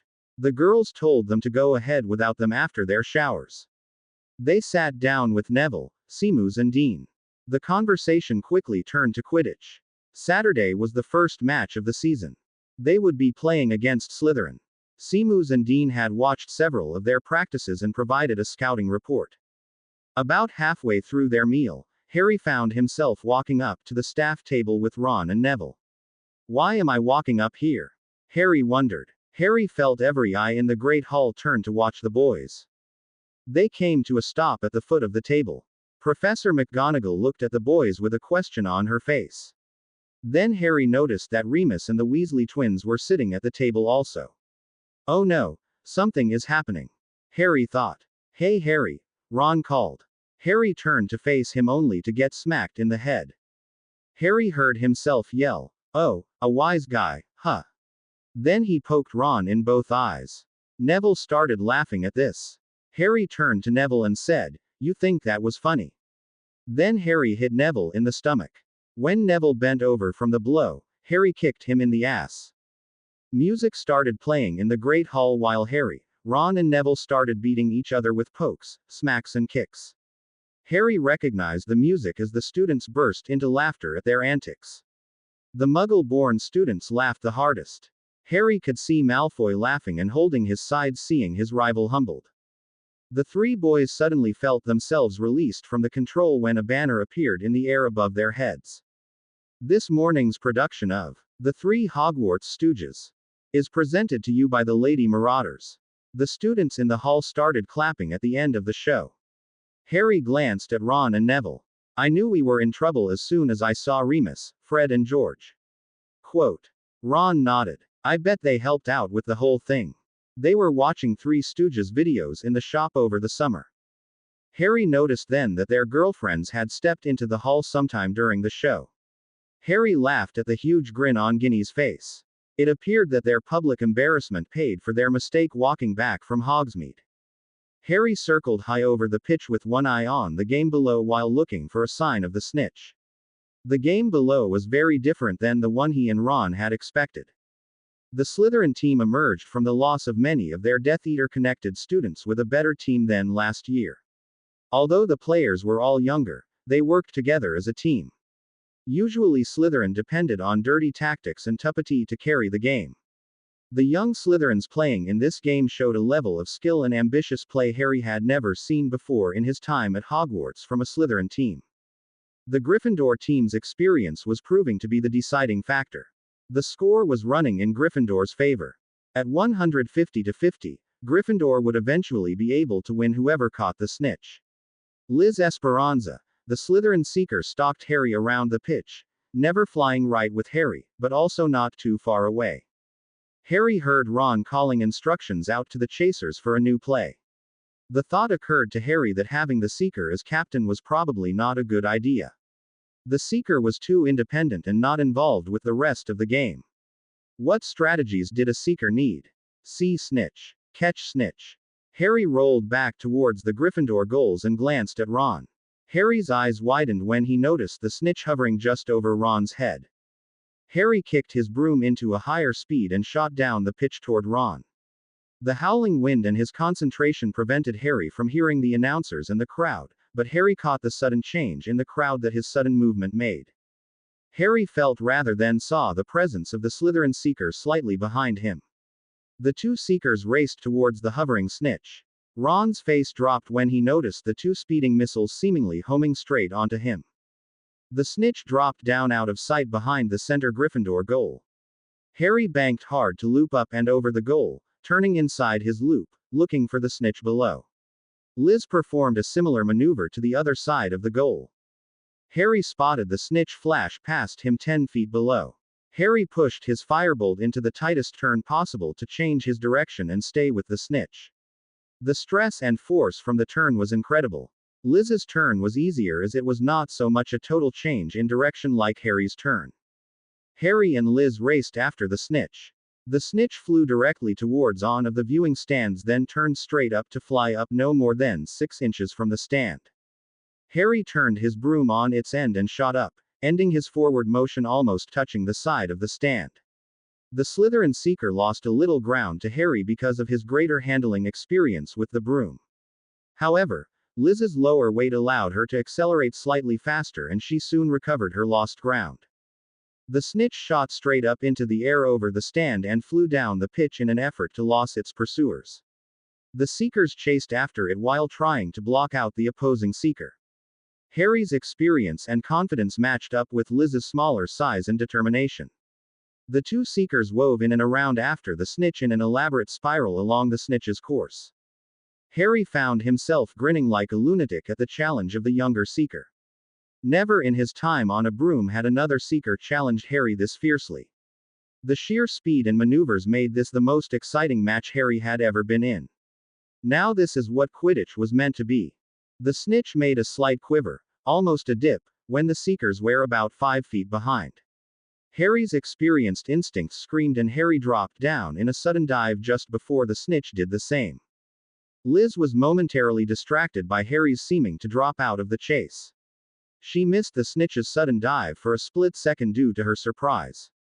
She quickly rolled her broom while turning into a dive after it.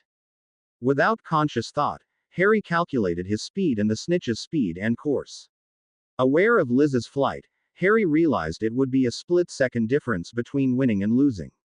Harry willed the last bit of speed out of his broom and reached for the snitch flying just out of reach. Harry's fingers closed on the snitch just before Liz's hand grabbed Harry's fingers. The sudden contact of the two Seekers at high speeds and different courses caused the two Seekers to spin out of control. Harry fought the forces spinning his broom and brought it back into control in a couple of very long seconds. Harry brought his broom into a hover and raised the snitch above his head. Then he looked back where he expected to see the Slytherin Seeker. Harry's gaze continued down to the pitch to see Liz Esperanza sprawled out on the pitch with her broom lying beside her. Harry dropped quickly down out of the sky to land beside her even as Madame Hooch and Malfoy flew to her. Liz, Harry asked, "Are you okay?" Liz groaned slightly and looked up at Harry. "I am fine," she groaned. "I didn't realize the ground was so close." Harry grinned down at the younger Seeker. "Neither did I. I guess we were having too much fun to pay attention." Liz smiled slightly at Harry's comment. Madame Hooch arrived and pushed Harry back from the young girl. Harry stepped back, feeling guilty he had caused the girl to be injured. He did have to smile though when Liz's sister, Maria, arrived and started yelling at her sister in Spanish. Harry didn't know what she was yelling, but she sure sounded like she was doing a good job of it. Harry felt a small hand slip into his. He looked over to see Ginny standing next to him. "It was not your fault, Harry. These things happen. Stop blaming yourself." Harry shook his head. "No, I should have. Ouch. You kicked me. You deserved it. You were acting like a prat." Liz knew what she was doing. "Harry, the two of you were having too much fun and too determined to catch the snitch to stop for anything," Ginny hissed at Harry. Harry nodded and stood silently while he watched Madame Hooch and the Slytherin team standing around their Seeker. He felt immensely relieved when he watched Madame Hooch help the young girl to her feet. "I thought you lost the snitch that time, mate," Ron said. Harry turned and looked at his friend. In his concern for Liz, he never heard Ron walk up to him. "I thought she had you," Ron shrugged. "She is really good. Your strategy worked but she almost made you pay for it." "I know," Harry said. She is the best seeker I have ever flown against. You two were incredible. Do you realize the whole game stopped when you two took off? It was like watching the two of you dance on brooms. I thought Hooch was going to cry watching you two. Harry snorted at Ron's comment. It had been a lot of fun. Liz walked over to Harry supported by Maria. Hi Harry. That was a good match. Harry had to smile at the second year. Flying against you was a challenge. You are very good. Are you okay? With a quick glance at her sister, Liz said, I am fine. You said that like Harry does, Ginny chimed in. A Harry Potter. I am fine. Simply means he is not dead. Maria cast a disgusted look at her twin. Another thing she has in common with Harry then aside from flying like an idiot. Maria then proceeded to make a series of observations on the supposed sanity of both the Slytherin and the Gryffindor seekers. None of the terms were very glowing. Harry felt his eyebrows rising at Maria's acerbic comments while Ron and Ginny started laughing at the normally shy and quiet Gryffindor twin. During Maria's display, a wizard and witch holding hands wandered over to join them. They stood off to the side and listened to Maria's comments. After she came to her sarcastic conclusion related to high speeds causing brain cell death, the witch started to clap in mock appreciation. The twin girls squealed on seeing them and ran to enwrap both in hugs. Harry and his friends watched as the two second years greeted people who were obviously their parents. The girls seemed very excited to see their parents and invited them over to meet the seventh year students. Liz handled the introductions. Mom and Dad, these are Harry Potter, Hermione Granger, Ginny Weasley and Ron Weasley. Guys, these are our parents, John and Anna Esperanza. She turned to her parents. Harry is the head boy and Hermione is the head girl. Mr. Esperanza stuck his hand out and shook Harry's hand and then Ron's. It is very nice to meet you all. Looking at the Gryffindor Quidditch players, he added, congratulations on a well-played victory. Although he looked at everyone as he spoke, Harry felt like he was being evaluated by the girl's father. It is nice to meet you also, Hermione said. I have heard a lot about you both from Maria. She looked at Mrs. Esperanza and added, my parents are also dentists, Dr. Esperanza. The short, neat, dark-haired woman smiled. Are they muggles? I haven't heard of any wizard dentists. Hermione explained they were both muggles and very surprised when they found out their daughter was a witch. I can understand that. I met John on vacation in Spain. We dated for 6 months before I found out he was a wizard. That really confused me for a while. Hermione nodded. I still think my parents are confused when I talk about the stuff I learn at school. I guess since they don't live with it, it doesn't seem real. Liz chimed in. We live half and half. We have a muggle-style house but with magical enhancements. Harry spoke to Mr. Esperanza. Both of your daughters are excellent Quidditch players. They are better on a broom than almost anyone else at Hogwarts. I really enjoy flying with both of them. Mr. Esperanza thanked Harry for his compliments on his daughter's flying and added, I would like to thank you personally for taking my daughters under your wing. They had a hard time last year being in opposing houses. Harry nodded in understanding. That explained part of the observation, but Harry's instincts told him that there was more to it than his assistance to the man's daughters. After several minutes more of talking, the Esperanzas walked away with their daughters. Mrs. Esperanza thanked them again and then led her family off to the Great Hall to share lunch together before they left. Harry and his friends made their way to the Gryffindor Tower where the celebration party was already in full swing. After breakfast Harry led the rest of the Gryffindor 4 up to the room of requirement. Astus rode on Harry's shoulder. They entered the room and sat in chairs Harry summoned around a large fireplace. The room appeared to be a tastefully decorated and comfortable study with a number of books lining the wall. What is all the secrecy about, Harry? Ginny asked. I have to talk with you guys about some things I found out. I was told about a source of some information on advanced magic that Riddle may have accessed. I have to go check it out. I would like all of you to come with me but I am not sure you would want to. Hermione spoke first. Harry, of course we are going with you. Don't be silly. Ron and Ginny chimed in with their agreement. Harry shook his head. You three need to think about this time. He reached over and took Ginny's hand. Then he said, it is in the Chamber of Secrets. Ginny turned white. She started to shake her head against what Harry had just said. Harry gripped Ginny's hand and said, I have to go down there, but you don't have to go. Hermione and Ron shared a glance. Hermione said, I will still go with you. I have never been down there. I was petrified when the three of you went down there. Who told you about the information down there? I am going too, Ron added before Harry answered Hermione's question. Harry glanced briefly at Ginny, who was still sitting quietly with a very pale face, before he looked back at his two best friends. I found out something about the room of requirement a couple of weeks ago. The founders used this room to design Hogwarts. It actually controls the structure. Hermione's eyes grew wide. Harry, you mean this room is the control room for the entire school? Before Harry answered, a new voice, but familiar voice interrupted, indeed it is Ms. Granger. All of the magic of Hogwarts flows from this room of requirement. Hermione, Ron and Ginny looked in shock as Professor Dumbledore walked into the room. He looked back at them with his eyes twinkling. It is nice to see you all together again. Hermione was up and out of her seat, wrapping her arms around Dumbledore. Then she stepped back and started launching questions at the professor. After the first dozen rapid-fire questions, Dumbledore raised his hand to stop the flow. Please just sit down. I will explain. As Dumbledore sat in a chair that appeared for him, Ron looked at Harry. You don't seem surprised, mate. Harry smiled. I was just as shocked as you when he appeared to me. Trust me, the ride is just beginning. Professor Dumbledore started explaining to the other three about the room of requirement and all that Harry had learned about it in his previous visit. He spoke to them for an hour. This conversation was much longer because Hermione kept asking questions about how the magic worked and the spell theory behind it. Hermione was asking another question about the theory behind tying the virtual Hogwarts model held within the room with the actual building outside it, when a new voice interrupted.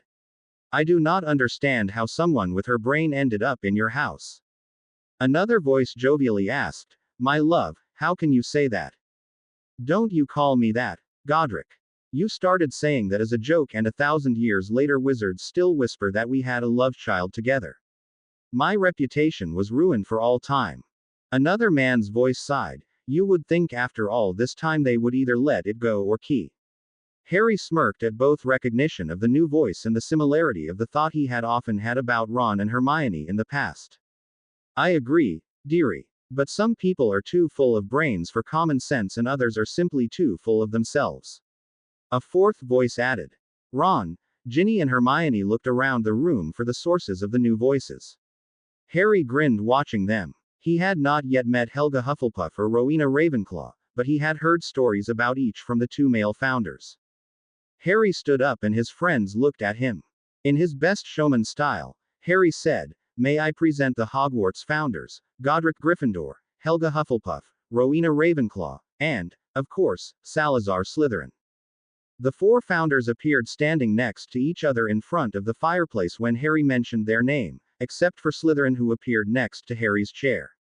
Harry's friends were stunned at the appearance of the four legendary witches and wizards. Slytherin leaned down and hissed to Harry, You introduced me last like that on purpose. You really should have been in my house. Harry hissed back, Blame Malfoy. I do, the reply hissed back. Gryffindor stepped forward from the three by the fireplace and said, I would like to be the first to greet you all. I am very proud to have the four of you in my house. He cast a sly glance back at Ravenclaw, even if some of my colleagues want to try poaching. Helga Hufflepuff said, I think you should look more towards Salazar for poaching. He really wants to steal Harry. Even your own hat wanted to put him in Slytherin house. Godric and Salazar started laughing at Helga's comment. After all, Harold Potter had been one of Salazar Slytherin's favorite pupils until Slytherin started his campaign against Muggles and Muggle-born wizards. Ginny glanced over at Harry and asked, Harry, how long have you known about this? I found out the same day Ron found Astus in my dorm room. In fact, I was meeting them for the first time when you ran in here to get me, Gin.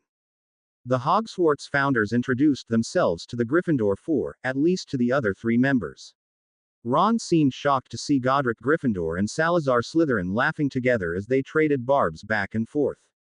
Hermione and Rowena Ravenclaw launched into an immediate discussion about some charm theories that Harry lost after 10 words. Harry and Ginny soon settled into a nice conversation with Helga Hufflepuff, whom he had not met before.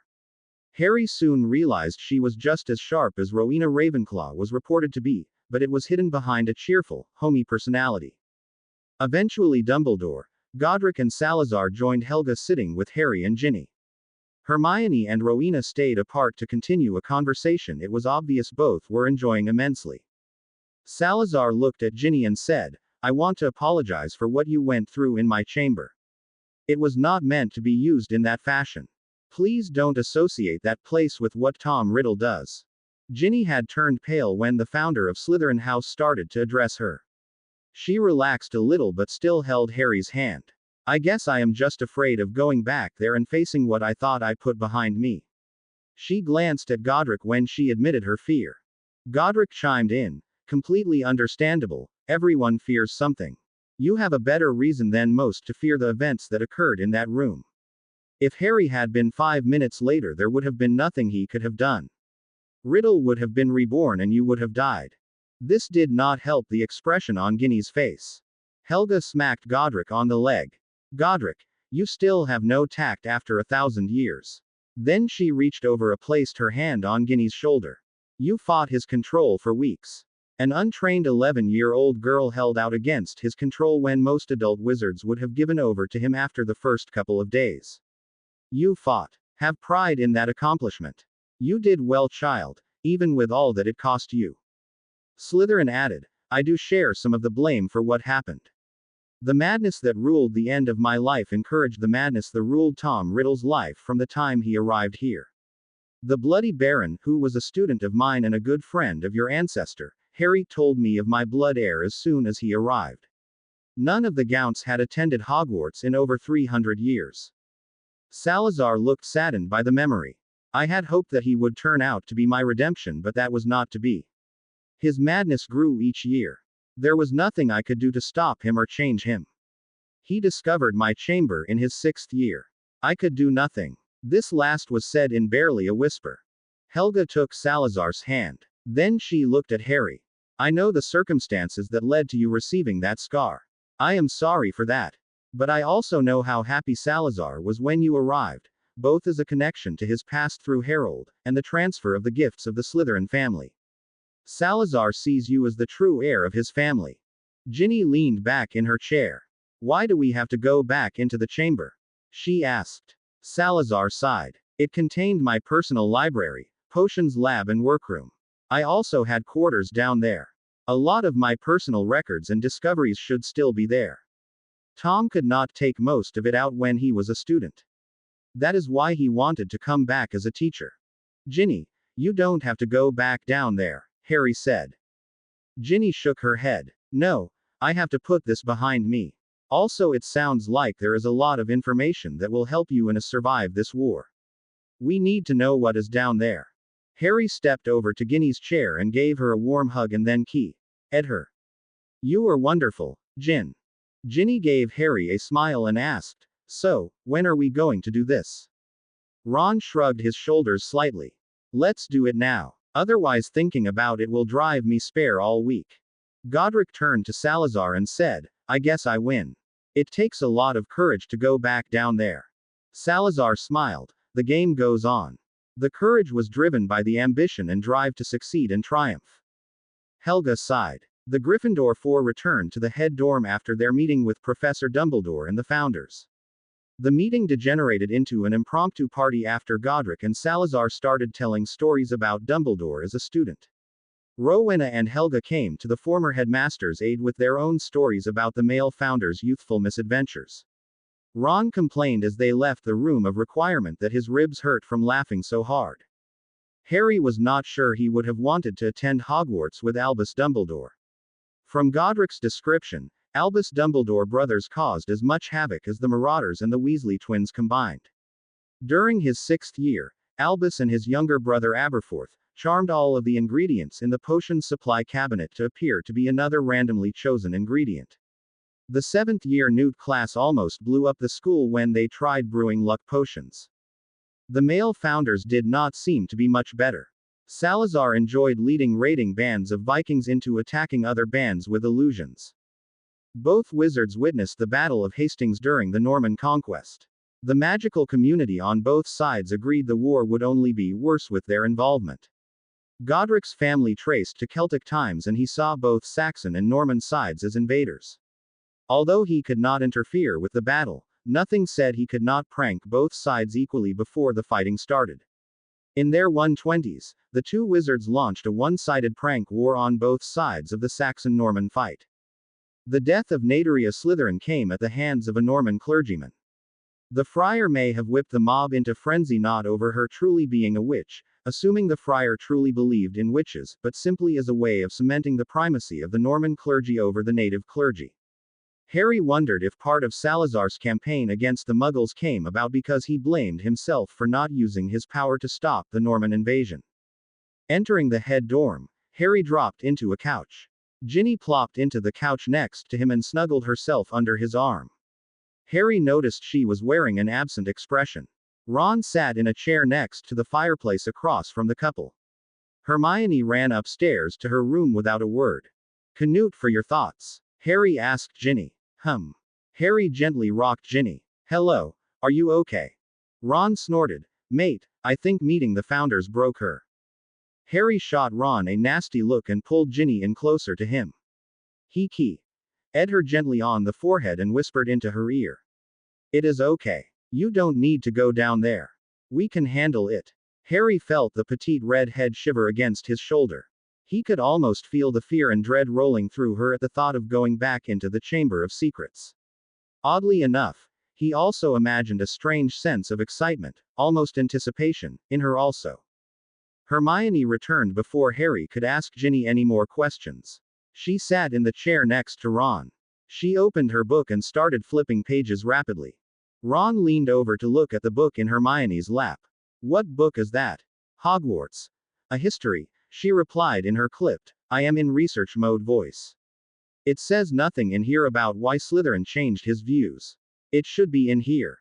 Ron scoffed. "Maybe the author didn't know." Hermione raised her head to glare at her boyfriend. "How would you know? In 6 years of trying I have never gotten you to read this book." Ron's face turned a bit red in response to Hermione's barbed comment.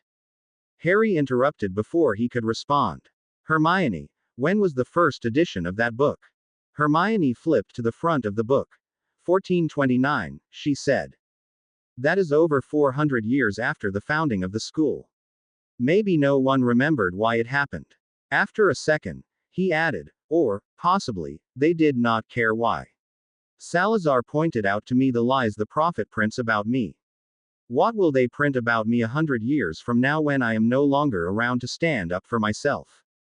"Probably print you up like another Dark Lord, mate," Ron grinned. "Fine," Harry shot back, "you can be my goofy henchman." Ginny grumbled. "Too late." Harry chuckled and squeezed Ginny tighter for a second. Hermione frowned slightly as she considered what Harry said. Harry looked at his friends and asked, "Are you ready to head down?" Ron and Hermione nodded. Ron seemed reluctant. Ginny did not respond. "Ginny, you don't need to go with us." "And no, I'll go." Ginny got to her feet, but seemed a little shaky to Harry. "Relax, love. I will be with you the whole time," Harry whispered into her ear. Harry felt that weird mix of fear and excitement roll through Ginny as he held her hand and they walked out of the head dorm. Entering Myrtle's bathroom, the foursome were confronted by Myrtle herself. "Hello, Harry." Myrtle welcomed Harry in a giggly, flirty voice. "Have you come to visit with me?" Myrtle hid her mouth with her hand as she giggled. The sound made Harry's teeth go on edge. "Hello, Myrtle. We are going down to the chamber and have a look around." How have you been?" Myrtle looked crestfallen. "No one comes to see me, but my sweetie. He only comes to cry. He cries more than me. I find that annoying." Ron got a confused look on his face. Who could cry more than Myrtle? Unfortunately, Ron spoke loudly enough for the ghost to hear him. She turned and glared at the four. "I heard that. No one cares for my feelings." With that, Myrtle shot up and plunged into her toilet. It immediately started flooding onto the floor. Harry shook his head and wondered if it was possible to flood the chamber. Then he stepped over to the sink and hissed, "Open." Like before, the sink pulled back and dropped to reveal the opening to the Chamber of Secrets. Ginny let out a little squeak of fear at the sight. Harry gave her hand a reassuring squeeze. He could almost feel the tension and fear rolling through her emotions. Harry imaged the other two were feeling much the same way. "You three can still wait here.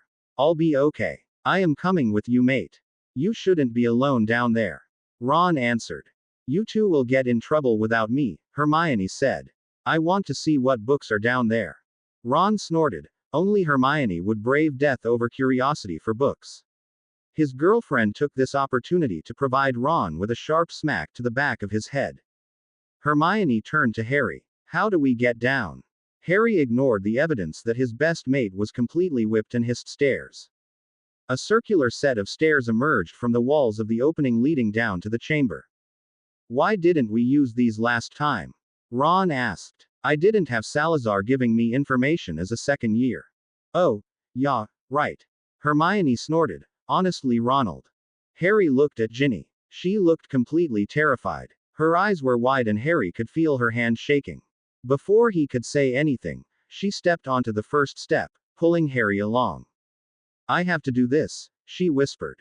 "I can't live in fear of Tom." Harry stepped onto the steps with Ginny and they started down the stairs.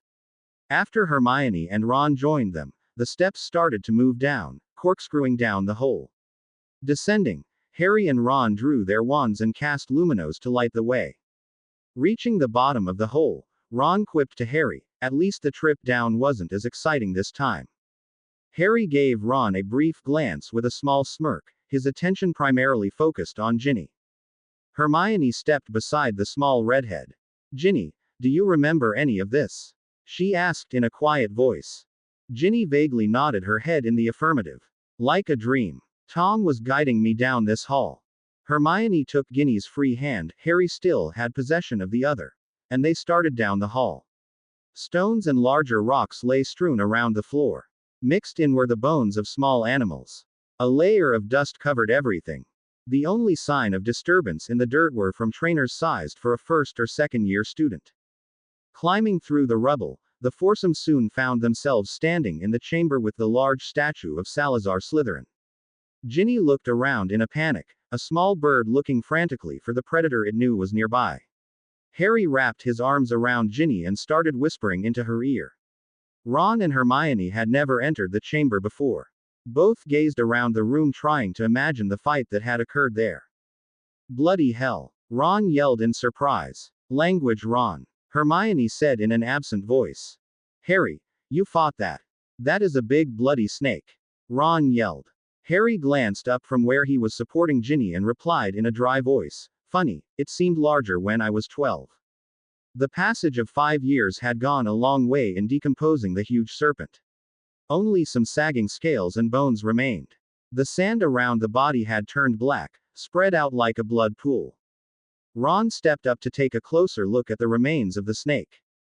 "Ron, don't get too close," Hermione warned. "It is already dead. It can't hurt me." "I think she is more worried about the sand, Ron," Harry interrupted. "The blood and decay of the basilisk have probably made it poisonous. I bet a pinch of it would kill a horse."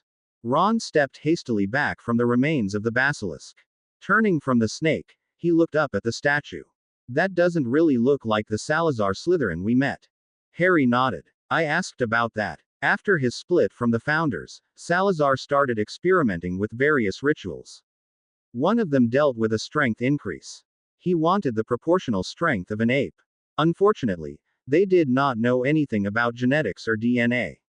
He did get some strength, but it also gave his ape-like face. The statue changed magically to match him. The door is over here." Harry pointed to the left of the statue. To Ginny he added, "It will be better when we are out of this room." "You never went into there, did you?" Ginny shook her head. "No. Tom would take me into this room and call the basilisk out. He never went anywhere else down here." Harry walked up to the door and hissed the password provided by Salazar Slytherin's duplicate in the room of requirements. Soundlessly, the door slid back and to the side. Harry motioned to his friends to wait. Salazar did not leave any traps behind. He expected the only Parselmouthses to be his descendants. Riddle may have left something behind. Wait here. I am coming with you, mate. You are not going in there alone. Ron stated. Ron, I might need you to get me out. Wait here. Then Harry turned and stepped into the room beyond the door. After a brief minute that seemed an eternity to the waiting friends, Harry returned. It looks okay. Don't touch anything. We need to be careful. Harry stepped back and allowed the others to join him. The room beyond seemed to be an entry hall in the style of an early medieval castle. 3 thick oak doors led out of the hall. The wooden doors looked almost new. 2 stood near each other while the third, much larger door, stood alone on the side of the hall. The room contained almost no dust or signs of aging.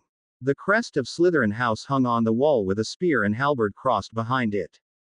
Harry stepped up to the first door and carefully opened it. Glancing inside, he found a dining room with high ceilings fit to seat a dozen people comfortably. Opening the door caused a large antique chandelier magically filled the room with a soft light. The room was decorated in an elegant style. After the rock-strewn chamber outside, it seemed remarkably formal. A place setting sat at each seat waiting for dinner to commence. A small door revealed a medieval kitchen with a wood stove. Ginny looked at it curiously. Harry was glad to see that her curiosity had pulled her together after leaving the part of the chamber she was familiar with. My great-aunt Agnes had a stove like this. Rather than running off magic directly, it would directly from a pile when it needs more. Like the dining room, the kitchen looked perfectly clean. I wonder if the house elves cleaned down here. Or did Slytherin use magic to seal the room and keep out the dirt? Harry wondered aloud. I would say he used magic, Hermione answered. None of the house elves knew about the chamber. Harry grinned. Let's see. Dobby. A quiet pop sounded. You called me, Harry Potter, sir. Hi Dobby. We need to ask you a question. Have you ever been down here before? Dobby looked around the room. We's are in the snakes area. House elves clean it but then forget. Only remember when we are here. Should Master Harry Potter be down here? Harry patted the weary-looking elf on the shoulder. Yes, Dobby, we can be here. Would you forget this place again? No, Harry Potter. Yous has called me here, not the room, the elf answered. Hermione was listening to the conversation and tapping on her teeth in thought. Dobby, are there other areas that you clean that no one goes to anymore? Dobby gave here a sly grin. Maybe, I don't remember. Harry laughed. Thanks, Dobby. After Dobby popped away, Ron opened another door in the dining room. Harry, I think this is the living quarters. Looks like the Slytherin common room. Harry and the girls followed Ron into the new room. Harry agreed with Ron on the decor's similarity with the Slytherin common room. A door that probably led out to the entry hall sat in the wall immediately next to the door they had just entered. High ceilings with thick oak beams and white plaster walls made it obvious this area was never updated. A large fireplace dominated one wall. A somewhat modern collection of chairs and couches sat around the room. I wonder if Riddle used this area for the first meetings of his future Death Eaters when he was still in school. Harry wondered. I think you are right, Harry, Ginny agreed. Otherwise he would not have needed this much furniture. Look at this map, Ron called. The four gathered around a map of England, Scotland and Wales from the early 1940s. 3 colors of tacks were pinned into that map. The tacks were blue, green and brown. What do you think they mean? Ginny asked. Look, there is the burrow. Longbottom's house is on here also. Ron pointed out. Both were marked with blue pins. Hermione sighed. They mark where all the students lived when Riddle was a student here. Blue for purebloods, green for half-bloods and brown for muggle-borns. Ron looked at his girlfriend confused. How do you know that? She frowned slightly before answering. Everyone we know who is a pureblood is marked with a blue pin. Malfoy Manor and Not Manor are marked the same way. Brown is the color of mud. So green must be the color of the half-bloods. Ginny looked sick. They were stalking their own classmates. They were planning this war even then, she whispered. Harry pulled them away from the map. Come on guys. Let's keep looking around. The next door revealed a small hallway with 6 doors leading off it. Each door opened into a bedroom. All but one contained the original furniture from Slytherin's time. The last and by far largest room contained newer furniture. Old clothes from Riddle's time as a student sat neatly folded on the bed. A desk stood empty near the bed. Tacked to the wall above the desk were several hand-drawn Muggle-style sketches. Harry looked at the pictures. Each was very well done. Unsurprisingly, Harry did not recognize any of the people in the drawings, but felt the drawings were probably accurate representations. The unknown artist definitely had talent. Why would Riddle have them here? Do you think Riddle ever snuck down here with a girlfriend? Ron asked. Maybe. Harry allowed. I am not sure. This was Slytherin's private chamber. Would he use it for that? Ginny snorted. You are assuming the bastard ever had a girlfriend. Even Malfoy had Parkinson, Ron pointed out. Given the opportunity, why wouldn't he use it? Hermione shuddered. I can't see Riddle falling for a girl.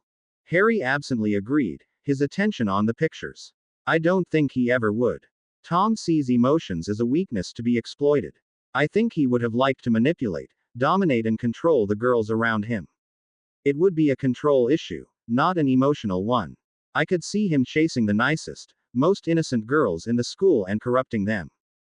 Ron and Ginny looked pale. Ginny started weeping silently. He would have done that to me. I kept seeing flashes of things I never imagined. I was only 11 years old. The last was said in a wail. It made me feel dirty. I couldn't look at anyone anymore. His images kept creeping back into my head. I didn't understand. Harry embraced the crying Ginny and held her close. He sat them in a chair with her on his lap. She curled in close and sobbed into his shoulder. Ron looked about in a rage but did not have any place to let it out. Hermione grabbed his arm and pulled him out of the room. In a quiet voice, Hermione coaxed her boyfriend out of the room. Let's leave her alone now, Ron. Let her get it out. Harry is with her. After the initial tears passed, Harry apologized to Ginny. I am sorry, Ginny. I wasn't thinking when I answered Hermione. You never mentioned anything. We never thought he did anything like that to you. I am sorry for not thinking. It is not your fault, she murmured. I couldn't talk about it. I didn't know how to talk about it. I was so naive. At 11, I did not even know what words to use. Growing up with 6 overprotective brothers and me totally naive, I never had a chance. Harry shook his head. Ginny, you fought him. You fought him almost all year. You even managed to throw the diary away at one point. You only took it back when you saw I had it. I may have saved you in the chamber, but you ended up there because you took the diary to protect me. Harry could feel the denial of his comment. Ginny, you won. Don't ever forget that. An hour later the door to the sitting room opened and Harry and Ginny walked in. The signs of her tears remained on her face, but she did seem to have herself under control again. Ron had been sitting staring at the fireplace in thought while Hermione glanced through a book she found on a shelf. Both looked up as the pair entered the room. Ron dashed over to his sister. Ginny, are you okay? Can I get you anything? He asked, speaking very quickly. I am fine, Ron. It's okay, Ginny assured her brother. Hermione walked up and gave her best friend a hug. I should have asked. We could have gotten you help. I should have known. Ginny squeezed her back. I couldn't talk about it. Ron stepped in and joined the hug. Harry rolled his eyes and decided to join in. Realizing she was sandwiched by her best friend, boyfriend and brother, Ginny started to giggle. Soon the four were laughing. Thank you, guys, she said. I needed that. Hermione straightened her jumper and said in a businesslike tone, well, shall we keep looking around? Ron leaned over to Harry and mock whispered, it is scary when she does that. She sounds like McGonagall. Harry and Ginny laughed at Ron's comment. Hermione turned and glared at Ron. I heard that, Ronald. The glare was ruined by the humor dancing in her eyes. Knowing he wasn't really in trouble, Ron gave her a cheeky grin. Is the head girl going to take house points away? No, but the head girl won't be snogging a certain 7th-year Gryffindor prefect tonight either, came the reply. Harry felt the tension draining out of Ginny as they laughed at the sight of Ron's outrageous attempts to mollify Hermione's anger. Ginny whispered into Harry's ear, have you noticed how much less they fight now with the key part added to the makeup part? Harry could only snort in answer. Hermione almost died as they entered the next room. In Ron's opinion, it was a most insidious trap. It was Salazar Slytherin's personal study and library.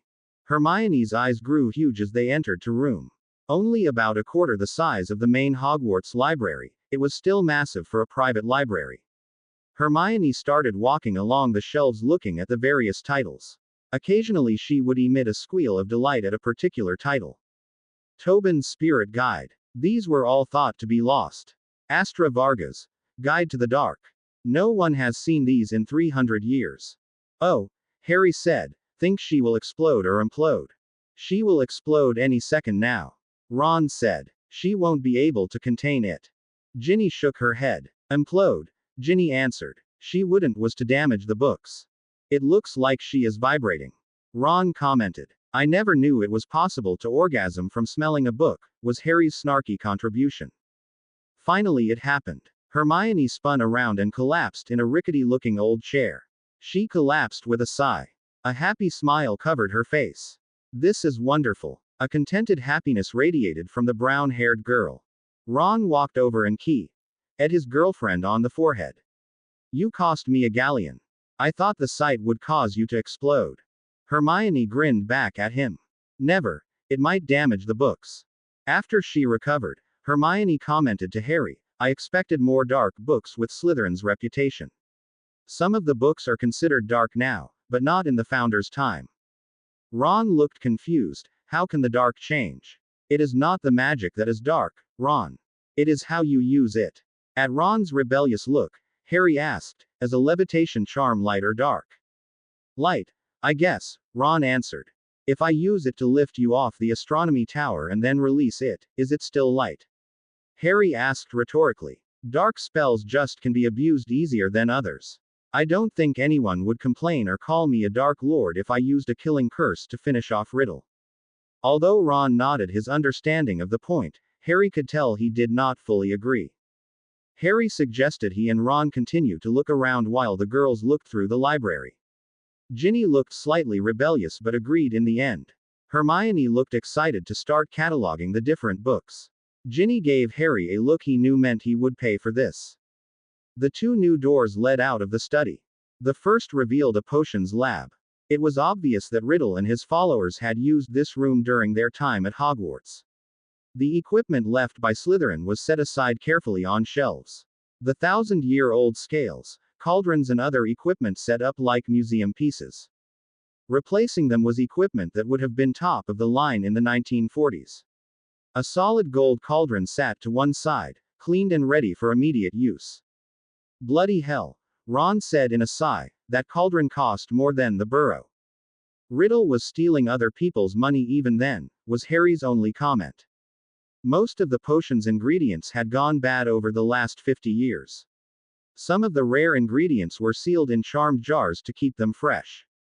With a restocking, this lab would be even better equipped than the one in the potions classroom. Harry did find one feature particularly interesting. In one corner of the lab stood a small closet-sized room. A heavy oak door reinforced by steel bands closed off the closet. Two small openings led into the closet from the side. One was at eye level and the other was at the same level the top of a cauldron would be at sitting in the closet. Two poles hung on hooks next to the opening. One had a scoop and the other tongs on the end. Harry had seen a similar setup in Muggle sci-fi movies. Scientists used them when working with dangerous chemicals or biological materials.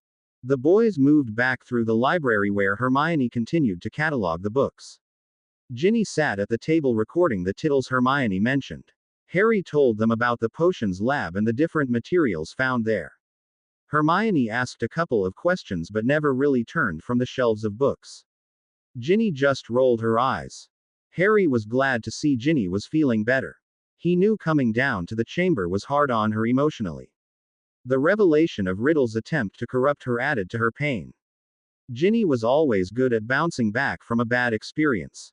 Although, Harry feared it was not really an ability to overcome the pain so much as the ability to suppress the pain. Ron and Harry walked through the final door. This room Harry really liked.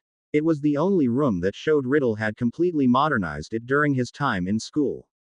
It was a dueling chamber. A raised wood platform covered in a thick canvas.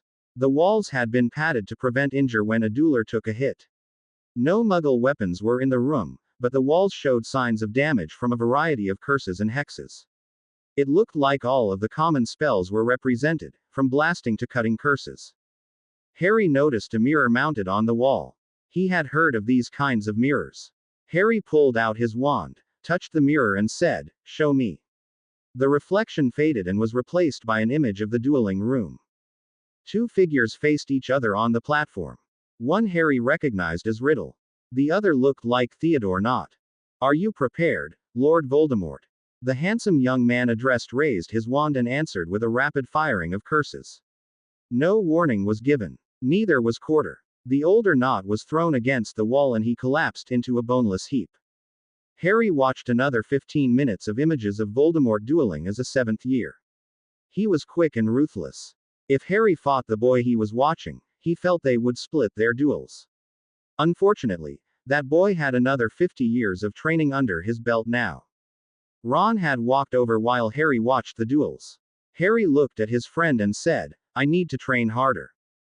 The 2 weeks following the trip into the Chamber of Secrets exhausted Ron, Hermione and Ginny. Harry was a man obsessed. Harry trained intensely during the summer, but now he pushed himself beyond normal endurance. Harry pushed his 2 best friends and girlfriend to keep up with him. When Harry was not dueling, he was physically training. When he was too tired to train, he watched the Mirror's recordings of Tom Riddle's dueling sessions or read spell books. Harry pressed Professor Ayoshi hard in his magical and Muggle fighting training.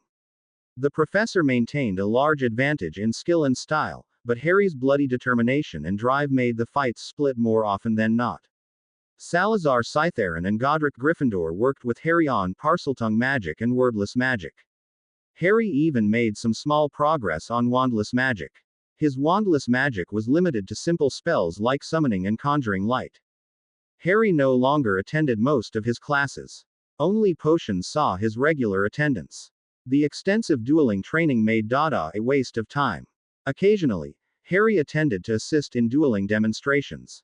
Transfiguration and charms also became independent study. Harry's focus was surviving and winning the war with Voldemort, not graduating with high scores. Harry worked long hours and slept little. At first, he received pepper-up potions from Madame Pomfrey.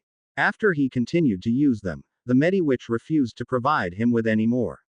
Using his potions training and the portal to Godric's Hollow, Harry started to brew his own. At Ginny's direction, Dobby became a constant companion to Harry. Dobby made sure Harry ate sufficiently and took care of himself. Hermione started to boil when she realized Harry skipped classes and homework. She told Harry he was jeopardizing his chances of getting into the Auror Academy. Ron placed it in perspective on Harry's behalf. If we win, the Aurors won't care what Harry's grades are. If we lose, who cares?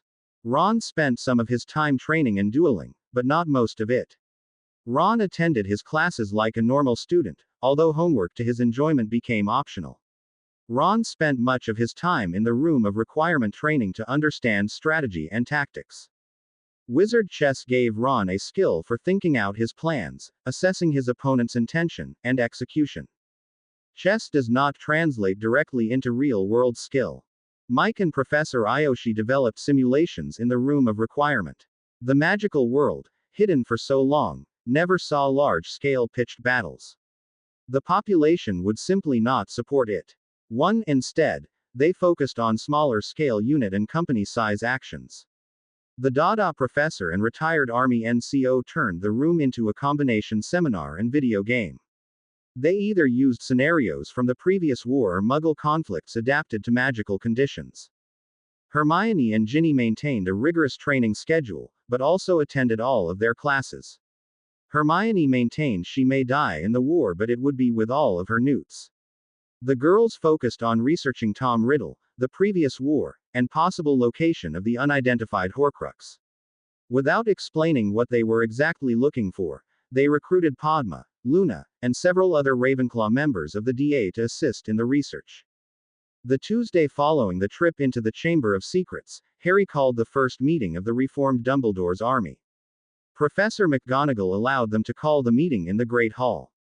Announcements were posted in the common rooms of all four houses. Harry waited nervously as the potential DA members gathered into the Great Hall. Harry sat with a frown on his face as he watched the students. Many of the old DA members graduated in the last 2 years.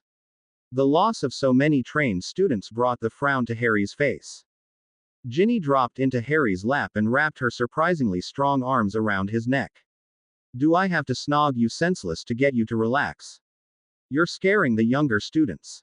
The combination of a cute redhead squirming in his lap with the effect of her fingers playing with his hair made a noticeable impact on Harry's mood.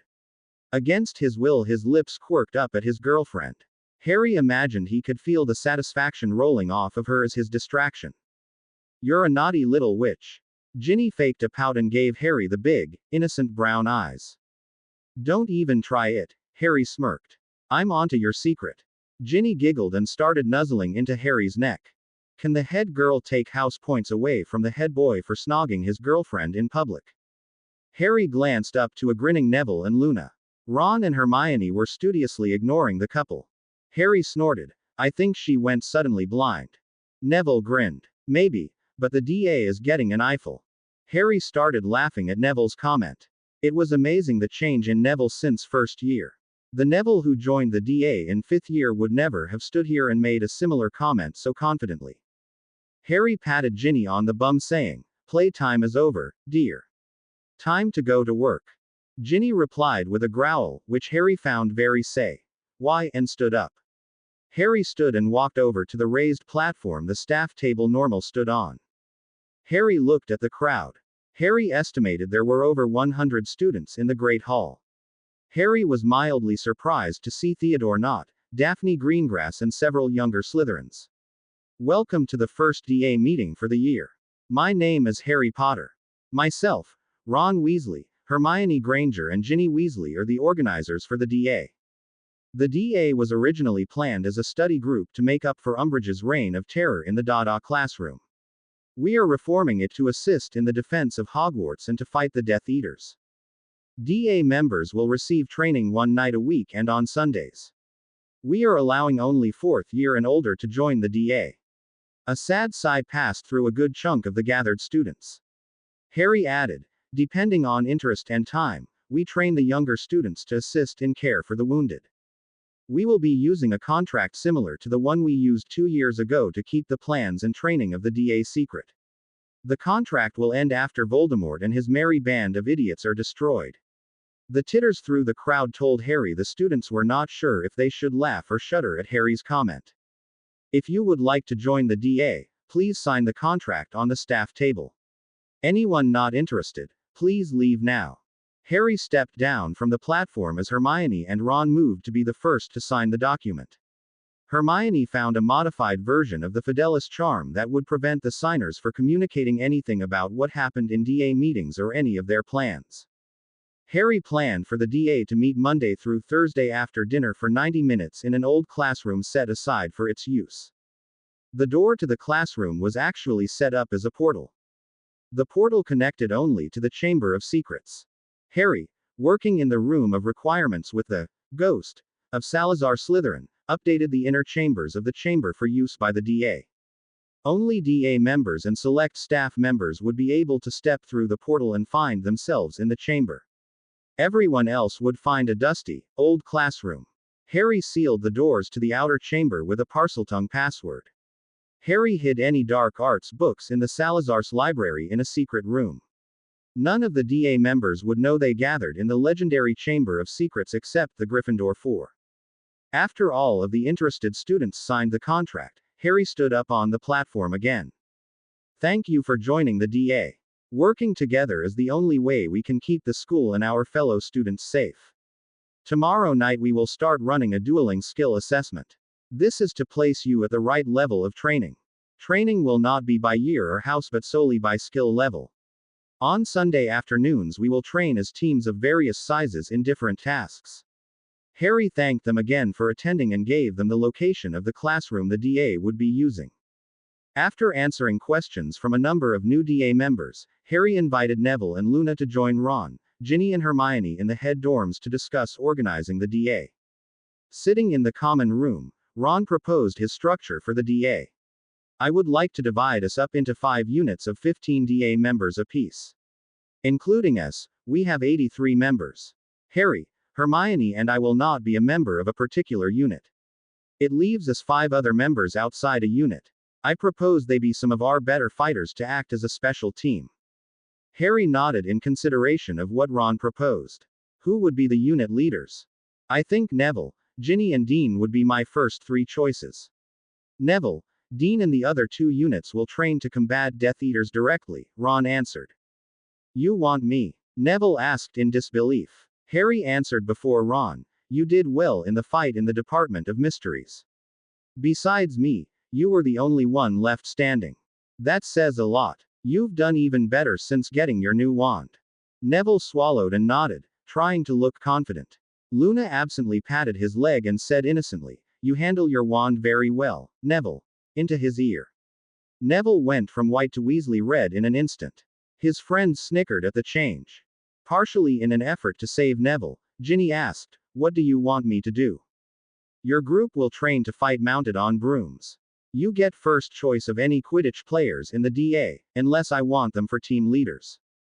Fight from brooms. Are you crazy? Ginny asked in shock. Ron shrugged, maybe. It won't be expected and most spells move slower than a bludger. Then Ron grinned, besides, it was Harry's idea. Hermione scoffed, that explains it.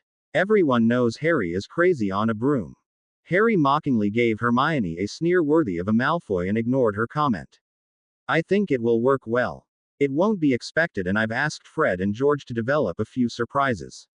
Now Harry wore a huge grin. I told them not to think of it as a war, but a giant prank during a Quidditch match.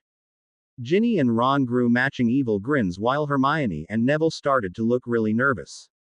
Luna did not seem to care. She was too busy looking at the Snigwhips behind the couch. After the testing, Ron and Harry chose Neville, Dean Thomas, Ted Nott and Susan Bones to lead the 4 ground-based teams. Each team contained students from multiple years and houses. Within the team, they worked in 3 student squads. Nott's group contained the 6 Slytherins to join the DA, except Daphne Greengrass. Ginny met with the 5th group and explained their particular mission. As Quidditch team members, they looked forward to learning new maneuvers for fighting that might also make their matches more interesting. Harry chose Daphne Greengrass, Colin and Dennis Creevy, Ernie Macmillan, and Padma Patil for his special unit. All of them demonstrated exceptional dueling skills in the testing, plus each brought a special skill or aspect to their unit. The Creevy brothers kept everyone on their toes with the high energy. Plus they worked together almost as seamlessly as the Weasley twins. Padma was an extremely clever witch with a great deal of knowledge and common sense. Ernie Macmillan showed true Hufflepuff loyalty and had supported Harry ever since, apologizing to Harry publicly for thinking Harry was the Slytherin heir. Ernie counterbalanced the Creevies with a calm personality. Daphne was the surprise choice. The beautiful girl known as the Slytherin Ice Queen, Daphne never took part in the Slytherin-Gryffindor feud. Twice as wealthy as the Malfoys, Daphne's family remained neutral in the war. However, the murder of Daphne's older brother Donald during a Death Eater raid on Diagon Alley brought her to the DA. Daphne surprised everyone by beating Ron and Neville during the dueling testing.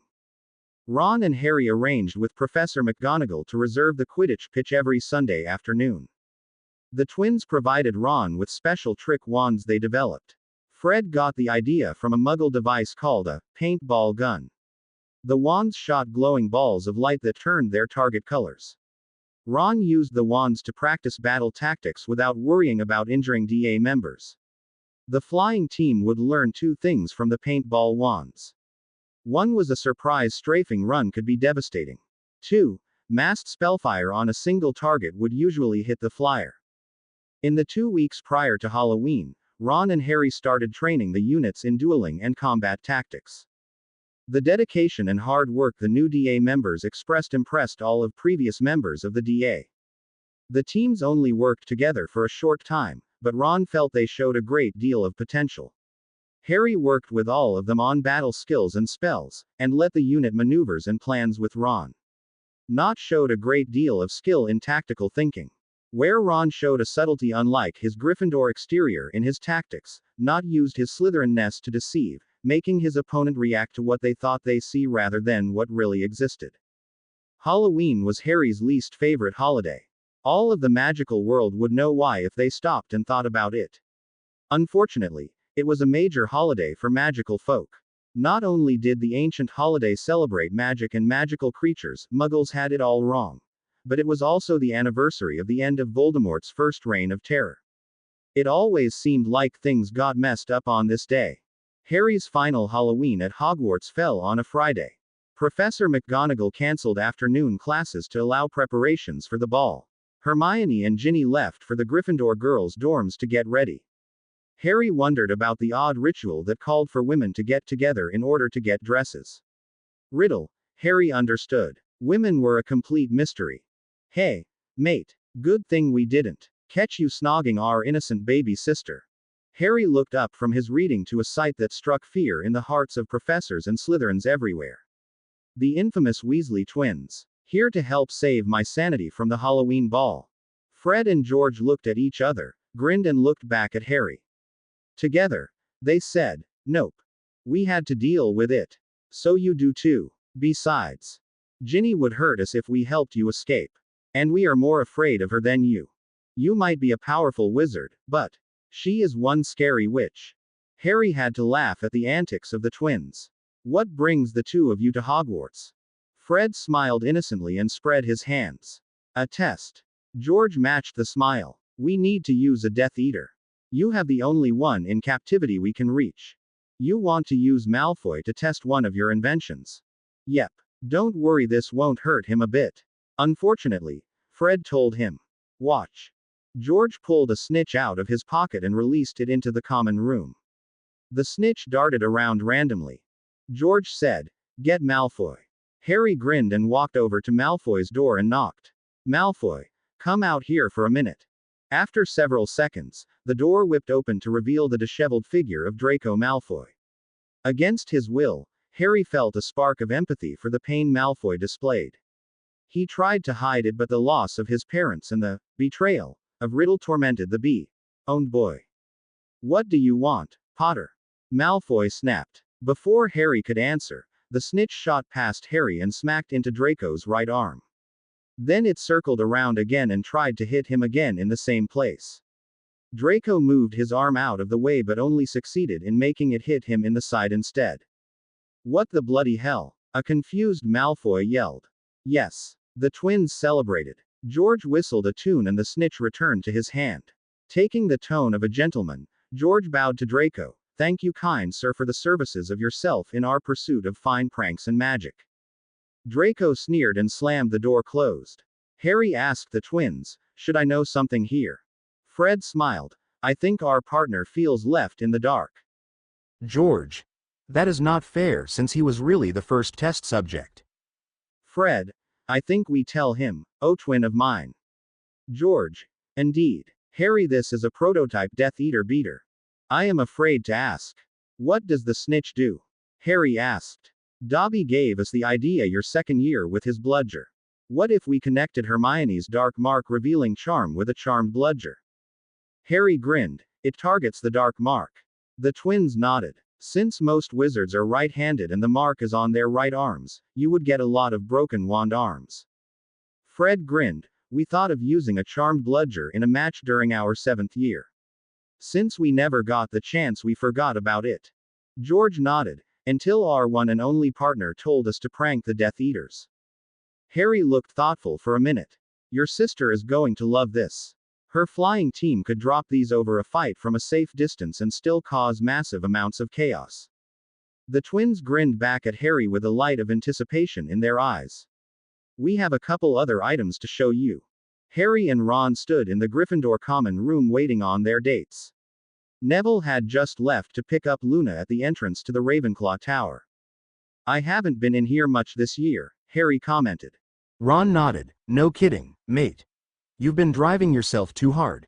You need some time to relax." Harry let out a sigh of exasperation and leaned back against a couch. "We need to be prepared. Tom is being too quiet right now." The only Death Eater activity has been small raids on mostly Muggle villages. I think they are training raids like the one on Hogsmeade. And, Ron prompted. Harry blew out a breath, it is not going to last. Remember reading the aura reports from the last war. Tom likes periods of silence followed by a massive wave of terror. Keeps everyone on edge. Harry, I know all of that. I also know you feel responsible for all of it. You're not. Ron waved Harry off as Harry started to interrupt. What I am trying to say is don't exhaust yourself or the DA. What good is the extra training if you put yourself in the hospital wing for exhaustion? If you are tired when the Death Eaters show up, you won't be very effective. Harry felt torn between two very different reactions. The first was to stubbornly insist he was fine. However, the overwhelming reaction was astonishment at how mature and reasoned Ron's comment was. What happened to the emotional? Hex now. Ask questions never, Ron. Seeing the look on Harry's face, Ron grinned. Didn't expect that from me, did you? Harry smirked and shook his head. Hermione is rubbing off on you, and people have called me whipped. I should certainly hope so.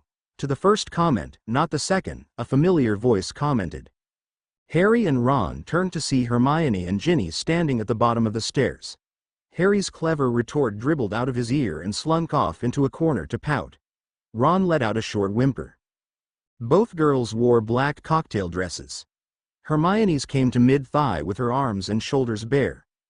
The promise scene before the fourth-year Yule Ball was revealed in the curvy 18-year-old standing before them. Ginny's dress hung lightly on the shoulders and displayed her legs and red hair to her definite advantage. I think we broke them. Ginny giggled. The four Gryffindors entered the Great Hall to find a fascinating undersea landscape. The Charms Club altered the ceiling to show the bottom on the lake with merpeople and the giant squid swimming by and looking down on the students. Professor Flitwick and the Charms Club enjoyed the task of decorating the Great Hall. Various water plants swayed gently in an apparent current. Overall, the effect was impressive. As head boy and girl, Harry and Hermione moved to join Professor McGonagall on the raised stage. Professor McGonagall booked a new band called the Mad Muggles to play for the ball. Professor McGonagall cast a sonorous charm on herself and moved to the edge of the stage. Good evening, students. Welcome to the Halloween ball. I hope we all have a pleasant time tonight. Please remember that all of the school rules about proper behavior are still in effect. The headmistress glanced around for several of the usual suspects and then announced, the opening dance will be led by the head boy and girl. Harry and Hermione moved to the center of the floor as the music started. Harry's instincts were going crazy being in the center of the room surrounded by wizards and witches with wands. Relax, Harry. We are surrounded by the DA. Nothing is going to happen here, Hermione murmured. Harry grinned at her and shrugged, acknowledging her comment with a slight grin. The two moved into their positions and started to dance. Hermione's eyes grew as Harry started to dance with her. Harry and Ron spent some time since the beginning of school in the room of requirement learning to dance. Rowena Ravenclaw and Helga Hufflepuff were their instructors. The various snarky comments from Godric Gryffindor and Salazar Slytherin did not count as instruction to Harry's mind. Harry could not get the hang of dancing until Rowena presented certain dance steps as a new fighting style. Once he learned the footwork, she revealed her trick and got Harry past his mental barrier. Ron took a bit more work. Okay, a lot more. Dancing with Hermione was like dancing with your sister for Harry. However, in this case it was a very hot sister and the head boy and girl soon wore matching grins as they danced. Soon the song ended and the assembled students clapped for the two dancers. Hermione laughed and threw her arms around Harry. Oi! Are you trying to take my girlfriend? Ignoring Ron's comment, Hermione asked in an excited voice, Harry, when did you learn to do that? Harry gave her a cheeky grin. Can you keep a secret? Hermione nodded and Harry added with a wink. So can I, Ginny? Harry offered a grinning Ginny his arm and moved off to start dancing with his girlfriend. Harry! Hermione almost yelled in exasperation. Harry's replying look conveyed equal parts innocence and mischievousness. Hermione's amazement grew suddenly as she found herself wrapped in the arms of a tall red-haired young man. The shock was complete when she realized Ron was dancing with her just as well as Harry had. When did you two learn to dance? Ron grinned down at his girlfriend. I'll just say it is not called the room of requirement for nothing. To Harry's astonishment, he actually found himself having a very good time at the ball. He found being able to dance confidently made a huge difference. Harry and Ginny danced for a long time. They did switch partners once with Luna and Neville. Luna's face was glowing in her excitement. Harry found her more focused on the now than he ever saw her except in duels. Her loony persona gave way and revealed an excited, witty teenage girl underneath. As they danced, Luna made several observant comments about their classmates around them. A couple of hours into the dance, Harry sat surrounded by a number of his friends. Suddenly he felt his scared twinge. The occlumency Harry studied over the summer kept the pain down and Riddle out of his head, but Harry could still feel the emotion through his mental shields. Tom Riddle was very happy. "Harry, what is wrong?" Ginny asked in concern. "Riddle is very happy about something. I can feel it." Harry stood up. "I have to go find Professor McGonagall. She has to pass this on to Moody and Remus." Harry found his former head of house talking to Professor Goshawk and watching the dance. She started to smile when she noticed two of her favorite students walking towards her, but the smile faded as she noticed their expressions. In short order, Professor Aoshi left to notify the Order and the Aurors to increase their alert status. Professors McGonagall and Goshawk left to check the wards and verify the school was still safe. Dobby popped into view next to Harry in an excited state. "Harry Potter, sir. The Death Eaters attacked Diagon Alley and the Ministry." "What happened, Dobby?" "I don't know, Harry Potter. I heard through the house elves," Dobby answered while wringing his hands. Harry put his arm on Dobby's small shoulder and said, "Thank you, Dobby, for getting this news." Dobby gave Harry a smile that threatened to swallow his whole head. "Harry Potter is always the greatest wizard in the world," then popped away. Ginny gripped Harry's arm. "Harry, the Ministry was having a ball tonight at the Ministry. My parents were supposed to go." Harry placed his arm around her shoulders. "Let's go tell Ron and Hermione and go to Order headquarters." 5 minutes later Harry and Ginny arrived in Order headquarters. Hermione remained behind to organize moving the students into their dorms and helping secure the school. Ron pulled the DA members together and set them to patrolling the halls. Harry was again impressed by Ron's newfound maturity in staying to work with the DA rather than rush off in a panic. Order members filled the headquarters. Harry and Ginny stepped through the portal still in their ball clothes. Harry quickly made his way over to Moody. "What happened?" "The bastards hits in the alley, beeping the Aurors away. Then they hit the Ministry Halloween ball," Moody growled. Harry grimaced. "How bad was the damage?" A slight grin suddenly crossed Moody's face. "Surprisingly little in the alley, actually. The Death Eaters seem to have been targeting the Weasley twins. Big mistake." "Are the twins okay?" "Not a scratch on them. Did you know they had wards connected to pranks on their shop?" Harry grinned. "It doesn't surprise me. Diagon Alley now has a swamp complete with alligators. Another prank left 3 of them smacking each other around and poking each other in the eyes." Harry recognized that one. "So what happened at the Ministry?" Moody's smile vanished completely. 10 Aurors killed. 16 Ministry employees or their spouse killed. Over 30 were taken to Mungo's for their injuries. Moody glanced over at Ginny. "Your mother is fine. Your father was hit by the edge of a cutting curse. He should be okay. They healed him and let him go." "Are they here?" Ginny asked. Moody shook his head. "No, they're at Mungo's." "But you said, your brother Percy was hit by a reducto. It smashed up his hip and ribs on the left-hand side of his body. He pushed your mother out of the way of the curse. It would have probably killed her." Ginny stated to cry. "I don't understand. He won't even talk to us but he still tries to save Mum." Ginny collapsed against Harry and let the tears run. Harry found himself in a horrible situation. As the leader of the Order, Harry knew Percy was a spy in the Ministry. The Mr. and Mrs. Weasley themselves agreed to the situation, although right now they did not remember that. Telling Ginny could cause Percy to lose his cover. Not telling her could cause her to be angry with him when she eventually found out. Harry wrapped his arms around Ginny and considered the situation. Once again Harry found himself understanding Professor Dumbledore's issue of sharing too much information. It was much easier to be the rebellious teenager. Being the responsible leader beeped. Still holding Ginny, Harry asked, "Do we know who was lost in the attack?" "Only partially," Remus answered, walking over to them. "We just got some of the names." Harry bent down to Ginny and whispered into her ear, "Ginny, you have to pull together. Your parents are okay. Percy is getting treatment. He will be okay. We have work to do." Ginny stepped back and nodded while wiping her eyes. "You're right. We don't have time for this. I'm sorry. I am going to go back to Hogwarts and let them know what happened." Harry watched Ginny walk away with a sigh. "Why can't I ever have a normal Halloween?" he thought. Tuning back to Remus, who did we lose? Remus had 12 names of the killed. Harry recognized the names of Hannah Abbott's father, Cho Chang's mother, and John and Anna Esperanza, parents of the twin Quidditch players Liz and Maria. Harry felt an additional weight added to his chest. Being the leader really beeped. To be continued. I hope you enjoyed this story. Also remember to subscribe and like this video. See you in the next video.